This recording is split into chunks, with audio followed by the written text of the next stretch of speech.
Synopsis. When he was engrossed in the wizard world, Roger unexpectedly transmigrated to a world that seemed familiar yet strange.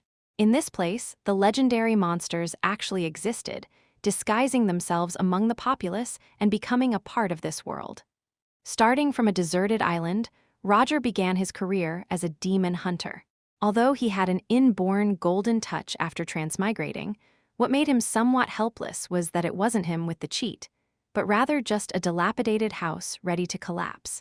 After a long time, when Roger ascended to the castle surrounded by mountain peaks, he couldn't help but let out a sincere exclamation. From a cabin to a castle, the house is too big and hard to manage. This is the story of a demonic hunter living in the modern world. Volume 1, Chapter 1, Cheat Codes. Where am I? The icy seawater slapped against his face, and as it took him by surprise, the fishy, salty water flooded into his mouth and nearly choked Roger. He frantically moved his body. The dark sea was a turmoil of wind and rain. Is this a dream? I clearly remember sightseeing around the Skellige archipelago in the game. How did I end up in such a place in the blink of an eye? Could it be that I've crossed over into the world of the game? Roger's face was stricken with horror. He was well aware that in the game world he was engrossed in, productivity was low, and most importantly, it was rife with monsters. Hardly a match for the comfort of cola, fried chicken, and video games. Although he didn't know what had happened, the cold water and the very real sense of touch were constantly reminding him that everything in front of his eyes was true. His vision obscured by wind and rain, Roger could only make out a faint light in the distance. Without another thought, he mustered all his remaining strength to swim toward it. Crack! Lightning streaked across the sky, and the waves nearly knocked him unconscious, but thankfully he was moving in the same direction as the wind, or else he might have died swimming without ever getting close to that distant light. Finally, before his strength completely ran out, Roger was washed ashore by the waves. In the darkness, he seemed to hit a rock, and the world spun around him as he collapsed onto the beach. His head was heavy and throbbing, and as he struggled to get up, he found himself too weak. A figure loomed in the darkness, and Roger strained to open his eyes, reaching out his right hand for help. Then, an unstoppable exhaustion overwhelmed him, and everything went black as he completely lost consciousness. Before passing out, he saw that the other person was holding a hunting shotgun and had a shiny harpoon hooked to his waist. Suddenly, the downpour cleared. The sun rose from the horizon, freshening up the storm-washed island with its light. Not long after waking up, Roger confirmed something. He had transmigrated, unsure of where he was, but it was clear that this body he was in now did not belong to him. Did I die suddenly from staying up all night? Truth be told, Roger wasn't even clear about what had happened before. He sat up, looking around, and only when he saw some slightly outdated modern equipment did he quietly breathe a sigh of relief. At least it's still a modern civilized society. The space around him wasn't large, with all sorts of items piled up together in a complete mess, looking like a storeroom. His head had been crudely bandaged, and apart from feeling a bit groggy, he was mostly fine now, just that his stomach was empty and he felt somewhat listless. As Roger was pondering his situation, suddenly thudding footsteps came from the spiral staircase above. Following that, a burly, densely bearded Caucasian man carrying a plate descended. "Thank you for rescuing me last night," Roger said. But as he spoke, he was surprised to hear fluent English rolling off his tongue with a bit of an accent. In his previous life, his English had been passable, barely enough for a conversation with foreigners, but nowhere near as smooth as now. Bang! The burly man placed the plate on the table. His dense beard concealed most of his face, making it hard to discern his age, but from the visible skin, he appeared to be around 40. Accustomed to physical work, he looked immensely strong, like an adult compared to a child next to Roger's current physique. "Eat up and then leave this place." The man's voice was as cold as the stones in the sea. Roger felt somewhat awkward, his questions stuck in his throat, but at that moment he was truly famished and started to wildly stuff the food on the plate into his mouth. The burly man didn't leave, he just stood in front of the stairs, expressionlessly watching Roger. After patting his stomach a bit, the hunger subsided somewhat, and Roger squeezed out another smile. "Thank you for saving me. My name is Roger, what's yours?" "Roger?" A trace of change appeared on the burly man's face. That's a really dirty name. Looks like your father had high hopes for you when he gave you that name. Roger's face flushed with embarrassment. This was naturally his real name, it's just that sounded somewhat similar to Roger, and well, Roger. Ha ha. Roger laughed awkwardly, but this little episode somewhat closed the distance between them. May I ask where this is? Roger asked, taking the opportunity. An island, the man answered curtly. It was then that some noises seemed to come from upstairs, causing the man's expression to change. Are you done eating? If you're done, get going. He almost brutally pulled Roger from the bed and then shoved him down the stairs. The guy was really strong. Roger estimated that if he were just a bit slower, what awaited him would probably be a fist. Confused, Roger was shoved out the door, and he only then realized that the room he had just been in was a level inside a lighthouse. After exiting the metal door, a beautiful island appeared before him. Lush trees, the distant azure sea blending with the horizon, it made Roger, who had always lived in the concrete jungle in his past life, feel a bit better. Wait there, the man instructed Roger before closing the metal door. It wasn't long before he came back out, this time with a bundle of luggage in his hand. Come with me. After locking the iron door and hanging the key around his neck, the man pulled Roger along as they walked towards the distance. The island wasn't large. At its center stood the white lighthouse Roger had just come out of, its wall coating peeling off, evidently quite old. Who would live in such a godforsaken place? Despite his confusion, Roger, being new, dared not ask too many questions and could only follow the man ahead.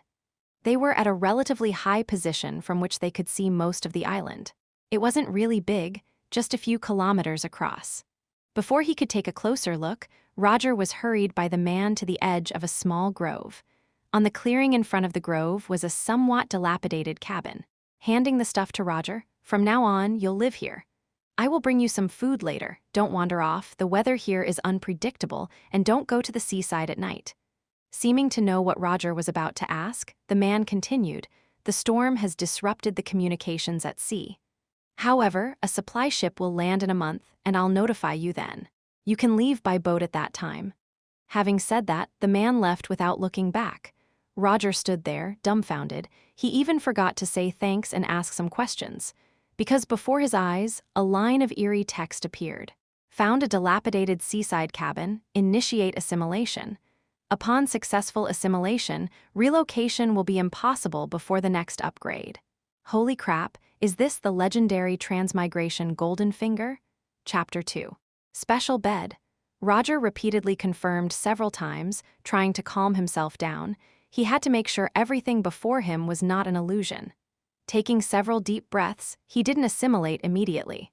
He knew nothing about this world, and linguistically, the opportunity for assimilation seemed extremely precious. It even mentioned issues with relocation. What if there's a better option? Roger was somewhat hesitant. He was too excited at the moment, and he needed to find something to do to completely cool his mind down. He walked into the cabin with his luggage. The interior really lived up to the word dilapidated. Asides from an intact bed, the rest of the wooden furniture was basically stripped bare. The cabin was divided into several rooms: kitchen, bathroom, living room, and lounge. In addition to these, Roger also saw a makeshift bookshelf in one room. Clearly, the original owner of the small cabin must have been someone eager to learn. Of course, the bookshelf was also completely empty. After checking around several times, Roger discovered that although the structure of the cabin seemed intact, many pieces were missing from the roof, and there were lots of leaks throughout. So, am I supposed to renovate this myself? Although he had done many jobs in his previous life, repairing houses was obviously not one of them. It would be nice to live in the lighthouse. However, Roger only thought about it for a moment. The man had saved his life. Besides, if he hadn't seen it wrong, that man clearly had a gun in his hand. He could only slowly try to make his presence felt and see if he could get some help from him. After spending a whole morning's effort, Roger cleaned up the trash and dust inside the cabin. During that time, the man came over once again, bringing Roger some rice, flour, canned goods, and some compressed vegetables. He also told Roger that there was fresh water not far behind the forest. After giving a few instructions, the man seemed to be in a hurry and promptly left. Feeling still somewhat dizzy and lacking in strength, Roger ate some canned food at midday, took a brief rest, and then went for a walk in the forest not far behind him. He didn't go far, just familiarized himself with the terrain. After finding the spring, he returned to the cabin. After much consideration, he decided to activate his special ability right there. Roger had thought about leaving this place to find somewhere better, but what worried him more was whether he would close the door to activating his special abilities forever after this refusal. If that was the case, he would be at a big loss. It's no big deal staying on the island for some more time.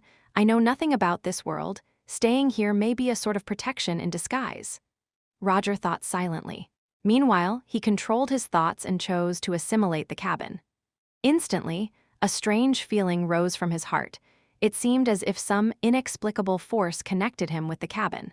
This feeling was bizarre, not a fusion, but more like a symbiosis. There were no flashy light and shadow effects.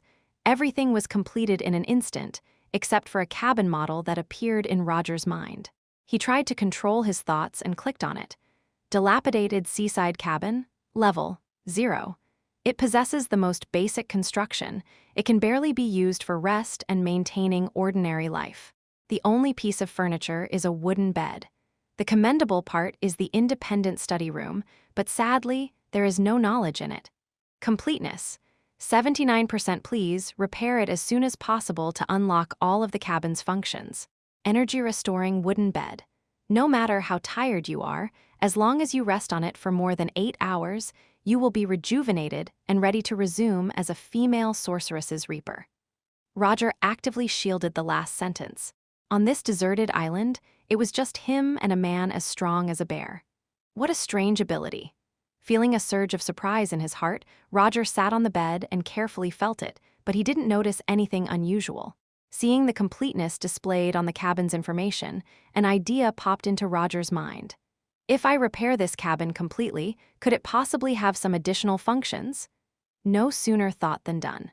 However, after tidying up around the place, Roger helplessly realized that he was a good woman without rice. It was hard to cook without rice. He didn't have a hammer, nails, or saw, besides the broken planks he had cleared out from the room. With no other choice, Roger closed the door and quickly walked toward the lighthouse. The clothes he wore should belong to that man, vastly oversized, making Roger look like a ridiculous monkey. My body couldn't still be underage, could it? There were hardly any roads on the island, and that man did not seem like a diligent person.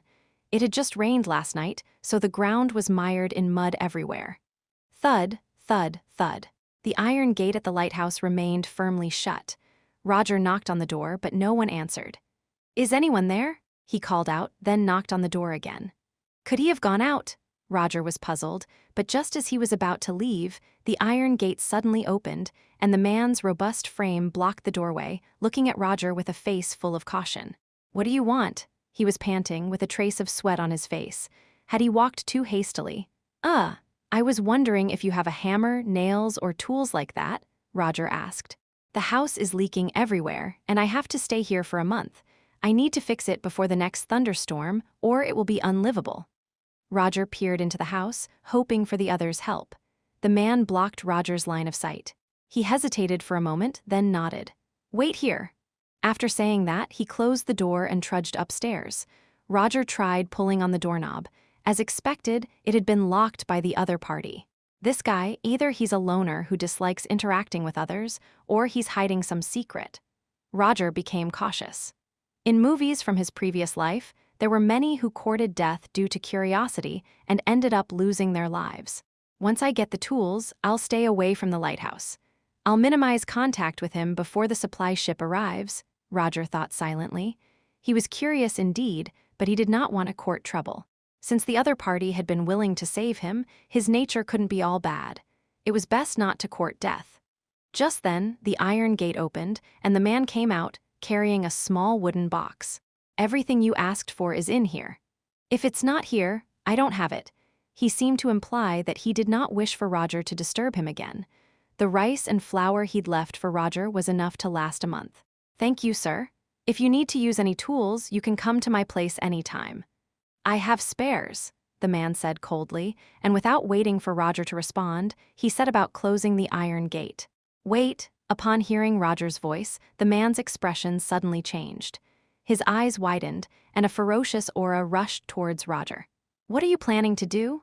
The man stared at Roger as fiercely as a wild beast ready to attack at any moment. Roger's throat moved as he swallowed non-existent saliva. Confronting the intense pressure, he managed to squeeze out a warm smile on his face. "Sir, I mean no harm. It's just too boring being alone on this island. I just need a few books." "Just a few will do," Roger answered while feigning calm. Chapter 3, 10% completion. Carrying a small wooden box and several books, Roger left the lighthouse. Until he had walked far away, Roger felt as if a gaze from the lighthouse lingered on him. With a helpless shake of his head, his last request was not just for entertainment. The entire island was desolate, inhabited only by himself and that old man, and Roger knew nothing about this strange world. He urgently needed to acquire some information from the outside world, even if it was only a word or two, and he could only obtain this knowledge from books. The wooden cabin he now lived in might have belonged to that man a long time ago, as the empty bookshelf reminded Roger. He had specifically expressed interest in history and geography, so most of the few books he received were related to these subjects. Upon returning to the wooden cabin, Roger placed the few books he had on the bookshelf, but he wasn't in a hurry to start reading them. At present, the most urgent task was to repair the dilapidated cabin. The weather at sea was unpredictable, and although there had been a storm yesterday, no one knew when the next storm would arrive. The peculiar behavior of that man had made Roger inwardly alert, and now, even if the man invited him to stay at the lighthouse, Roger probably would not accept. This is a big project. Roger shook his head helplessly, as the number of wooden planks he had was limited and not enough to fully repair the entire cabin. Climbing up to the roof to inspect it, he found several major leaks. After some consideration, Roger made a decision. Fixing the leaks was the most important issue. He took nails and a hammer from the toolbox, and following the previous repair pattern, nailed all the wooden planks he had in his hands into place.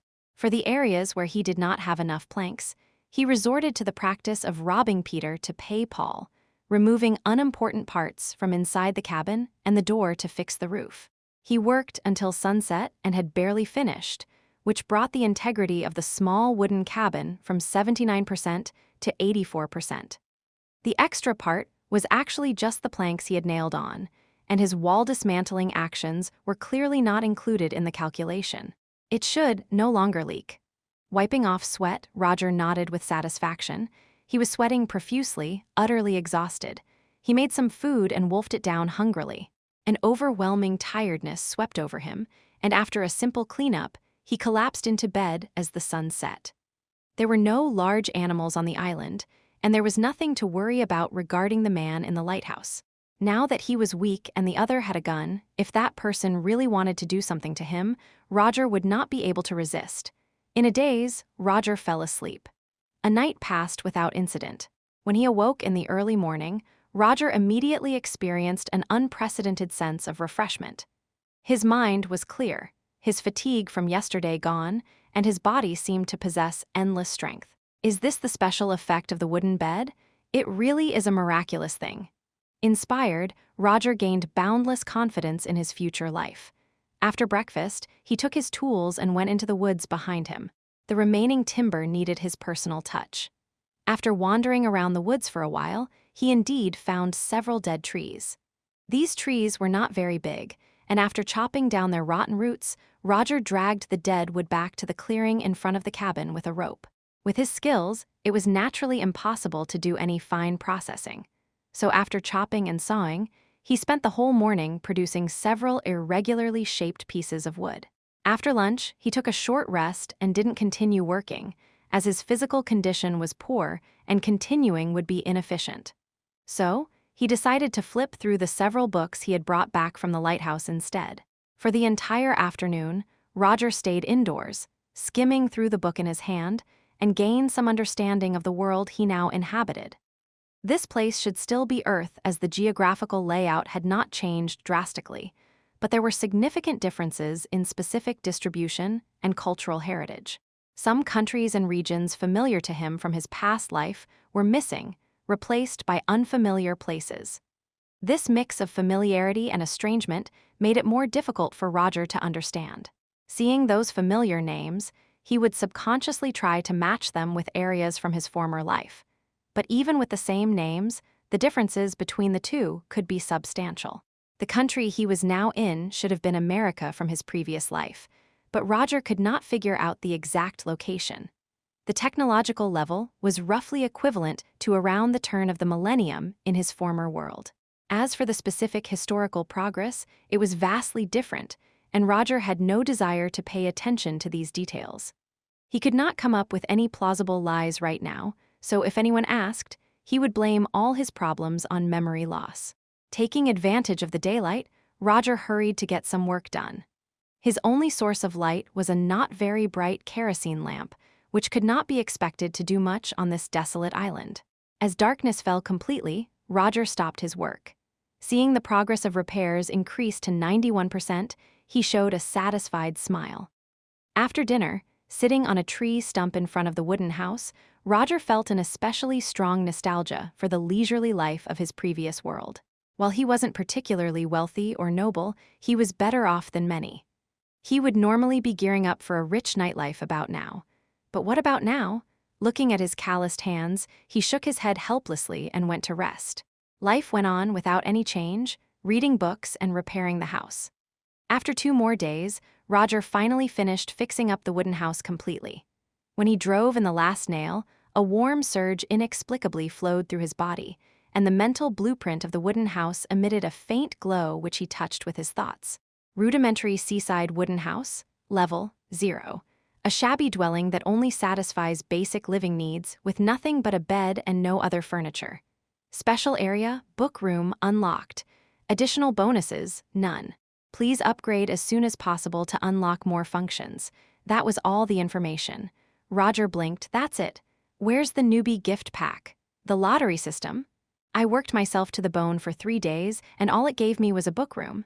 Is this wooden house aimed at nurturing a scholarly elite? Does it hope that I study and train every day, soon to become the overlord of academics? From the outside, the wooden house seemed unchanged, but after circling it a few times, Roger did notice some differences. To be honest, his repairs had been quite rough, haphazardly done, and messy. But when the completeness reached 100%, the house seemed to have improved itself, appearing much more solid and sensible. With the last bit of hope, Roger went to the book room. Here he finally found the biggest difference. A few books had unexpectedly appeared on the once empty bookshelf. Suppressing the excitement in his heart, he reached out and pulled one of them off the shelf. Chapter 4, Demon Hunter. Basic Herbalism. What is this thing? Seeing the book in his hands, Roger couldn't help but frown as he suppressed the curiosity in his heart and opened the book. Realistic herb patterns and detailed characteristics of the herbs caught his eye, and he patiently continued to flip through it, quickly recognizing some familiar terms. White gomphrena, dandelion, moon rose petals, buckthorn, blood moss, horn moss, mandala. Roger's eyelids twitched as he read. He was all too familiar with these herbs' names, having once collected them madly in the game. A thought crossed his mind, and holding back the ecstasy in his heart, he pulled out another book. Monster Manual, the cover of the book bore the familiar Demon Hunter insignia, but upon opening the book, the hefty volume was completely blank, not a single picture or word found from beginning to end, despite Roger's thorough search. Does it mean that those legendary monsters don't exist in this world, or is it simply because I haven't encountered them? A worry rose in Roger's heart, but was quickly replaced by a strong sense of curiosity. He pulled out another book. Basic Alchemy Notes. The content on the cover filled him with elation. In the game world, the powerful alchemy was practically an official bug, if this could be used in reality. But flipping through the thick book, he found that only the beginning portion had text, and the rest was just blank pages. Does it need to be unlocked? Roger seemed to understand something, but he wasn't disappointed. Even if all the formulas were told to him now, without materials, the most powerful formulas wouldn't work. And even if, by some stroke of luck, he did make a powerful potion, would he dare to drink it? Alchemy potions are all toxic. Having confirmed his suspicions, a surge of elation filled Roger's heart. The few books in the study opened up a whole new door for him. By following this path, he was certain he could obtain strength far beyond that of ordinary people. Demon Hunter. Roger nodded thoughtfully. While pondering, he opened the last book on the bookshelf. This book was thinner than the others, and on opening it, the title page bore a line of clear, large print, Nivegard's Basic Body Strengthening Technique. Roger eagerly flipped through it, looking to improve his strength and survival abilities. This was precisely what he urgently needed now. A powerful empire cannot exist without a strong army. This is the basic training that Nivegard soldiers must practice before enlisting. Only by completing this training and acquiring a strong physique can one become a qualified soldier of the empire. The book detailed a breathing technique that, when combined with special physical techniques, could significantly enhance a person's physical condition in a very short time. Beyond the body strengthening technique, there was also a description of a basic combat technique. Flipping further and not finding swordsmanship was a huge disappointment for Roger. A steel sword and a silver sword. One for slaying people, the other for banishing demons, a demon hunter's standard gear. But after giving it some thought, even if he mastered swordsmanship, it didn't seem very useful in this peaceful era. He couldn't possibly carry around 2 swords everywhere he went. He would likely be stopped by the police for a chat before he walked far on the street. This was all he had gained from opening up the study.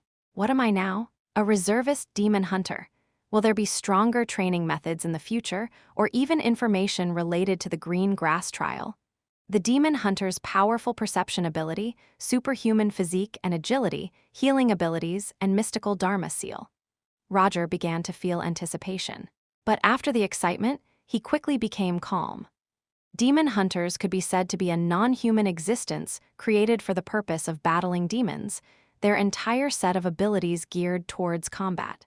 The monster manual on the desk made Roger vigilant, and now upon further thought, he suddenly realized that the world he was currently in might not be as peaceful as it appeared on the surface. Perhaps in the darkness of the night, in the shadowy corners, there lurked monsters unknown to ordinary people. Is acquiring this kind of ability a stroke of luck or misfortune? He couldn't help but let out a sigh of frustration. Roger started to become greedy again. In the novels he had read in his previous life, many protagonists hardly needed to put in any effort. With a system dad, they naturally rocketed to the top. But for him, it was a tough journey. It wasn't him that had a bug, but his house. He could only train hard himself. Forget it, a man's greed is like a snake trying to swallow an elephant. Just work hard and be honest. Roger was quite pragmatic. He calmed down and casually flipped through the books in his hands. This time, he found a usable recipe in the alchemy notes. Concentration potion. Toxicity. None. After use, it greatly enhances the mental concentration and control over the body, allowing the user to achieve learning and training effects several times or even tens of times greater than usual in a very short period. Duration depends on the user's mental and physical fatigue. After the effects wear off, the user will enter a long state of mental dispersion. Cannot be used when energy is low. Forced use will result in vomiting, dizziness, and mild hallucinations. This is practically tailor-made for me. Roger slapped his thigh in excitement. A person, when highly focused, has perception control over their body and knowledge absorption speed far exceeding normal circumstances. And this concentration potion might be even more potent in effect. Of course, its side effects are also sure to be strong, but these were no issue for Roger. His only piece of furniture, the wooden bed, possessed a miraculous effect of restoring energy. Just use the potion and then take a nap in the bed, and upon waking up, he would be completely rejuvenated. With these 2 things and the aid of Nivegard's body strengthening technique, Roger's progress would definitely far exceed expectations. However, I need to find the herbs for the concentration potion first. Roger frowned. The ingredients for the concentration potion weren't the few herbs he was familiar with, but instead names he had never encountered. Though one of the herbs was entirely green, with leaves spread out like petals. Looking at the pattern in the book, Roger felt he might have seen it when he was looking for a water source. Next, he committed to memory the characteristics and shapes of the other herbs required to synthesize the concentration potion. Then he placed all the books back on the bookshelf. Armed with a ragged bag and a shovel, he left the house and entered the woods behind it. Roger wasn't worried about the secrets of his cottage being discovered by others, for all the anomalies in the room and the items were effective only for him. To others, it was just a shabby wooden bed, and the books on the bookshelf didn't exist at all. 3 hours later, after having scoured the small woods behind him, Roger finally gathered all the necessary herbs. Only one of them seemed somewhat different from the description in the herbal manual, and he didn't know if it would affect the final result. Without the appropriate alchemy vessels, he could only set up a pot and give it a try. Chapter 5. Strengthening the body. First, crush the green leaf grass, remove all the broken leaves, and extract the juice. Roger was performing the operation while looking at the opened alchemy notes. He had originally thought this would be quite simple, but in practice, he found it fraught with difficulty. The portions recorded above were described in vague terms, and without specific units of measurement at hand, he could only guess based on the illustrations in the book. "I won't kill myself doing this, will I?" Roger muttered to himself, looking at the boiling potions in the pot. The first step in alchemy was extraction, which took a lot of effort. He used up all the herbs he had gathered just to obtain some basic potion liquid. While extracting, he boiled another batch of herbs in a pot, then simmered it over a low flame. In the end, he obtained half a pot of black viscous liquid. This was an auxiliary item for practicing the body-strengthening technique. Squeezing the juice from 3 types of herbs and boiling them led to a wonderful reaction, and then he sequentially added green leaf grass, the pistils of bay leaf flowers, and withered wood roots. What he ended up with was a paste-like salve that gave off an odd smell. Spreading this stuff on one's body, when exercising, would promote muscle growth and quickly strengthen one's physique. "Can I really eat this stuff?" Looking at the light green liquid in the bowl, he hesitated, but then drank it all in one gulp. It was a bit bitter, a bit fishy, and had a strong earthy taste. It seemed there was nothing else to it. Roger was just thinking this when suddenly, a burning sensation spread upward from his stomach, setting his entire esophagus ablaze as if flames were about to burst from his throat. Unable to help himself, Roger opened his mouth, but strangely, he couldn't make a sound. The burning sensation continued to rise until it pierced through the top of his head. Ah! His brain felt as if it had been opened up. His focus became incredibly sharp. His perception increased manifold compared to before, as if his mind had gone from motorcycle to airplane engines. "This feels amazing." He flipped open the Nivagard body-strengthening technique, and the originally complex and precise movements, as well as the breathing method not suited to human breathing habits, instantly came to mind. Knowledge was sorted and absorbed. In just a moment, Roger felt that he had fully mastered the essentials of the body-strengthening technique. He couldn't wait to try it out. Stripping off his clothes as fast as he could, Roger stood naked before the wooden bed and evenly spread the still-warm paste on his body. For the places on his back he couldn't reach, he used a piece of torn cloth dipped in the salve to rub it on. He went through all the body-strengthening techniques movements in his mind, and then his body began to twist rapidly. Time ticked away second by second. An hour later, Roger, in an excited state, suddenly stiffened his movements. The tearing of muscles, the friction of joints, and the flood tide of fatigue suddenly came pouring out. His head felt as if someone had scooped something out of it, and with a strong wave of nausea coming along with the stench of the dried potion on his body, he nearly vomited. His stomach was empty, but before he could do anything, Roger collapsed to the floor like a lump of mud, his eyelids heavy as lead, feeling like he could pass out at any moment. "Is this what they call non-toxic?" Roger was shocked. He found it hard to imagine to what degree actual alchemy potions' effects and side effects could be tyrannical. He bit his lip hard, using the pain-induced clarity and the sheer force of his will to flop over onto the bed behind him. After that movement, Roger felt as if his body was ripping apart. "I haven't trained myself to death, have I?" As the last thought flashed through his mind, darkness encroached, and he lost consciousness completely. And at this moment, the sun had just set, and the entire island was in silence, with no one aware of what had transpired here. Dusk fell, shrouding everything in darkness. When Roger opened his eyes again, what he saw was a sliver of moonlight streaming in through the window. "How long have I slept?" Roger mumbled to himself, then tried to sit up by propping himself up on the bed frame, but as soon as he exerted any effort, he immediately noticed something different. My strength, Roger's face subtly changed. He stood up abruptly, but because he used too much force, he staggered forward, clenching his fist tightly and feeling a strength surge through his arm that was far greater than before. After estimating internally, Roger felt that his physique was now very close to that of a standard adult man. Just one training session, and I've improved this much. If I train 10 or 8 more times, won't I become a superhero? But he quickly discarded the thought from his mind. Since it's the basic body strengthening technique, there must be a limit, but the effect shouldn't be this domineering if it's a normal practice. It seems it must be the effect of the concentration potion. Having adapted to the sudden increase in strength, Roger then noticed the ointment stuck to his skin. The dried medicine was uncomfortable against his body and had also stained the bedding quite a bit. Having slept, he not only felt refreshed, but the nauseating feeling as if his brain had been hollowed out had vanished, and the fatigue in his body was swept away as well. This really is a wonderful thing. The magic of the wooden bed impressed Roger greatly. He pulled off the soiled sheets, didn't bother dressing, and wrapped himself in the blanket as he walked out.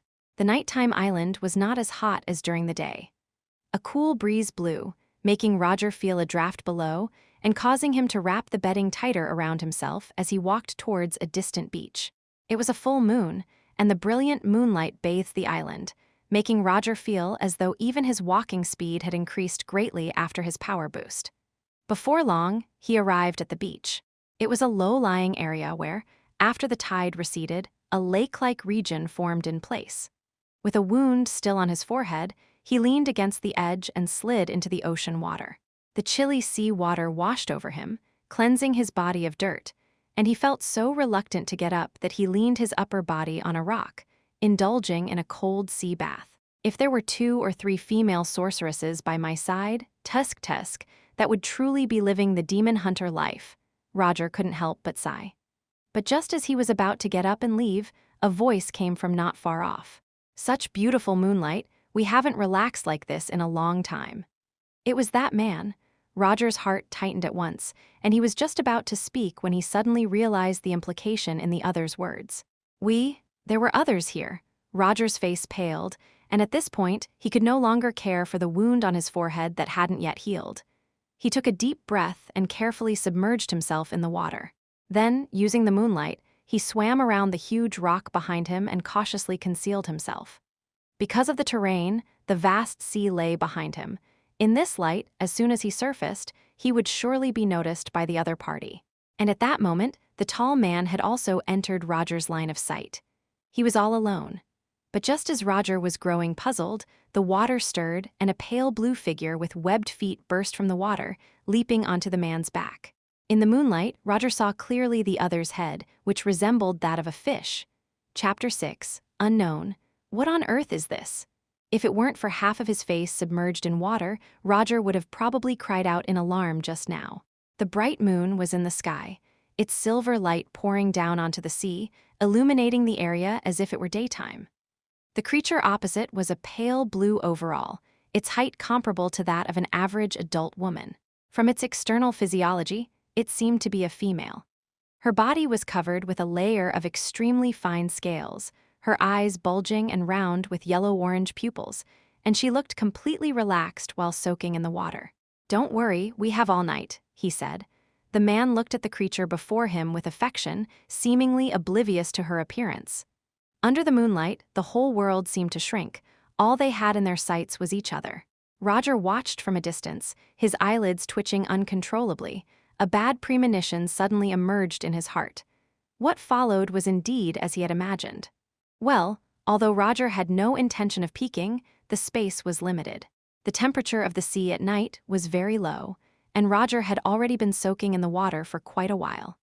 Staying in the water for an extended period was rapidly dropping his body temperature, and he even felt his legs were starting to cramp slightly. "No, I can't go on like this.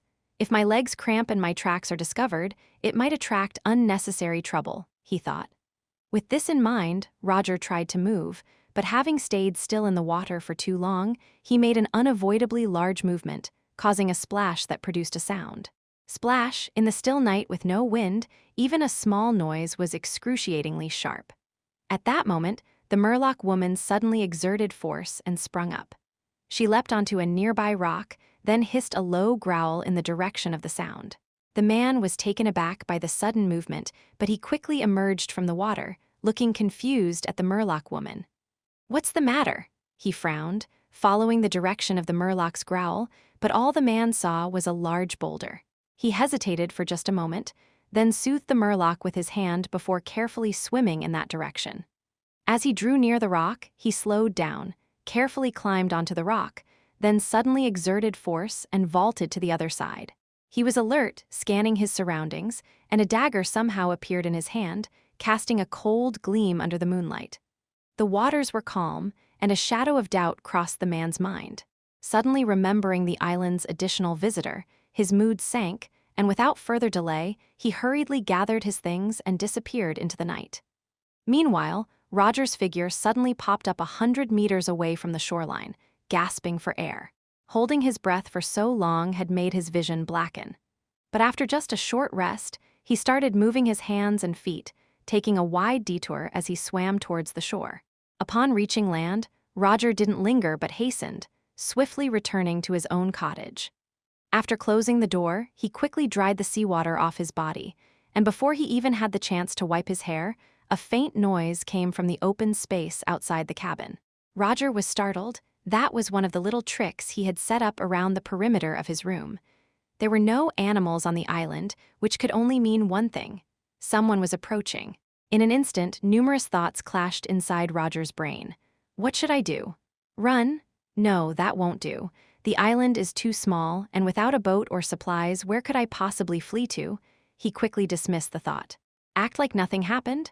But I saw his secret, and if he wants to. No, this is too passive. If he really intends to do something, I'll be utterly defenseless. A surge of impulsion suddenly welled up inside him, his blood raced, and Roger quickly looked around, his gaze settling on a wood saw and an iron axe by the door, the only two weapons he had. The man was with that bizarre creature, and now that I've discovered his secret, will he? To me. His breathing grew rapid. The more Roger thought, the more frightened he became. His scalp tingled. The footsteps outside were getting closer, leaving Roger not much time to think. In the darkness, a hint of determination flashed in his eyes, and then he dashed to the bed with the greatest speed. A few breaths later, a burly silhouette appeared at the doorway. He paused only briefly, then cautiously approached the window, peering into the room through the gaps in the wooden planks of the window. Moonlight streamed through the gaps into the room. The man's eyes moved. His gaze fixed on the figure on the bed, he walked up to the door, his palm resting on the thin wooden panel. With just a gentle push, he could open the door. At that moment, Roger, hiding behind the door, was sweating profusely, his heart pounding in his chest, almost exploding. He had to cover his mouth and nose tightly with one hand to prevent his heavy panting from alerting the visitor. His other hand gripped the iron axe tightly, his grip so strong that veins bulged on his hand, his knuckles turning slightly white. Thump, thump, thump. His heart beat violently. Roger didn't know what would happen next. He even felt like he was about to suffocate. He didn't know how long it had been. Maybe a few seconds, maybe a minute. The man's hand on the wooden door loosened, then he quietly moved back, the sound of footsteps gradually fading away. It was only after a long time that Roger violently let go of his hand, gasping for air, his body collapsing on the ground like a lump of mud. Ha, huff, ha. From lack of oxygen, his brain felt dizzy.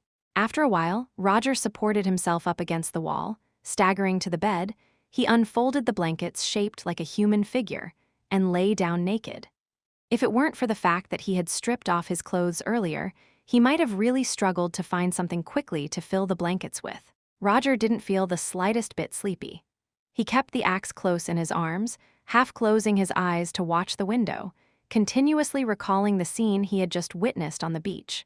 Who is this man exactly? Is he some kind of wizard? Was that Murloc-like monster tamed by him or created? Numerous thoughts collided in Roger's mind. He stayed awake all night, only dozing off as the sky began to light. In his dream, he saw the terrifying monster again. It bared its huge maw, pouncing on him and tearing open his chest with its sharp claws. Huh! In panic, Roger let out a loud cry and suddenly sat up. Sweat soaked the bedding. He was still in shock when from outside the door came a light rapping sound. The lad named Roger, come open the door for me? Chapter 7. The storm approaches. It's him, Roger was shocked. But after last night's incident, he quickly calmed down, then feigned a groggy look as he got dressed, got out of bed, and opened the door. The door was half open, and Roger, rubbing his eyes, had a tired expression on his face, but his eyes closely observed the man opposite him through the gaps between his fingers. The weather changed a bit last night. I reckon there might be a storm coming soon, the man across said slowly, as if probing for something. Last night? Roger muttered casually, yet his face showed no signs of a slip-up. Don't worry, sir, I've fixed the cabin well, it shouldn't be a problem. Roger blocked the doorway with his body as he responded. The man nodded, seemingly not intent on delving deeper, just keep an eye out. He tore off a piece of a frayed net from his shoulder. You can't always eat dry rations. You might try your luck nearby to see if you can catch some fish. Upon hearing this, Roger's heart leapt. He suddenly realized that although he had managed to bluff his way through the night before, the clear footprints he left on the beach after getting ashore could reveal everything if someone were to check. What's wrong? Despite his best efforts to hide it, Roger's expression did falter, and the man opposite noticed it. Oh, it's nothing, I just have never done anything like that, said Roger, feigning distress. The expression on the man's face shifted subtly, a flicker of sympathy in his eyes. From his perspective, the scrawny teenager across from him barely passed for a young adult. Perhaps he was overthinking it. If there's anything you don't understand, you can ask me if I have time. I might be able to give you some guidance. Leaving those words, the man, hesitating for a moment before departing, finally spoke, No need to call me sir anymore. You can call me Can't. Roger watched this man named Can't leave, and while he now knew the man's name and their relationship seemed to have warmed, he did not feel any relief. Instead, his heart felt heavy because what he witnessed last night completely shattered his previous worldview. This world really does have monsters. Perhaps it also holds extraordinary powers. Without taking the time to eat, he changed clothes and ran to the seaside as fast as he could. But upon arriving at the shore, Roger found that last night's high tide had washed away any traces on the beach. As he approached the island, the markings were no longer very clear. Did he discover anything? Roger couldn't be certain. Just take it one step at a time. The most important thing for now is to improve my own strength. Only once I have the ability to protect myself will there be time to consider other things. He was alarmed by the murderous intent that had suddenly emerged within him the night before. No matter what, that man had saved him, yet when faced with potential danger, he had chosen to confront it head-on without hesitation. Given Roger's past character, this was unbelievable. Could the original owner of this body have been an extremist? He shook his head, dispelling the chaotic thoughts from his mind. Now that he was at the seaside, he tried to fish in the water. The result goes without saying. He caught nothing. Having left the seaside, Roger resumed his exploration of the entire island. His first collection of herbs had been completely used up, and if he wanted to continue his training, he would need to prepare another batch. By late morning, a hungry Roger returned to his cabin, this time not as lucky, with a very limited harvest. After a quick lunch, he rested briefly and then tried to exercise on his own. Pain and itching, the severe reactions of his body, made it difficult for him to calm his mind. He struggled so much with maintaining his breathing rhythm that even basic movements were badly deformed. After laboring for 2 exhausting hours, besides mental fatigue and physical soreness, Roger felt he had made minimal progress. However, he did not plan to give up entirely. The improvement provided by the concentration potion was indeed substantial, but he did not want to neglect the accumulation and training in his normal state. Completing this training routine without the potion would be tremendously beneficial for his willpower as well. After a short break, Roger dragged his tired body back out to continue his search. It was nearly dark by the time he returned to the cabin. The island was small, and there weren't many areas for him to explore. He had swept through the island almost entirely that day to barely gather enough materials for the potion. Although there were certainly oversights, the scarcity of a plant called ironwood vine worried Roger. This was a symbiotic plant that thrived by attaching itself to the root systems of more robust plants, and would only affect its host once it had grown to a certain extent, at which point its characteristics could be identified. Having gathered the herbs required once more, Roger began the concoction process again, and with the experience from the first time, the preparation was a bit quicker. After acquiring the concentration potion, he did not take it immediately. Night was approaching, and following the previous night's events, he was somewhat apprehensive. To avoid any mishaps, he decided to stay vigilant for another day. If Kant didn't show up tonight, it would imply that Roger might have temporarily dispelled his suspicions. Clasping the axe close to his chest, Roger half-squinted till dawn, with nothing happening but the intermittent sound of the waves. In the following days, life fell into a monotonous routine, and during this, Roger took the concentration potion 2 more times. After 2 enhancements, his physical condition improved significantly. Despite still appearing skinny, his slim body concealed a formidable strength beneath the skin and within the myofascial tissues. Even though he was still slightly inferior to a robust fellow like Kant, he was much stronger than an untrained, ordinary person. Harvesting herbs grew increasingly difficult, and during one of the opportunities to take the concentration potion, he also memorized the basic combat technique from the books. When alone, he would secretly exercise. Aside from eating, resting, and searching for herbs, he dedicated all his remaining time to his training. After several attempts, Roger gained some insights. He could catch fish using his net. With the intake of protein, his previously lean body was slightly more filled out. In this manner, a week passed without him realizing, amounting to a total of 10 days since Roger had landed on the island. Throughout this time, Kant hadn't visited once. Roger naturally relished the peace and had no intention of seeking him out. After dinner that day, Roger bolted the doors and windows and climbed into bed early. Outside, the sea breeze howled, and faint flashes of lightning could be seen in the thick clouds. Another storm is coming. Crack, bang, the storm roared in with fierce winds and pelting rain. Wrapped up in his blanket, Roger felt like a small boat adrift in the sea, reminiscent of his first day in this world. But today's rain was heavier, and the wind was more furious. Boom, boom, thunder rolled and lightning flashed. And then, as a bolt of lightning streaked across the sky, Roger's eyes caught something outside the window. The lightning illuminated the outside as if it were day, but in that brief moment, he saw a ferocious face appearing outside the cabin. Chapter 8, Assault. Roger was startled. He subconsciously gripped the iron axe hidden under his pillow, which had not left his side since that night.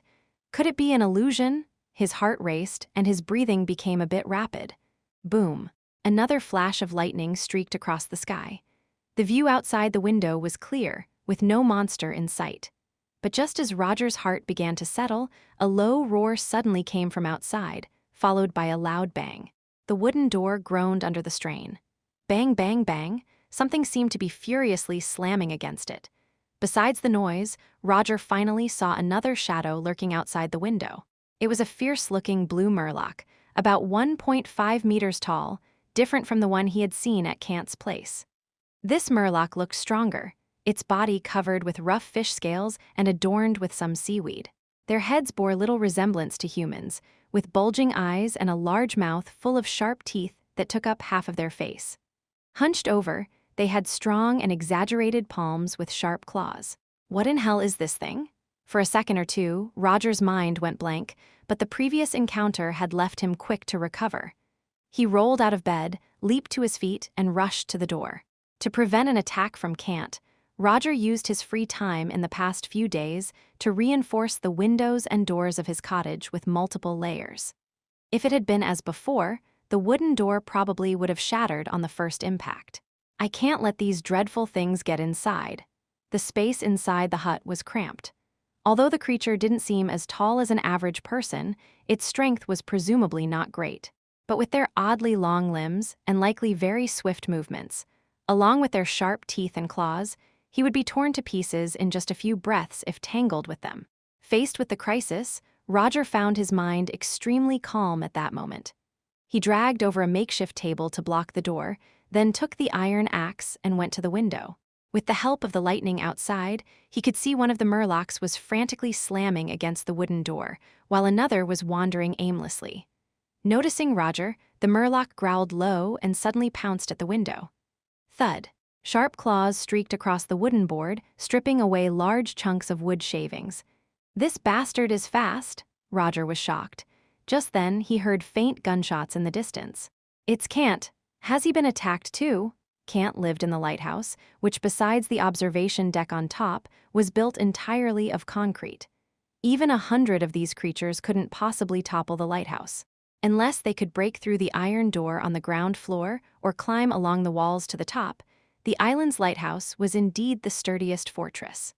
The gunshots became more frequent, indicating that more than one monster was attacking the lighthouse. "What kind of world is this?" Roger was almost too tired to complain. Taking advantage of a murloc that had overexerted itself in an attack, he swung his iron axe. Squish! The iron axe cleaved through as if chopping into a chunk of soft wood, and with a scream, the murloc's half-palm was chopped off by Roger. Pale blue blood splattered, some landing on Roger's face. After losing half its palm, the murloc became even more frenzied. It moved with hands and feet, aided by sharp teeth, furiously slamming against the wooden window. Roger's reinforcement of the window was obviously inferior to that of the wooden door, and under the frenzied assault of the murloc, it was quickly breached, the creature roaring as it squeezed itself through the gap. The first to squeeze in were half of its body and an arm. It opened its gaping maw wide, emitting a putrid stench, and its lower jaw snapped furiously, biting at the air. Roger stepped back half a step. He felt as though his heart would leap out of his chest at any moment. Within 3 seconds, the murloc could completely destroy the window and force its way into the room, followed by another one. With tingling scalp, Roger's eyes instantly bloodshot. Hesitation and cowardice vanished utterly as the will to survive overcame all fear. He lifted the iron axe in his hand, all the strength from 3 enhancements pouring into it. Whoosh! He aimed for the murloc's neck and hacked down fiercely. The iron axe shattered scales, severed muscles and nerves. Roger's all-out strike inflicted a severe wound on the opponent but failed to kill it. Blood sprayed everywhere, and the dying murloc became even more frenzied. Roger didn't flinch. He pulled out the iron axe and struck again. 1 axe, 2 axes, 3 axes. He numbly swung his weapon, not knowing how long it had been, until a ghastly head dropped off the neck and blood gushed over Roger's face like a fountain. Without a head, the beast was naturally dead as could be, but it seemed as if Roger felt nothing, continuing to mechanically hack away until the headless corpse was a bloody, unrecognizable mess. Roger snapped back to reality, and intense fatigue suddenly surged through him. His palms were split, and his arms felt weak from overexertion. However, before he could catch his breath, a loud bang came from the doorframe, and then the door shattered, another murloc bursting through. "Fuck!" Roger barely had time to curse under his breath before he picked up the iron axe and sprang into the adjoining study. With his current physical condition, it was clear that going head-to-head with the opponent was not a wise move. Roger rolled on the ground and then darted into the corner next to the doorway, clutching the iron axe. His attention, though, was entirely fixed outside the room. 1, 2, 3, he silently counted, until he heard the heavy footsteps of the murloc inside the room, followed by a sharp snap. A section of the study's floorboard suddenly flipped upwards at an immense speed, striking out. Now! His mind was exceptionally clear in that moment. Roger took a deep breath and then charged out. As he rushed out of the study, what met his eyes was a murloc being struck by the wooden board, staggering backward. At this moment, the murloc, though knocked by the impact, seemed to notice Roger but was a bit slow to react. Facing a monster head-on terrified Roger to the point his legs felt weak, but now, with no retreat, he clenched his teeth and charged forward. Using the momentum of the charge and the hit from the wooden board, Roger leaped, the iron axe raised high in his hands and savagely coming down on the murloc's forehead. Crack! The massive recoil nearly knocked the iron axe out of his grip, and he missed the neck with this strike. Although badly injured, the murloc still had the strength to fight back. At this critical moment, Roger abandoned the iron axe, rebounded his body, and leaped away frantically.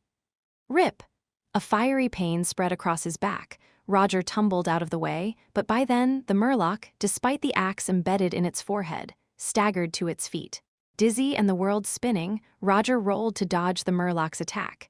In a moment of respite, he seized a thick wooden club and, during a lull in the onslaught, swung it at the back of the axe. Die! Crunch. The axe blade followed the previously made incision downward, penetrating deep into the Murloc's brain. Chapter 9. Update of the Monster Manual. After killing the second Murloc, Roger, completely drained, staggeringly fell to the ground. He gasped for air, his arms unable to lift due to muscle strain. But after resting for just a moment, he stood up again, picked up the wooden stick that had fallen far away, and smashed the Murloc's head fiercely several times, until he was sure it was dead, then slowly approached and pried the iron axe stuck in its skull. In the movies of his past life, there were too many plots where characters were killed in return, and he did not wish to become one of those protagonists who almost succeeded but ultimately failed. He came to the door, which had a big hole in it, through which the wind swept in the rain. Distant gunfire could still be heard from the lighthouse. Not having time to rest, Roger, shivering, searched for nails and planks. He didn't know if more monsters would attack, but he needed to roughly repair the damaged door and windows at least. As for the lighthouse, he dared not go there now. Judging by the sound of gunfire, the situation there probably wasn't much better. On a stormy night like this, if he rashly approached, Cant might mistake him for a monster and blow his head off with a single shot. Much to Roger's relief, perhaps because Cant's position was drawing attention, no monsters approached as he struggled to block the holes, until the cabin was still and quiet all around. The room was a bloody mess, but at that moment, Roger couldn't care less. Clutching the iron axe, he persevered till daybreak, exhausted. The sky cleared, the torrential rain ceased. Smack, smack. Outside the cabin, a tall figure with a hunting shotgun approached briskly, splashing through the puddles. Whoosh! Before he could get close to the cabin, something round flew out of nowhere, tumbling down at his feet. Cant looked down and his face suddenly changed. With the axe in hand, Roger stood half outside the door, looking at Cant in the distance. "Dear Mr. Cant, could you tell me what this is?" The blood on his face was not wiped off, sticky and thick, and as it coagulated, it made his face look extremely ferocious with every change in expression. "You're actually not dead?" Staring at the Murloc's head at his feet, Cant's eyes widened in astonishment as he looked Roger up and down.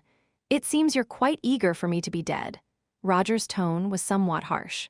Cant, however, did not mind, clearly still struggling to recover from the shock.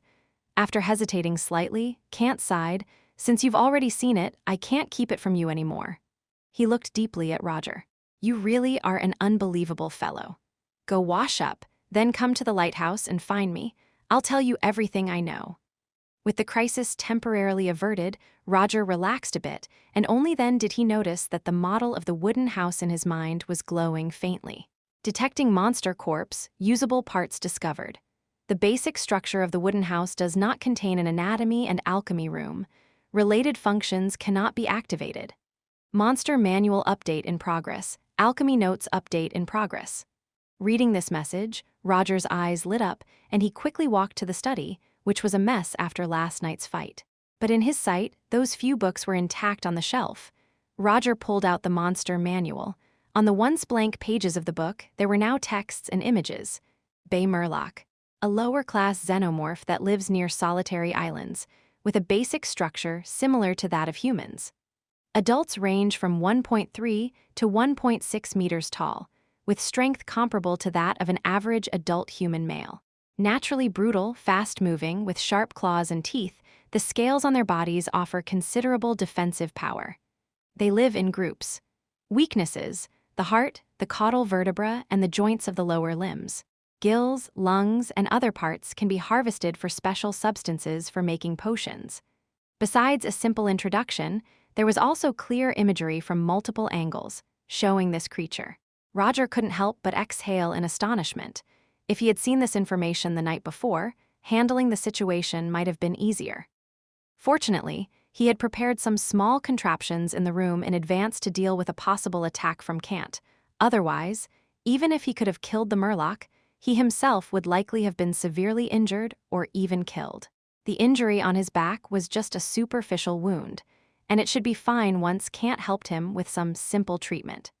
The update in the alchemy notes was an alchemy potion that primarily consisted of materials from the body parts of Bay Murlocs. It required too many things, and Roger merely glanced at it before returning it to its original place. It was a pity that there was no so-called dissection room or alchemy lab. Otherwise, most of the materials from the monsters could have probably been utilized. The current wooden house was not going to solve these issues, and Roger had thought about expanding it, but unfortunately, that method was simply not feasible. I hope there will be a chance to find a bigger house in the future. Maybe one day, I could recreate a castle like Kaer Morhen in this world, and then I could keep a few cute female sorceresses. His thoughts drifted, and he began to envision his happy life in the future. Roger went to the seaside to wash the blood off his body. And as he looked at his young face reflected in the calm waters, he got slightly lost in thought for a moment. It was a young and even somewhat naive face, with black hair, appearing as though he was of mixed ancestry. However, at the moment, the eyes on his face were filled with something that made Roger a bit frightened. It was a tinge of excitement. Excited about what? Killing or a desperate survival? It must be the latter, Roger silently told himself. After changing into clean clothes, he wiped the iron axe dry and tucked it into his waist, then went to the iron door beneath the lighthouse. The door isn't locked. Kant's voice came from inside. Roger pushed the door open and entered. Inside, Kant was organizing miscellaneous items, piling some things to one side and clearing a small area. From tonight on, you'll stay here at night. Roger was slightly taken aback, but Kant's next words made him understand the reason. They will come again. As long as the storm continues, they could come at any time. Kant repeated. A storm? Roger suddenly remembered the night he arrived at the island. Normal people wouldn't choose to go out in such weather. Now it seemed likely that Kant had been investigating the situation and just happened to find him washed ashore. What are those things? Roger asked. Hearing the word things, Kant slightly frowned, but after a moment of thought he said, call them whatever you want, murlocs, water ghosts. Anyway, they're not human. Do the police know about this situation? This was the question that Roger was most concerned about because the official attitude toward these monsters could reveal a lot of issues. How could they? Kant let out a cold laugh. I've told them once, but those idiots filled with shit for brains thought I was crazy. You could show them evidence with the corpses of these murlocs. Roger paused mid-sentence, suddenly realizing that he hadn't seen a single murloc corpse around the lighthouse. Kant raised an eyebrow. Realized the problem? Apart from the one in your room, those creatures have to date not left behind a single body. All the dead monsters have been dragged away by their companions. Who knows where they went, maybe they were eaten, said Kant nonchalantly. He exhaled, about these creatures, I still have to start from the beginning. Chapter 10, Determination. The sea area we are in now belongs to Bordeaux City, where storms are frequent, so many meteorological observation points have been established along the coast. This place was converted from a lighthouse many years ago. Kant stopped the work in his hands. I was assigned here 2 years ago. My predecessor observer was named Nick, a optimistically just good fellow. He was nearing retirement age, so I took over his position. Our work handover lasted for about a month, but on the day before his departure, a rare storm suddenly struck. I've been at sea for so many years and have never seen the ocean so turbulent. It was as if it was anticipating something. The torrential rain lasted for nearly a week, and we were completely cut off from the outside world. No phones, no ships, just the two of us. Thankfully, the food left in the lighthouse was plentiful enough to last us both for about half a year. But on the 7th day of the storm's advent, those terrible creatures surged up with the tide. Seeing those things for the first time, we were terrified, and in such a panic that we even forgot the guns in our hands. A look of fear appeared on Kant's face. That night, their shrieking resounded in our ears until it retreated back into the sea before daylight. And that was the beginning of the nightmare. Every day following, those creatures would come ashore with the storm, as if trying to destroy the light from the lighthouse, piling up and climbing up furiously. Nick and I could only pick up our guns. Kant gestured a shooting motion at Roger. Bang, bang, bang. One after another, we'd blow their heads off, but there were too many of them, and Nick, being old, had trouble guarding his direction in the dark. He had his chest torn open by those monsters, and then they dragged him down from the lighthouse. Kant sighed. The next day when I went out, I only saw a pool of blood among the broken stones below, and it didn't take long for the sea to wash away the stains. The storm that lasted for nearly half a month finally subsided. the sky cleared, and I kept watch for 3 more nights. But those creatures, as if they disappeared, never showed up again. On the 5th day, the supply ship approached the island. It was originally here to take Nick home, but now not even a body could be found. I recounted the events in detail to the liaison on the ship. A look of exhaustion appeared on Kant's face. But everyone thought I was hallucinating. They told me that Nick must have fallen into the sea during the storm. There are no such things as monsters in this world. It was all just my delusion. They even sent a psychologist to stay with me on the island for half a month. But nothing happened.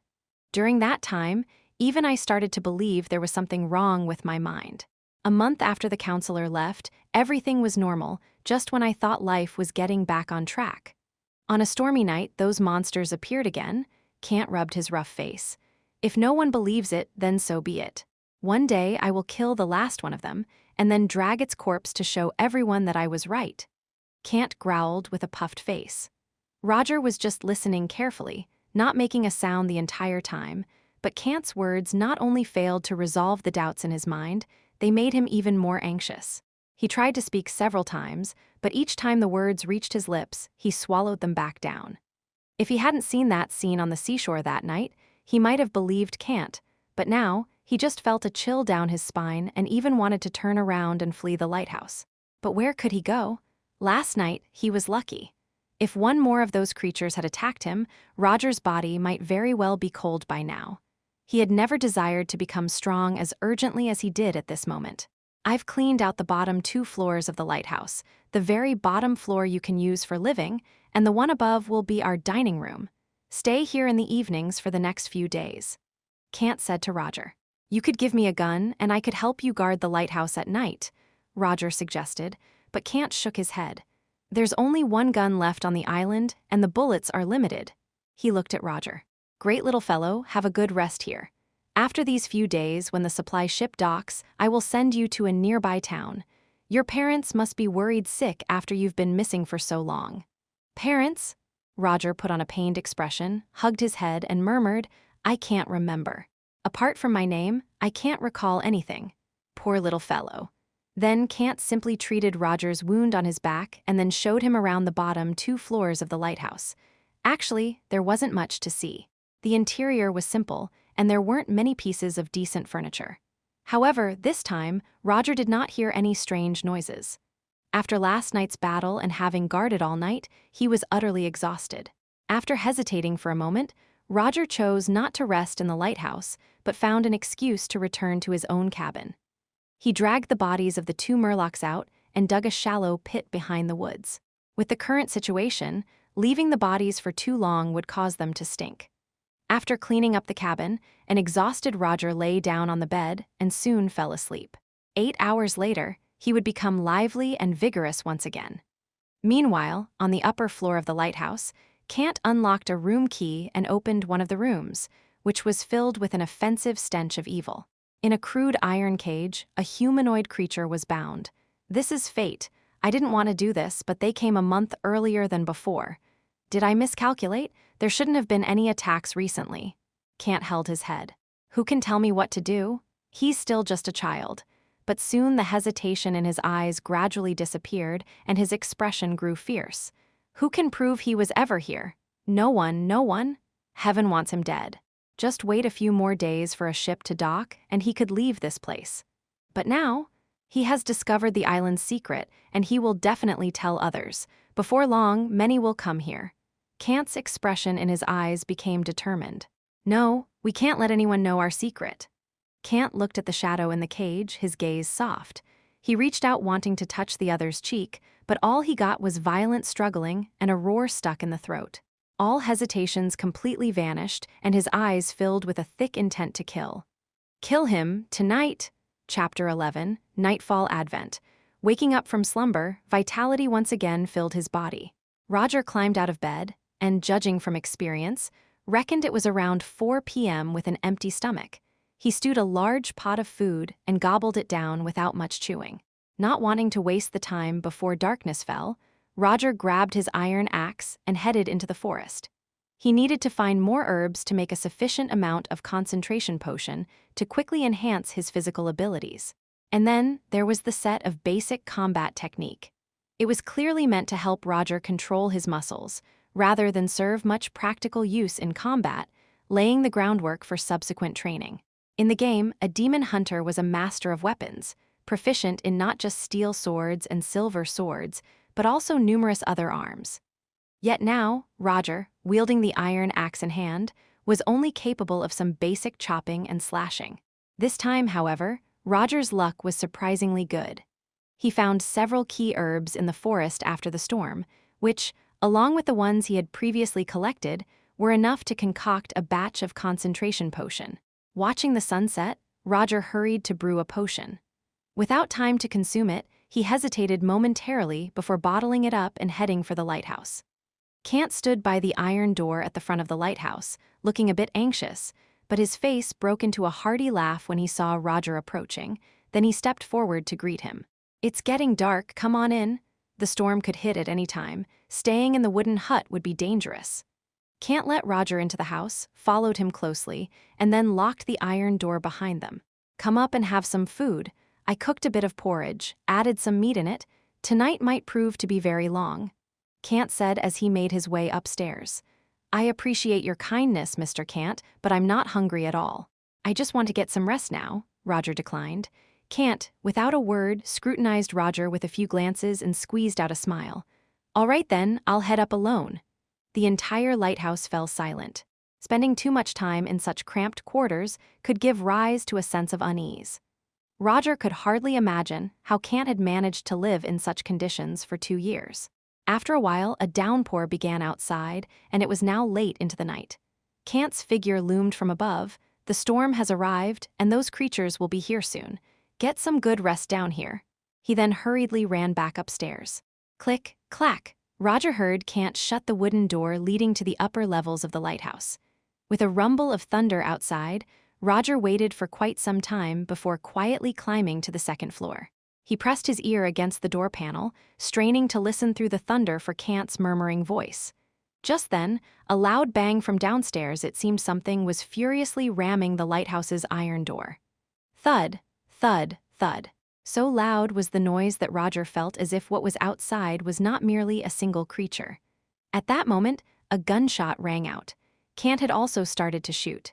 Roger dashed to the ground floor at top speed, and in the flickering lamplight, he could clearly see the iron door trembling, its weaker parts already deformed. What kind of devilry is this? Roger's face paled. The murlocs that had attacked his cabin last night certainly did not possess such terrifying strength. Could they have learned to use tools? Roger realized that the lighthouse might not be as safe as he had thought, and he hurried to the corner, moving the items Cant had piled up during the day behind the door. Then, dragging over the wooden bed, he propped it up against the door. Just then, the trembling of the iron door intensified. Roger grabbed the iron axe and ran back up to the second floor, frantically kicking at the wooden door. "Open up quickly. Something's ramming the lighthouse's iron door down below, and it's very strong. I fear that door won't hold it back." In such a narrow environment, once the iron door at the bottom of the lighthouse was breached, a mere 2 or 3 murlocs would cause Roger to perish in an instant. Although his physical condition was somewhat stronger than that of an ordinary person, and he had the achievements from last night, Roger was very clear-headed about the limits of his actual combat abilities. Bang, bang, bang. "Hurry up with the door." Above, Cant's gunfire could be heard, but there was no response. Listening to the increasing impact sounds below, Roger suddenly felt a surge of anger and raised his axe to chop at the door in front of him. Crack! The blade of the axe got stuck in the wooden board, and Roger increased the force, hacking away again. Thud, thud, thud. The banging got more intense, sweat poured down his forehead like rain, and the wooden door inside the lighthouse, obviously specially fortified by Cant, wasn't going to give way anytime soon. Creak! Just at that moment, a piercing sound of metal tearing came from below. Roger's scalp exploded with horror as he leaned down to look, and in the darkness, a ferocious figure had pried open a corner of the iron door, desperately tearing at it with its sharp claws. Fuck! Roger's face turned pale with fright. It would still take some time to break through the wooden door, but the creature below could squeeze in at any moment. He rushed downstairs at top speed, raising his axe to strike. Clang! Although Roger's mighty blow struck the monster on the shoulder, it made a sound of metal clashing against metal. The creature let out a hideous scream as it quickly withdrew its arm. Its arm was covered in blood, but it was merely a flesh wound. This guy's defense is incredibly high. With thunder and lightning, aided by a flash of lightning outside the lighthouse, Roger got a clear view of the creature's figure. It looked bigger than the average murloc, with a dark blue body that was lean in build, and at a glance, it already seemed very close to a regular human. Gwa! The creature let out a strange cry, and right after, several smaller murlocs rushed forward. A hole had formed in the iron door, and if the opening widened just a bit more, those smaller murlocs could barely squeeze through. As for the tear at the door's gap, these murlocs didn't care at all, as their scale armor was more than enough to resist minor scrapes. Roger raised his axe, chopping at the murlocs near the breach, but as time went on, he injured several, but the gap in the iron door gradually widened. The bolts fixed to the wall trembled wildly. It wouldn't take long for the door to be torn apart. Continuing to stand guard here would only prolong the inevitable for a moment. No, I must get up there. As he swung his axe, he shouted loudly, "Can't, open the door for me, quick." The iron door downstairs won't hold much longer. Once they break through here, you won't be able to escape either. Roger's voice carried far. Just then, the gunfire from above paused briefly. Not long after, Cant's voice could be heard coming from upstairs. "Come up quick." Roger looked up to see Cant's grim face. Overjoyed, he swung his axe a few more times to block the doorway, then rushed up as fast as he could. At that moment, the sound of tearing at the iron door grew louder, and a murloc struggled to squeeze into the lighthouse. Roger had just climbed to the second floor when he saw Cant holding a lamp and violently throwing it onto the pile of clutter at the doorway. In an instant, orange flames shot into the sky. Chapter 12. Roll down or die. The fire should hold them off for a bit. Cant's face was as somber as still waters, and though it might have been an illusion, Roger felt a hint of chilling intent in the other's gaze. However, that feeling quickly disappeared. Stand guard at the door. As soon as any monsters burst through the fire, hack them back down. If you can't stay on the second floor, move up to the third, but do everything you can to stall them. It's getting late. The sky will brighten in a little over an hour. If we can just hold out until then, we will have succeeded. Cant's face was grave as he gave his instructions. All right. While gasping for breath, Roger nodded. Cant needed to stand at the top of the lighthouse to fend off the murlocs climbing through the cracks. Now that the iron door below had been breached, if Roger couldn't hold this line of defense, neither of them would survive.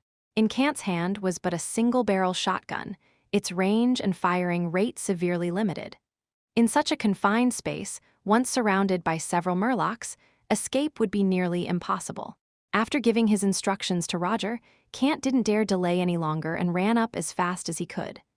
By this time, the fire on the first floor had spread out.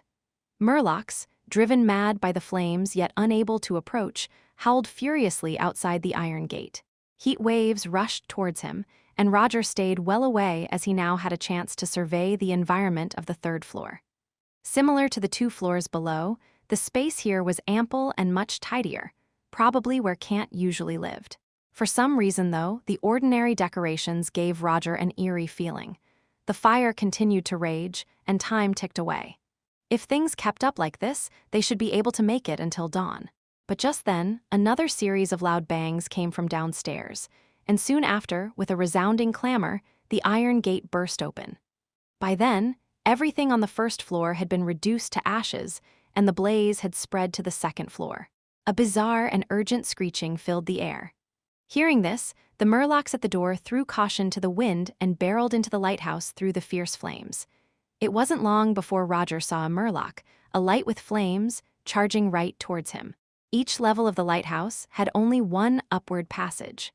The stairs between the first and second floors were already charred beyond recognition, and these creatures were leaping up using their powerful jumping ability.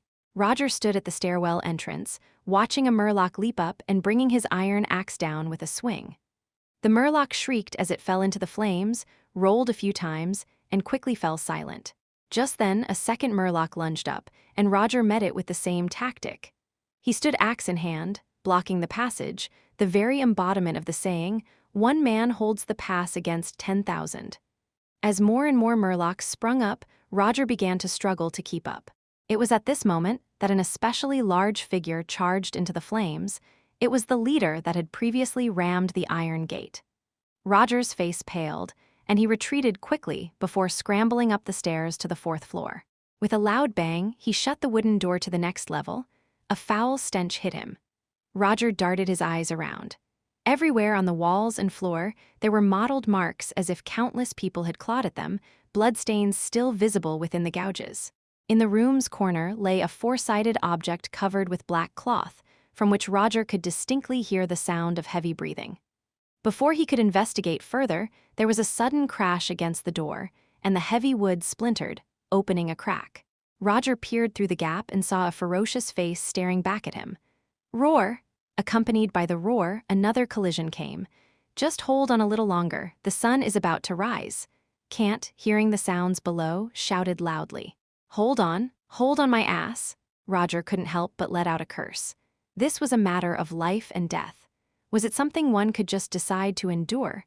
After a moment's hesitation, he abandoned the wood door and raced upward, but before he could make it, he found himself staring down the barrel of a gun. Cant's expression was hideous, his eyes bloodshot from a sleepless night. Get down! Hold out until the sun rises. Cant emitted a bestial roar from his throat.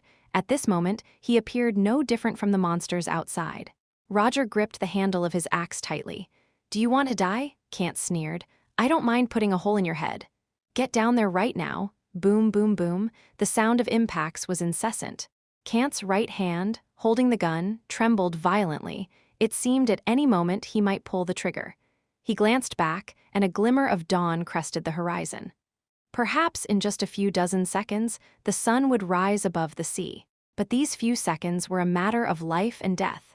Facing the dark muzzle, Roger was helpless, biting his lip tightly. When the pounding reached its peak behind him, he suddenly turned around. He feared that if he delayed even a second longer, he wouldn't be able to resist raising his axe. Even the swiftness of his actions couldn't outpace a bullet. The moment he turned, he pulled an item from his chest, opened it, and gulped it down. Concentration potion. This was the only means he had left. The cold liquid entered his throat, and soon the familiar sensation returned. Under the effects of the concentration potion, Roger's perception, muscle control, and nerve reflexes all increased dramatically. Although he wasn't sure if this method would work, he had no other choice at the moment. Roger ran forward quickly and soon felt something unusual. His body grew lightness, and he could even estimate when the monster would break through the wooden door with the next impact. 4 more steps. According to his calculation, as he reached the door, the monster would precisely break through. Now! Roger slightly altered his direction, cutting across at a special angle. With his last step, he grasped the iron axe with both hands and twisted all his strength, thighs, waist, abdomen, arms into a single force before chopping down fiercely. Crack! At that moment, the wooden door split open. The dark blue murloc burst through the splinters. But before it could recover, an axe, gleaming with a cold light, sliced towards it. The murloc let out a roar and reached out to grab. Clang! A resounding noise followed. That was when Roger also realized his own problem. He was too weak. Even if his mind could capture the opponent's movements, his body couldn't keep up. He could only watch helplessly as the monster's sharp claws intercepted the axe blade, and then a tremendous force hit, sending him flying like a cannonball, spewing blood from his mouth before slamming hard against the wall. His vision darkened, consciousness blurring. Roger felt he might pass out at any moment. But just then, a wave of coolness forcibly broke into his mind. It was the effect of the concentration potion. He shook his head, barely regaining consciousness. But then Roger noticed that the murloc, after knocking him away, did not pursue the victory but turned and walked towards the other end of the room. What is he going to do? Chapter 13. Estrangement. What is this guy going to do? Aren't they attacking the lighthouse just to kill the people inside? In an instant, Roger suddenly remembered the female murloc he had seen in the moonlight that night. Is it for her? With his back to the murloc leader, Roger couldn't see the other's expression, but inexplicably he detected a certain special emotion from the figure's back. Anger? Excitement? Just then, a gunshot rang out. Cant, hiding on the upper level, suddenly fired a shot without warning. Bang! A bullet created a deep pit in the floor, but the Murloc leader's trace had already vanished from the spot. Such incredible speed. Even after taking a concentration potion, Roger barely managed to catch a glimpse of the adversary's trajectory, which meant under normal circumstances, if he faced the Murloc leader head-on, he probably wouldn't have lasted even a brief encounter. Cant wanted him to stay at the bottom, obviously intending to use him as cannon fodder to buy some time. But what Cant hadn't anticipated was that his surprise shot also missed the mark, which showed that the Murloc leader was not just fast, but extremely perceptive as well. Dodging Cant's attack, the Murloc leader didn't continue to climb upwards. Instead, with a leap from the ground and 2 jumps later, he arrived in the corner of the room. There lay an object covered with a piece of black cloth. "Get away from her, you monster!" Cant yelled angrily, but now he seemed less concerned with his own safety, as he leaped down from the top of the lighthouse and began shooting madly with his gun. The Murloc leader was incredibly fast, and Cant's shots all missed the mark. Moreover, the distance between them had closed to an extremely dangerous point. At that moment, the black cloth covering slowly fell, revealing an iron cage at the end of Roger's vision. Accompanied by a roar, a blue figure burst open the makeshift cage and lunged out, its speed astonishing. With one bounce, it jumped onto the neck of the Murloc leader, its claws wildly scratching. "It's that female Murloc." Roger's expression shifted slightly, his mouth filled with the strong taste of blood. He took a deep breath and clenched the iron axe in his hand. In the midst of the collision, he had sustained no small injury, and under the influence of the potion, he could acutely feel the changes in his body. While he rested, the 3 figures in front of him had become entangled in battle. The main fighters were naturally the 2 blue figures. Cant had a gun, but the distance was now too close for him to dare shoot recklessly, leaving him to flail in a panic. Although the female Murloc's strength and defense fell short of the Murloc leader's, her speed was evidently faster, and the Murloc leader seemed somewhat restrained, evidently unable to unleash his full power. Within mere seconds, he was left with numerous bloody wounds. Just then, a burst of light spilled through a hole at the top of the lighthouse, the darkness shattered, and the sun rose above the sea. "It's dawn, it's dawn," Cant exclaimed in surprise, but as he got distracted, the Murloc leader let out a terrifying howl, violently shoved the female Murloc away, and lunged madly at Cant. Left with no choice under these circumstances, Cant raised his shotgun and, without aiming, pulled the trigger on instinct. Bang! The bullet exploded on the Murloc leader's shoulder, tearing through the hard scales, and blue blood splattered around. Yet even so, he only paused slightly before lunging again. Roar! The female Murloc then rose from the ground, accelerating rapidly to crash into the Murloc leader, her claws desperately trying to pierce his torso. The Murloc leader snapped, no longer holding back, and with a backhand swipe, he struck the female Murloc's head, lifting his unharmed arm high and ripping open several deep, bone-deep gashes on her body. Cant lay on the ground, retreating backward while fumbling to reload his gun, shiny bullets scattered across the floor, his hands shaking violently. The more anxious he was, the slower the reloading process seemed to go. As the bullet was loaded, the Murloc leader let out a low growl and pounced. Cant's scalp tingled, and a glimpse of despair flashed in his eyes. Just then, a slender figure darted out diagonally. It was Roger, who had been waiting on the sidelines for a long time. The combat strength of this Murloc leader was terrifyingly strong. If he managed to kill Cant and the others, Roger alone would certainly not escape a deadly fate. At that moment, Roger's mind was extraordinarily clear, capturing every detail in the dim light. His scar-riddled hands bulged with veins as he leaped forward, using the momentum to swing his iron axe at the Murloc leader's hind limbs. He vividly recalled the phrase he had read in the monster manual. Weaknesses: heart, spine, and hind limbs. Crack! There wasn't the sound of metal striking metal like the initial chopping. The scales in the crook of the Murloc leader's hind leg were incredibly fragile. The axe's blade shattered his defense, cleaving through muscle, cutting deep to the bone. Having struck a successful blow, Roger didn't wait to see the result and rolled with his body's momentum to dodge. The entire movement was carried out in one fluid motion. When he looked up, he saw the Murloc leader slowing in his movements, slamming a claw onto the spot where he had just been. Roger sweated profusely, his heart pounding wildly. That was close, just by a hair. Roger's axe had nearly shattered half of the Murloc leader's joint, leaving one leg dangling helplessly, obviously hindering his movement. Boom. Boom. Before the Murloc leader could launch another attack, 2 gunshots rang out in succession, and his whole head burst open like a watermelon under the pressure of the bullets. Blue, red, green, weirdly colored brain matter covered the entire area. Watching the massive body of the Murloc leader collapse, Roger couldn't help but heave a sigh of relief. Damn, finally killed him. It was only then that he felt the pain and exhaustion in his body. Swallowing his nausea, Roger moved forward. But just at that moment, Cant, who had successfully ambushed the enemy, stood up with guns in both hands. He walked a few steps over the filthy ground and aimed the dark muzzle of his gun at Roger's body. "Don't move!" The look of relief vanished from Roger's face, which now turned completely stiff. "Mr. Cant, what are you doing?" A mix of struggle, helplessness, and pain appeared on Cant's face. While shaking his head, he shouted, "It's not my fault, it's your own bad luck, you shouldn't have seen all this." "I just saved you, now you need to kill me?" Roger exhaled deeply. "If you want to kill me, why did you save me in the first place?" he asked bitterly. "Times have changed. Back then, you didn't know the secrets of this island, nor had you seen Ivy," Cant said, glancing at the female Murloc lying on the ground. At that time, the female Murloc was shaking violently, seemingly enduring tremendous pain. As if his determination had solidified, Cant took a deep breath, raised the hunting gun, and then pulled the trigger.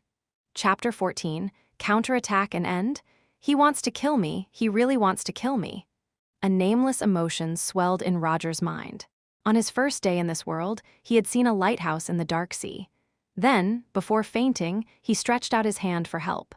The days that followed with Cant weren't exactly harmonious. The man was cold and harsh, and when Roger saw that blue figure under the moonlight, fear of the man once more crept into his thoughts.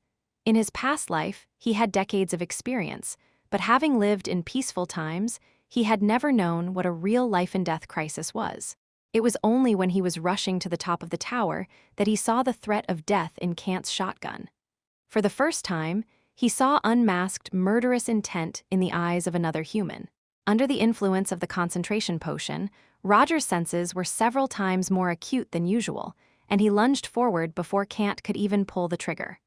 No dodging, no defending, he just charged straight at Cant. Click, a crisp sound followed. The gun is out of bullets. Roger was crystal clear on this fact. Just before their surprise attack on the Murloc leader, he not only found the perfect timing, but also noticed the number of bullets Cant loaded. And at that critical moment, Cant had subconsciously fired all the bullets. This was precisely why Roger dared to move forward after witnessing the death of the Murloc leader. He had hoped to live in peace with Cant. After all, it was Cant who had dragged him from the cold shore that night not long ago. But unfortunately, with his right hand grasping the iron axe embedded in the Murloc leader's corpse, Roger rolled forward, his hand swinging the axe. Cant's face turned to shock as he threw his shotgun forward, retreating while drawing the dagger belted at his waist. "Ha-ha, die. Take out your heart, and Ivy can." Cant's roaring stopped abruptly as he clutched the wound on his neck, blood gushing through his fingers, his dagger dropping to the ground. Clang, life fading, Cant looked at Roger with a pale face. "Gwa." Just then, a female Murloc nearby let out a piercing scream as her body twisted and crawled forward. Only now did Roger notice that the female Murloc's scale armor was receding, and her features were becoming more human-like. Roger stepped back several paces, holding the iron axe in front of him cautiously on guard. But to his surprise, the female Murloc seemed not to see him at all and desperately crawled to Cant's side, catching his teetering body. Like shedding skin, the female Murloc's features grew more normal, and only then did Roger realize how severely she was wounded. "Why must you kill me? I could pretend I haven't seen anything," Roger asked softly. Cant shook his head, uttering the last words of his life. "I don't trust anyone. Any human?" Having said that, he died in the arms of the female Murloc with his eyes wide open. The female Murloc screamed in agony, and just when Roger thought she was going to attack, she did nothing. Her transformation continued until she was completely human. She glanced at Roger, her expression devoid of any hatred. Then she dragged Cant's corpse, moving step by step toward the top. By that time, the sun had wholly risen above the sea, illuminating the entire island. The Murloc woman was badly hurt to begin with, and her injuries burst forth even more after she turned into a human. As she advanced, a shocking trail of blood marked her path. Roger felt a weight on his chest. He stood still, watching the Murloc woman laboriously drag Kant's body to the top, exposed to the sunlight. Suffering torment as if through the cruelest punishment, her seemingly normal skin immediately began to rot away. She struggled but didn't make a sound, clinging desperately to Kant. And then she died in the morning light. Roger dropped the iron axe and followed the bloody trail up to the lookout tower at the top. Standing there, he took in the entirety of the island for the first time. Such a beautiful place. The corpses at his feet starkly contrasted with the vibrancy in the distance. He exhaled deeply. Is this what it means to be a demon hunter? Should Kant have died? Roger didn't know. Perhaps in a different setting, they could have been friends, but here, when Roger discovered Kant's secret, the conclusion was inevitable. If he had hesitated then, he might have been the one to die. Or maybe that man already knew about the injuries the Murloc woman carried, and he had already gone completely mad. As time passed, the effect of the concentration potion receded like the tide, leaving his brain feeling as if part of it had been scooped out. The intense nausea nearly caused Roger to collapse. The 2 floors below were burned beyond recognition, and in his current state, there was no way he could return to the cabin. Exhaustion and dizziness incessantly jabbed at his nerves. After a brief tidy-up, he fell into a confused sleep. In his dream, shadows and lights were chaotic. He saw distorted creatures, raging flames, and a large hand stretching toward him at the end. He opened his eyes. The afternoon sun shone on his face, and instead of the familiar coolness in his brain, there was a prickly pain. His stomach was empty, signaling hunger. Roger went back down to the 3rd floor and took out some canned food, gulping it down. The Murloc woman's corpse had turned into a pile of charred remains. A light touch turned it to flying ash. Roger didn't pay it much mind, but before leaving, a glimpse revealed a flickering light within the ashes. A pendant. It was wholly silver, both the charm and the necklace crafted from metal. To Roger's taste, the charm looked somewhat ugly, even indistinguishable in form. It resembled an iron lump or a clump of twisted metal solidified together. The moment the pendant was in his hand, he felt a strange energy emanate from it. Could this be a magical item? His interest perked. Despite searching, he found no other items. As for Kant, the only thing Roger found on him was a key. He used the key to open a secret door next to the iron cage on the 4th floor. The room was narrow, barely able to fit a desk and a bed. The table was piled with various books. Opening a drawer, a notebook caught his eye. Flipping open the diary, the first page held a photo that had been violently torn, leaving only Kant and a somewhat distorted face. Turning to the title page, Roger read carefully, knowing that through this diary he might truly understand the inner workings of that cold man hidden beneath his tough exterior. And everything related to this place. Chapter 15. Kant's diary. Lighthouse keeper, this might be the most suitable job in the world for me.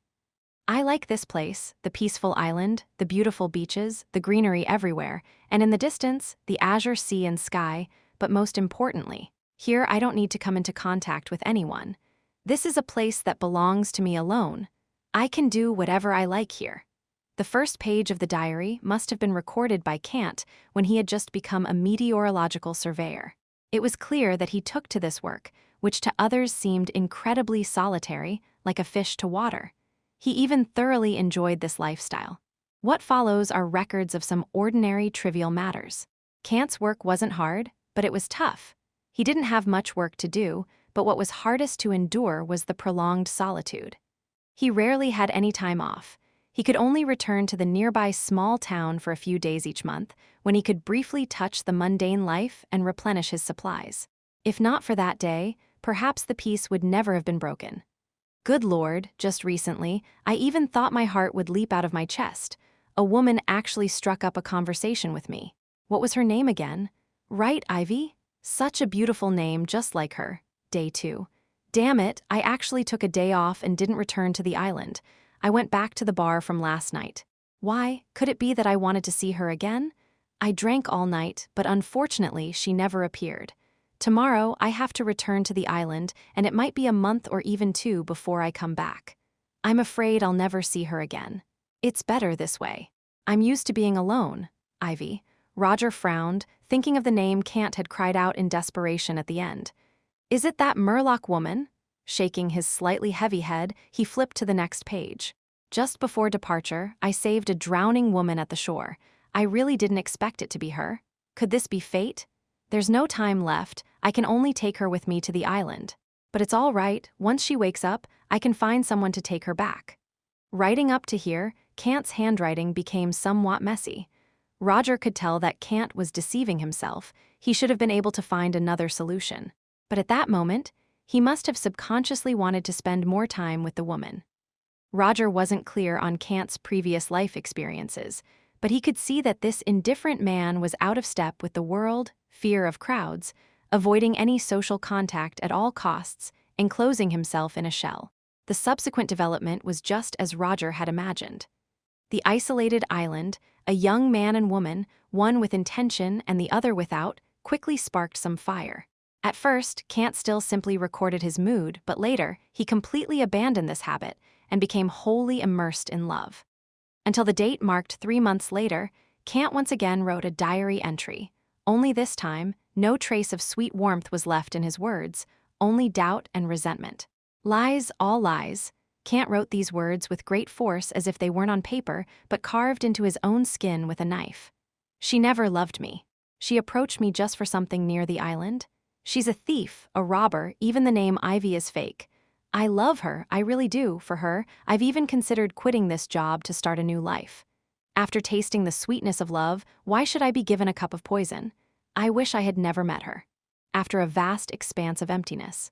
Mad, absolutely mad, she actually chose to sail out in this kind of stormy weather. What on earth is worth risking your life for? The waves at sea are too great, is the sea god enraged.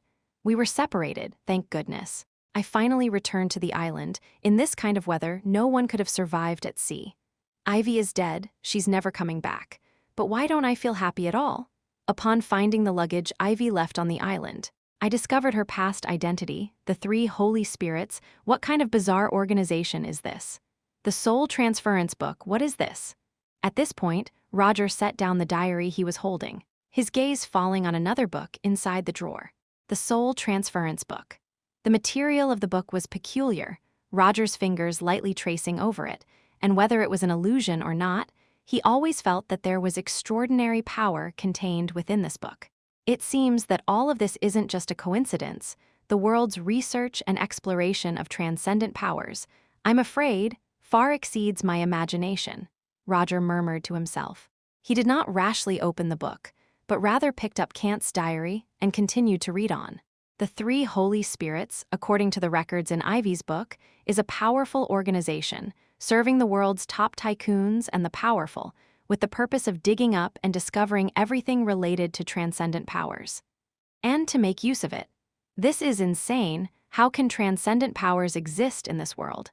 Kant's writing was filled with disbelief.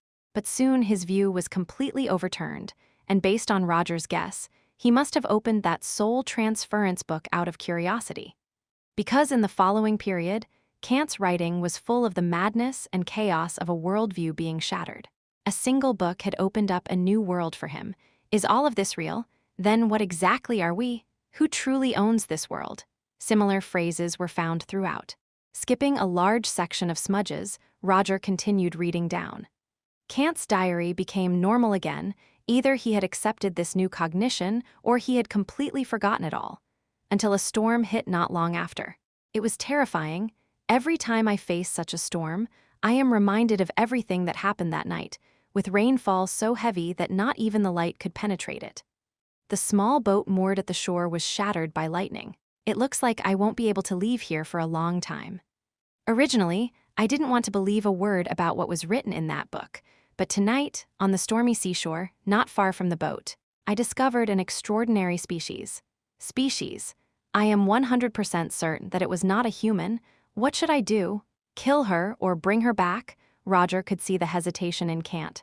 This scene seemed to be exactly like the one not long ago. Perhaps at the moment he reached out for help, Kant had also hesitated just like that night, but he still brought her back. Chapter 16, The Secret. Her body was blue and it felt like the ocean. She also had sharp claws, but she looked utterly ugly. Kant wrote in his diary. Seeing this, Roger couldn't help but frown. He clearly remembered the scene he had seen under the moonlight that night, where Kant was completely lost in the moment, seemingly not disgusted by her at all. Next, Kant recorded the ins and outs of living with the female Murloc, from hostility to resistance, and then gradually accepting each other's existence. The process was very lengthy, and various accidents happened during that time, including an unexpected attack. If it hadn't been for the desperate rescue of the female Murloc, Kant would have probably died long ago. After that incident, Kant established an intimate connection with this non-human life. He even described in the diary the first occurrence of an unspeakable event between them. For Kant, it was not a wonderful experience at all, because he was passive. On a moonlit night, he passively endured the female Murloc's overwhelming hormones. After the event, Kant needed a long time to rest. In any case, an aloof man living in isolation and a xenomorph, mostly driven by instincts, developed incredibly sincere feelings for each other on this isolated island. And as their emotions heated up, Kant's desires grew more intense. He wanted his partner to be able to speak and even to become a normal woman. With that thought, he opened the Soul Transference book once again, searching for a way to transform a xenomorph into a human. Whether it was luck or disaster, Kant actually found a viable method. On the night of tumultuous tides, crush the heart of a young man, smear the blood all over the body, then aid with spells and formations, and initiate the transformation ceremony. Repeat this 3 times. Remembering the peculiar state of the female Murloc at dawn, Roger fell silent. He knew that Kant must have tried this method, and not just once. Indeed, he soon found related information in Kant's diary. The heart of a young man, a human heart. What should I do? Kill someone? No, I can't do that. It's wrong. Maybe I could sneak into a hospital and look around. With some luck, I might come across a fresh corpse. Shortly after, the diary read again, I have failed. And I almost got caught. Maybe this is my fate. Actually living with Ivy like this is quite nice. Ivy, he gave the female Murloc a name similar to that of a previous woman. This marked a temporary cessation of the events, and Kant also put aside the thoughts in his heart, but not long after, an incident completely changed his life. He found a drowned body by the seaside at dusk. A fresh body, and the sea was rising. Everything seemed predestined by the heavens. That night, Kant carved the array and then pierced the dagger into the man's chest. Something terrible happened. The man he thought had died by drowning wasn't completely dead. Under excruciating pain, the man opened his eyes. Facing the heartbreaking and despairing gaze, and accompanied by screams in his ears, Kant removed the man's heart. I didn't do it on purpose. When I checked, he was clearly already dead. The diary was filled with lengthy passages of guilt. At this point, Roger didn't know whether all this was an accident or just Kant's attempt at self-justification under the weight of his sins. Many times, human memory is deceptive, unconsciously beautifying itself, because no one can face an ugly heart every day. Killing someone is like tearing a hole in his psychological defenses. It worked. This array and spell are actually effective. The scales on Ivy's body have receded a lot, except for the color. She looks very close to a normal woman now. Try it a couple more times, and I will definitely succeed. Coming across a drowned person on an isolated island was about as likely as waiting idly for a windfall. Naturally, for a long time after, Kant caught nothing. Realizing this, he began to take the initiative, and that led to the second proactive hunt. The person he killed was named Nick, a newcomer who had originally planned to take over Kant's job.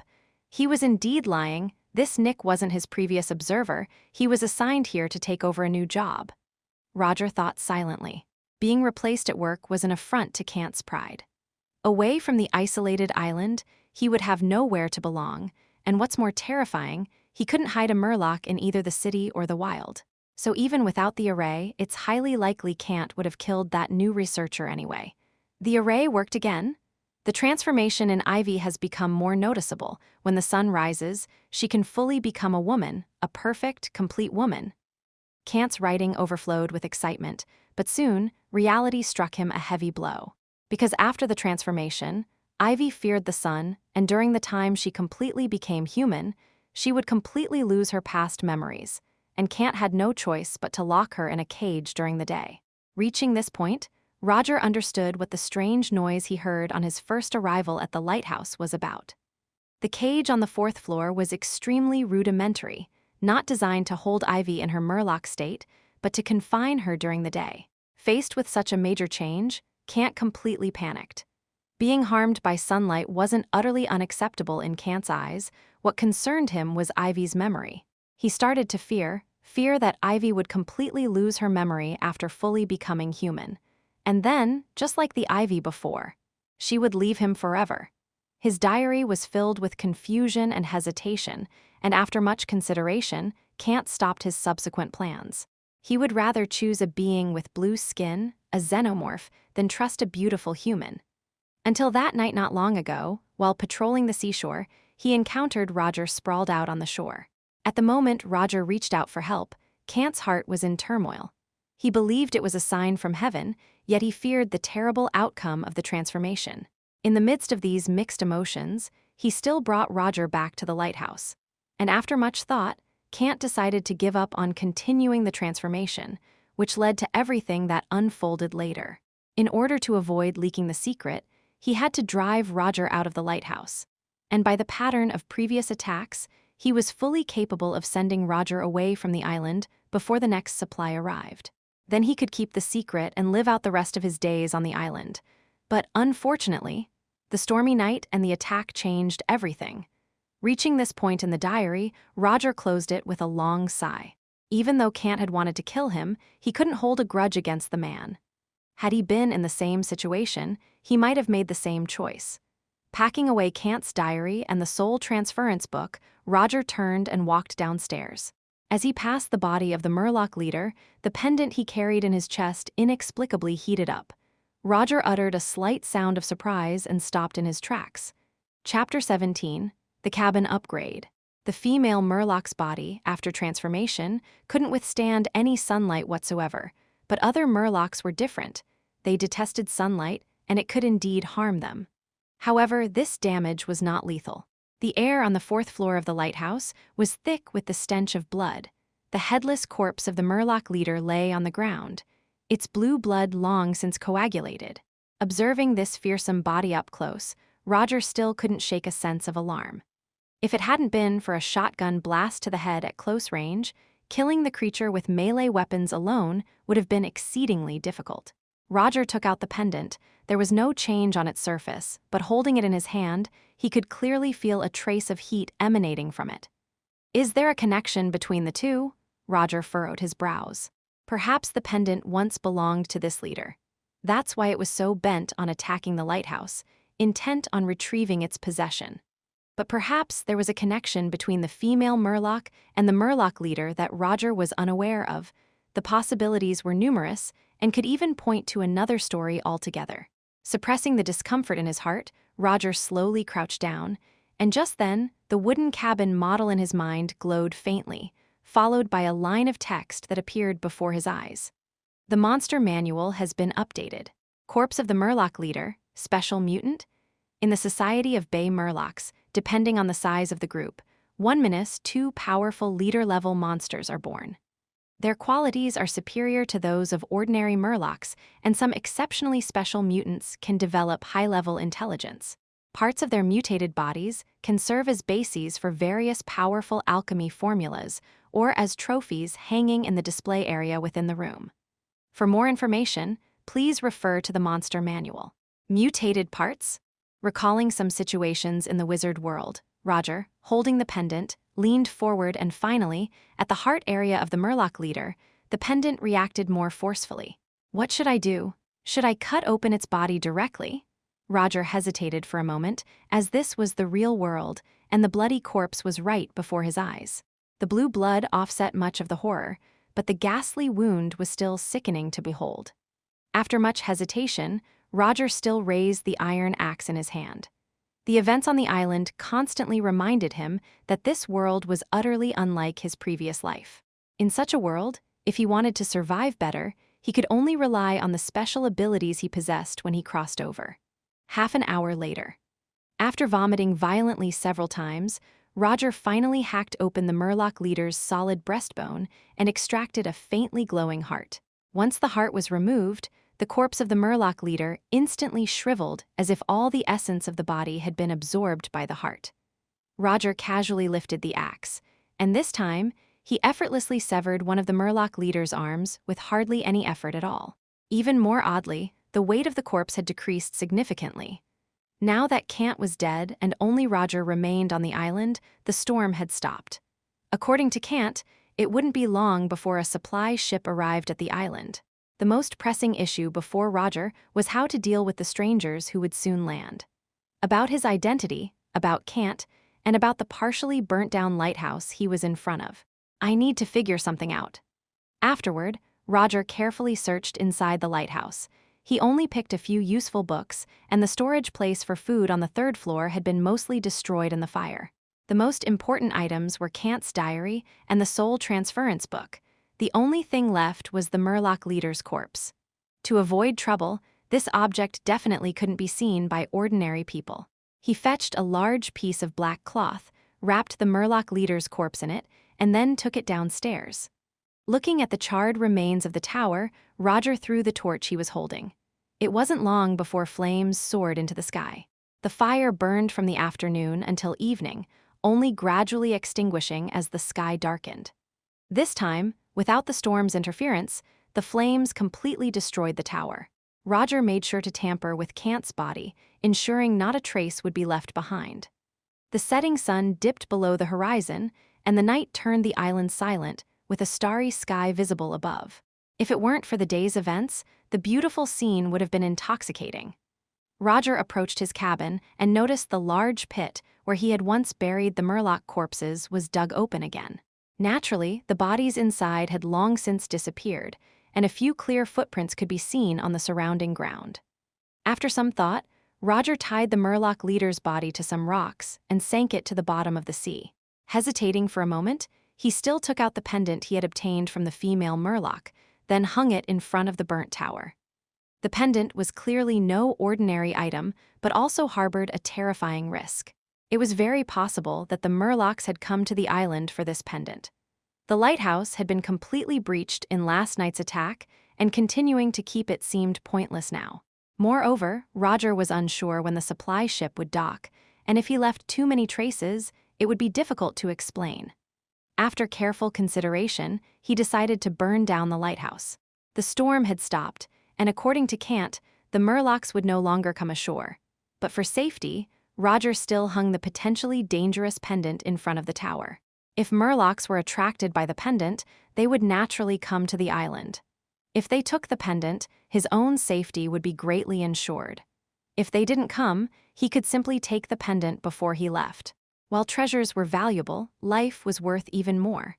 On this matter, Roger always maintained a clear head. He already had some ideas for his explanations. Now Roger had done all he could, all that remained was to wait. Walking into the cabin, the mental model of the cabin shone brightly, and a question appeared before his eyes. Ordinary battle trophy discovered, mutated Murloc heart, contribution to trophy 32%, evaluation ordinary. Would you like to turn in the trophy for display? Note that trophies in the display zone cannot be reused as alchemy materials. Upon turning in the trophy, the hunter's dwelling will welcome its first upgrade, allowing for relocation after meeting certain conditions. Upgrade? Seeing this word, Roger's eyes lit up. He had been hesitant, but considering he would soon leave the island and take the upgraded cabin with him, it seemed to solve his greatest concern.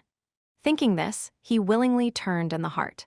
Submit! A faint glow swirled before his eyes, and the heart in his hand vanished into thin air like fine sand. The structure in the living room changed subtly, and an intricate pattern appeared on the wall opposite the bed. The vanished heart reappeared, hanging on the wall. It seemed to have undergone special processing. At first glance, this battle trophy was far different from an ordinary heart and even carried a peculiar beauty. Upgrade complete. Looking at the now more refined model of the cabin in his mind, Roger controlled his thoughts and clicked on it. Chapter 18, Visitors from the Island. Simple forest edge cabin level. 1. A rudimentary dwelling that satisfies only the basic necessities of life, with no furniture other than a bed. Special area, study, now open. Trophy showcase area, now open. Battle loot bonus. Hut defensive power increased, and it now has a degree of self-repair ability. Within the range of the dwelling, the hunter's physical constitution will slightly improve. Energy recovering wooden bed. No matter how exhausted, as long as you rest on it for more than 6 hours, you can be invigorated and once again become the female sorceress's harvester. Concentration boosting study. While in the study, your learning ability will increase substantially. A powerful demon hunter should be, cough cough, not only a female sorceress's harvester, but also an expert well-versed in various fields of knowledge. New area opened. Space in the cabin is limited. The new area cannot be displayed. Please consider relocating as soon as possible. And then there's the timeless reminder. Please upgrade as soon as possible to unlock more features. Seeing the space limitation warning above, Roger couldn't help but have a grimace on his face. He was just about to explore the new features to see if they could enhance his strength. However, from the current situation, the upgraded cabin had become much more robust than before. Now, he needed to rest on the bed for only 6 hours to be fully energized and physically recovered. And it was foreseeable that with further upgrades to the cabin, this time could be further reduced. In the future, this could save him a lot of rest time. The upgraded study also revealed new functions, and Roger went into the study to try them out. As soon as he sat at the desk, his attention automatically entered a state of concentration. He compared it with a concentration potion and found the study's enhancement effect was significantly inferior. However, this type of improvement, being sustainable and without side effects, is indeed highly effective for studying and research, as described. If it could be upgraded multiple times in the future, it may very well reach the level of a concentration potion. After undergoing the green grass trial, demon hunters undergo special modifications. They lead long lives, with many appearing young, but actually being over 100 years old. The lengthy years have bestowed them with both rich experience and extensive learning, which, like strength, are equally important. The first cabin upgrade was achieved through submitting battle loot, and Roger was not sure whether this was just one way to upgrade or the only way. Additionally, he noticed the mention of contribution rate regarding the acquisition of battle loot. The killing blow on the Murloc leader came from Kant's rifle. Yet, without Roger's crucial strike at the right moment, Kant would never have been able to hit the enemy's head. He was still unclear about how increasing contribution rate might affect the acquisition of loot, and whether these effects would impact the rewards after upgrading. Facing this product with no clear direction, Roger could only rely on his own summaries and conclusions. The night passed quietly in Roger's random musings. There were no Murloc attacks, nor any other incidents. Roger stared with bloodshot eyes, clutching his iron axe until dawn came. It was only when the sun rose that he finally let out a long sigh of relief, hastily stuffed some things away, and then collapsed onto the bed. He was too tired. After using the concentration potion, his body had entered a state of overdraft, and normal sleep simply couldn't make up for this deficit. But given the circumstances at the time, he could only force himself to rest briefly before mustering up the energy to tidy up. He had stayed up all night again yesterday and naturally reached the point of extreme exhaustion. He slept until the afternoon, and when he woke up, his vitality was replenished once again. As a treat to himself, he caught 2 fish, which he ate with canned food and some dried vegetables, enjoying the most sumptuous meal since arriving on the island. After eating, he rested for a while, then instead of going out, he entered the study and opened the soul transference book. This kind of mysterious item, in the form of a book, was often incredibly precious, and it was only after he opened it that he realized the book was written in a language he did not understand. However, underneath this language, there was an annotation in English, which was why Kant could use the formation described therein. In the bottom right corner of the page, there was a small triangular symbol, which was composed of 3 even smaller triangles. Each triangle had a different color, presumably representing different meanings. 3 holy spirits, Roger remembered this name. This book belonged to a woman named Ivy, and her translation of it was incomplete, skipping over many parts and seemingly interpreting it selectively. Besides the transformation ceremony mentioned by Kant, there was also a hand-drawn map on the last page of the book. Roger was not familiar with nautical charts, but after comparing them, he was certain that the key location on the map was the very island he currently resided on. 50 nautical miles from the island was the mysterious region that Ivy and Kant had once visited. As for that place, Roger currently had no interest in it whatsoever. He now desperately wished to stay far away from all these strange matters. Wouldn't it be wonderful if the world were made up only of ordinary people, where he could thrive relying on his modest home? He wasn't like Jack Camel, who could simply reload a save after dying. His life was his own. Sometimes being cautious wasn't a bad thing. Maybe when he was stronger, he could consider visiting the place. The Soul Transference book was obviously a magical tome. After Roger completed his perusal, the book dissembled in his hands and reappeared on the bookshelf. It seemed that the study had absorbed it automatically, turning it into part of the cabin, so Roger no longer had to worry about the book being discovered by prying eyes and causing trouble. Over the next few days, Roger continued the excellent tradition of sleeping during the day and working at night. He scoured the entire island once more and finally gathered the materials for 2 more batches of concentration potion. He consumed one of them and then combined it with the body-strengthening technique for another round of practice, carefully preserving the other dose. Past experiences had proven that this stuff could save his life at critical moments. After several more rounds of practice, his physical condition continued to improve steadily, and he also took time to practice basic combat fighting. As for other training methods, there had been no additions in the study, and Roger wasn't sure if it was because the level of the hut wasn't high enough, or because his own training was inadequate, preventing the unlocking of the next stage of training methods. In all honesty, after this battle, he fully recognized the importance of skill. If it wasn't for cheating, he couldn't possibly be a match for Kant. So it went, Roger repeating the monotonous life alone on the island, until the afternoon of the 5th day after the Great Fire, when he was conditioning his body in the open space in front of the wooden hut. From afar, he saw a speck approaching the island. The long-awaited supply ship had finally arrived. He knew that only by getting through this ordeal would he be able to say goodbye to the island once and for all. Chapter 19. Contact. The distant island was faintly visible in the distance. A burly figure appeared at the bow, clad in a plain work uniform that seemed tight on him.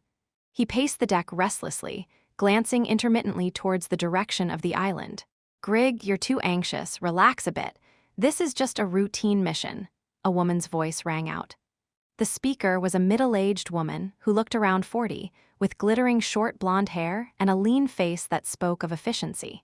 The ravages of time and hard work had left deep marks on her face, but her figure was well-maintained, indicating that she must have been a stunner in her youth. "What if that guy runs?" the burly man named Greg said roughly. He had a robust build and a thick beard, which based solely on his appearance would make anyone think of a thug at first glance. "Take it easy, pal. It's an island. Where can he go without a boat?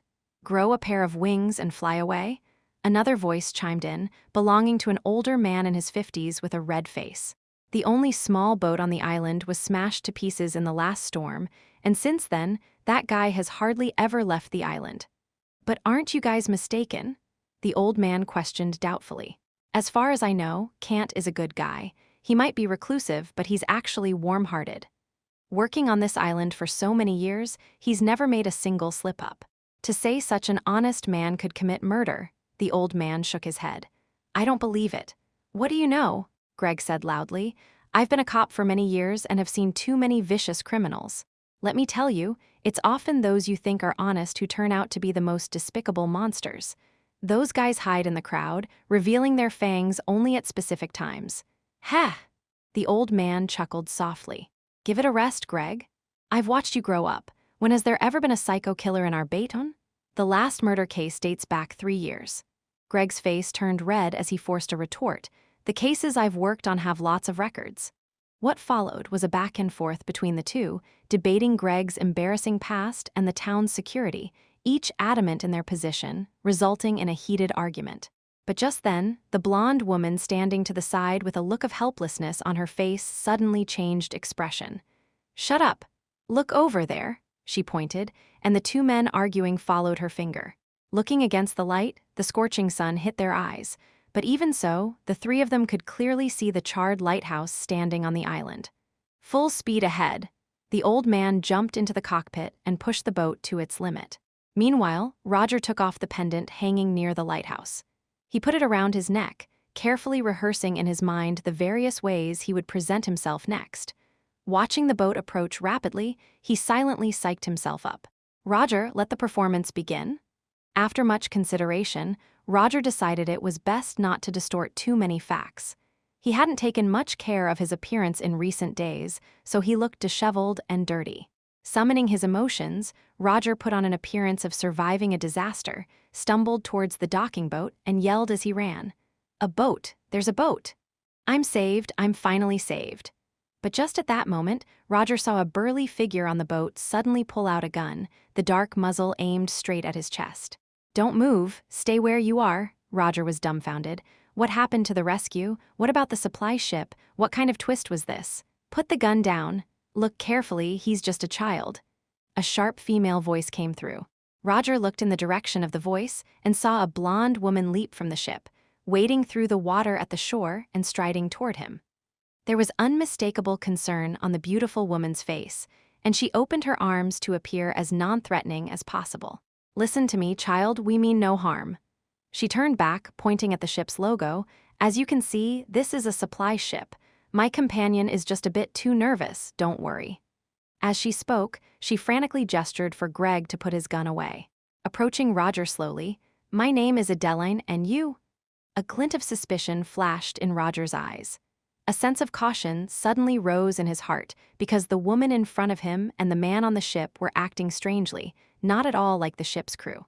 Yet he still responded according to the script set in advance. "Me, I only remember my name is Roger, the rest, I can't remember anything else." While saying this, he held his head, pretending to be in pain.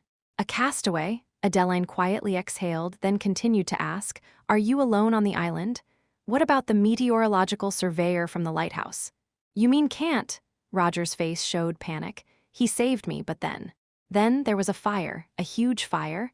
I didn't dare go near it, and I haven't seen him since." Squeezing out a sobbing tone in his throat, Roger swore that he was pushing his acting to the limit at this moment. "Quick, Greg!" Adeline waved her hands frantically, and upon her command, Greg jumped off the ship and sprinted to the shore, then raced toward the lighthouse. Adeline's face was tender.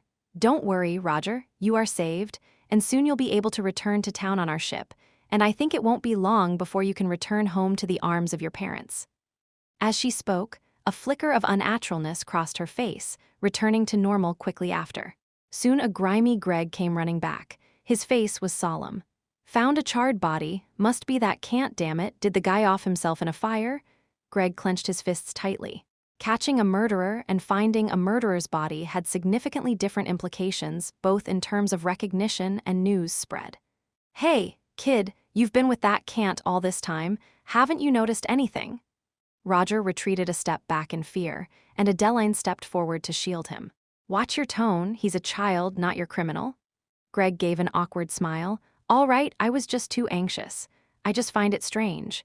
Considering his behavior when he killed Nick, he doesn't seem like someone who would kill himself." Seeing the sharp look in Adeline's eyes, Greg seemed to understand something and closed his mouth. Standing behind Adeline, Roger's eyes revealed a hint of sudden realization. What have they discovered? It seems they came to capture Cant. Reorganizing the information in his mind, Roger pondered his next course of action. Chapter 20, Identity. The island behind gradually shrank until it completely disappeared from view. Roger withdrew his gaze, taking a long breath. He had prepared several excuses and a number of plans, but what he hadn't expected was that, due to some fortunate coincidences, his role in the whole affair was greatly diminished. The most crucial was Cant's diary, which he handed over at the last moment.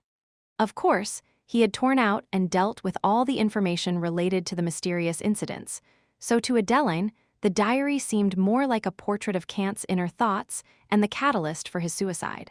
Except for Greg, who was somewhat resentful, Baytown had been peaceful for a long time, dealing mostly with trivial matters in town. He hadn't been able to participate in the murder case 3 years ago because he was otherwise occupied. He had come this time full of enthusiasm, only to end up with just a charred body. The subsequent DNA test and investigation report still needed to be submitted, but overall, the case regarding Kant was completely closed. It's windy out at sea and you're still weak, be careful not to catch a cold. Adeline brought over a coat, and Roger finally learned her identity, the sheriff of Baytown. Greg was her colleague. Don't worry, I've notified the police station in town. They're looking for missing person information from recent times, expanding the search to include several nearby towns. Even Bordeaux City has been informed. I think we'll have results before long. Adeline comforted him, and for some reason, Roger felt that this female sheriff was particularly concerned about him. He didn't think much of it. Perhaps she was just a warm person by nature. Fearing he might reveal any flaws, Roger didn't want to stay around people for long. He made idle conversation with Adeline, then excused himself and returned to the cabin. The distance from the island to Baytown wasn't far, taking just over half a day, and the rocking of the ship made Roger uncomfortable, so he simply closed his eyes and carefully studied the model cottage in his mind. Before leaving, he hadn't taken anything with him, except for the transferred hunter's cabin. The transfer process was very simple. He issued commands through his thoughts. Apart from the heart in the trophy exhibit area, the entire cabin hadn't changed much from before. But after the transfer, Roger experimented a bit. Ordinary beds, ordinary study, the place where he had lived for almost a month, seemed to become no different from a common seaside cabin. Although this ability isn't directly affecting me, it's clear that I am the master of it all. Roger thought excitedly. Without the physical attachment, the model of the cabin in Roger's mind had basically lost all its magical abilities, which he found somewhat uncomfortable. Perhaps things would improve after the cabin was upgraded in the future. The return journey was much quicker than the trip there. By evening, the ship was nearing Baytown. Though called a small town, its area was much larger than Roger had imagined. As the sun set, the last rays of light sprinkled on the beach, with homebound fishermen and passing boats bustling the small harbor. Beautiful town, isn't it? Adeline spoke softly. I was born and raised here. When I was young, Baytown wasn't as prosperous as it is now. It's almost unrecognizable. Come on, let's get you cleaned up. You smell terrible right now. Adeline led Roger off the boat towards the public bathhouse by the seaside, while Greg went off to fetch the car. You must be hungry, right?